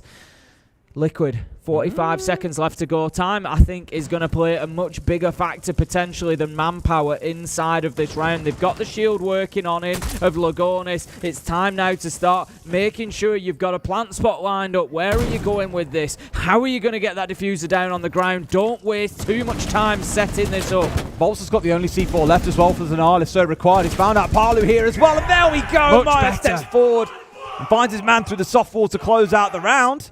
And they win and attacked him. That's the most critical part. Now look at go on the defense where they had the 4-2 half. And all of a sudden, just off the back of winning a single attack, maybe now we're leaning towards Liquid taking this map. Just a much, much better attack at the end there from Liquid. I said time was the factor for them. They needed to make sure that they didn't, get hung up on where things are going. They got in there. They got the kills. They had 30 seconds left to spare. They knew that the moment and the opportunity had presented itself, and they took it, and that's not something that they've necessarily consistently done. So, 7-6. They have themselves an advantage. Can Liquid close it out? We've seen them have great defenses down here in the basement. They're likely to play off and around the map. They made it very difficult for W7M to close them down before they even got anywhere near site. W7M had lost multiple players, and Liquid are going to be looking for a repeat of that, I'm sure. All right, does it all end here? Does it carry on to that third map, or do W7M battle their way in and demand a round 15 to decide how things close out? I can't imagine we'll find them going back upstairs if we come back to this again where they're on the defense in the next round. I imagine they go downstairs, but they've seen pretty good success. In fact, over the last 3 times they've played it, I believe they've won 2 of them, so why not stick to what has worked so well for you so far? That, of course, demands that they win this round first, though, on the attack. And naturally, Liquid are dug in deep. 2 Architects on side of the Mirror and the Castle, and also got the Electro Bros in Kaid and Bandit to make sure these walls stay firmly locked up. Maya just opening up those angles inside of storage as well, which is an interesting one. As the castle, of course, it is an easy location to potentially challenge onto for W7M as attackers. Just going to hold himself back a little bit deeper in there. There's potentially fights that he's going to have to win because that vertical prevents them going in through the breach basically at all whilst Maya is up there above. So it's something that W7M need to be aware of, and if they want to play from the breach, they need to deal with. And just start to demand the question of what are they going to do about this, because Resets has been an absolute demon on the bandit trick so far throughout this map. Earlier on, danced his way around. EMPs, a double hard breach, and managed to get rid of both Selmas on both sides of the breach and keep it firmly locked up, which is why you've now got that cover from Maya up inside of storage, so they can't get above the bandit and deny him playing on that wall, thus making it easy to open up.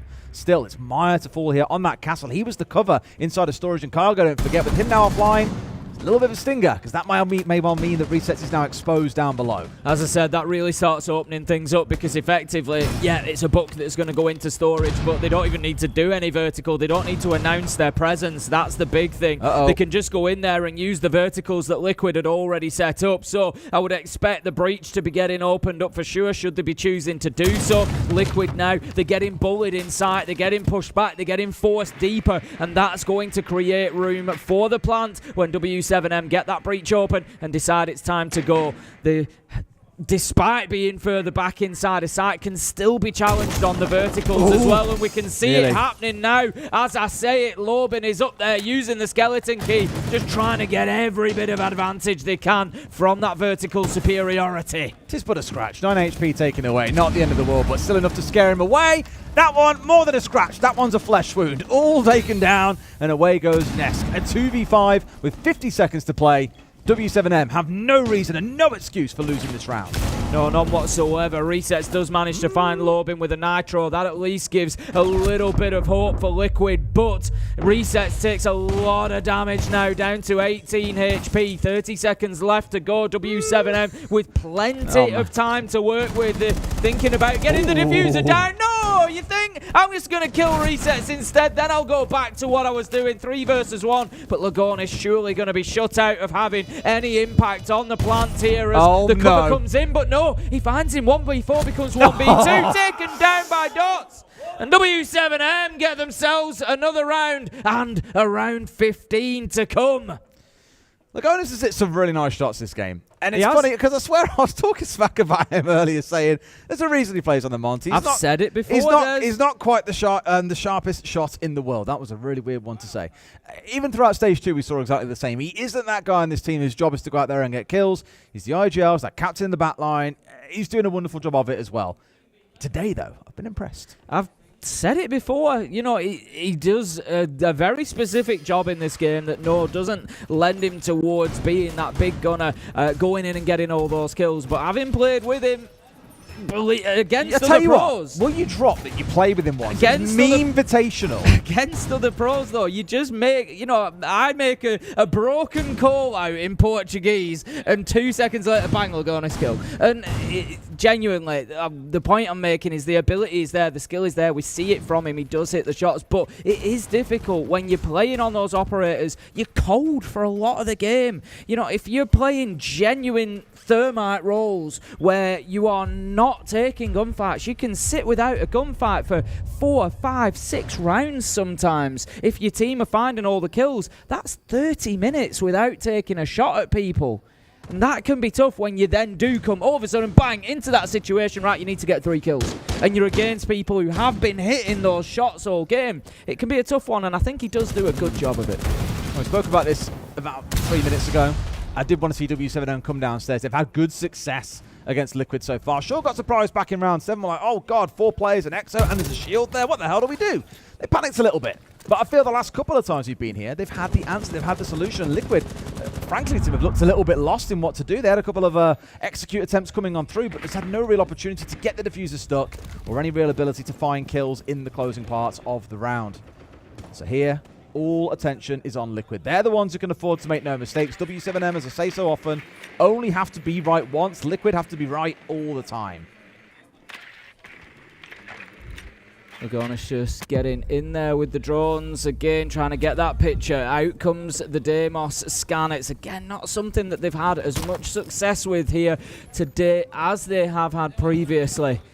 Not sure how much joy they're going to be getting from it, but Naya does manage to pick up Dash. Great start for Liquid. That's exactly what they needed. 5 versus 4. When Maya's flying high, he's so hard to stop, and he was a little bit absent on the last map. We touched on this back then, that it's all good seeing one player step up in Palu, who's 8-2, and you said, where's that second player that's going to step up and join him? There wasn't a player on that map, whereas at least here, Maya's the one catching the numbers. And I will kind of say, every player in the game has been making a big contribution. It's not been a one-man army on either side. Sure, you've got your more spiky players like Maya and Dots who are doing really well, but everyone is getting involved. That was an interesting miss. Hatch will be open. I don't open. think it meant to go there. No, I'm not sure it did, but the hatch does get open. So the job is done, and they can start putting a little bit of pressure onto Animus as well. W7M have actually got themselves upstairs here, but I think that Liquid might be aware of it.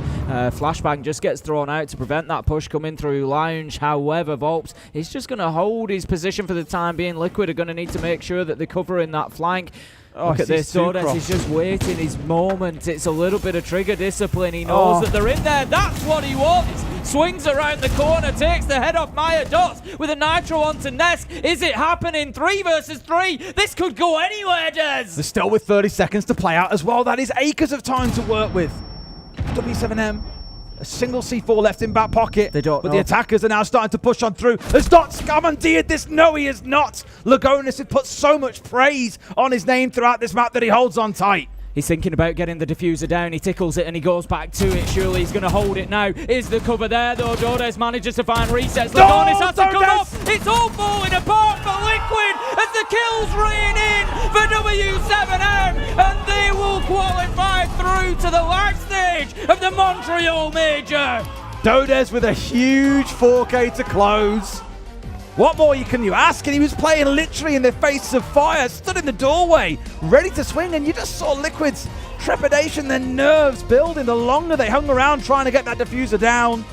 He ends on 15 and 12, Maya the same, but ultimately it's W7M who come away the map and series winner.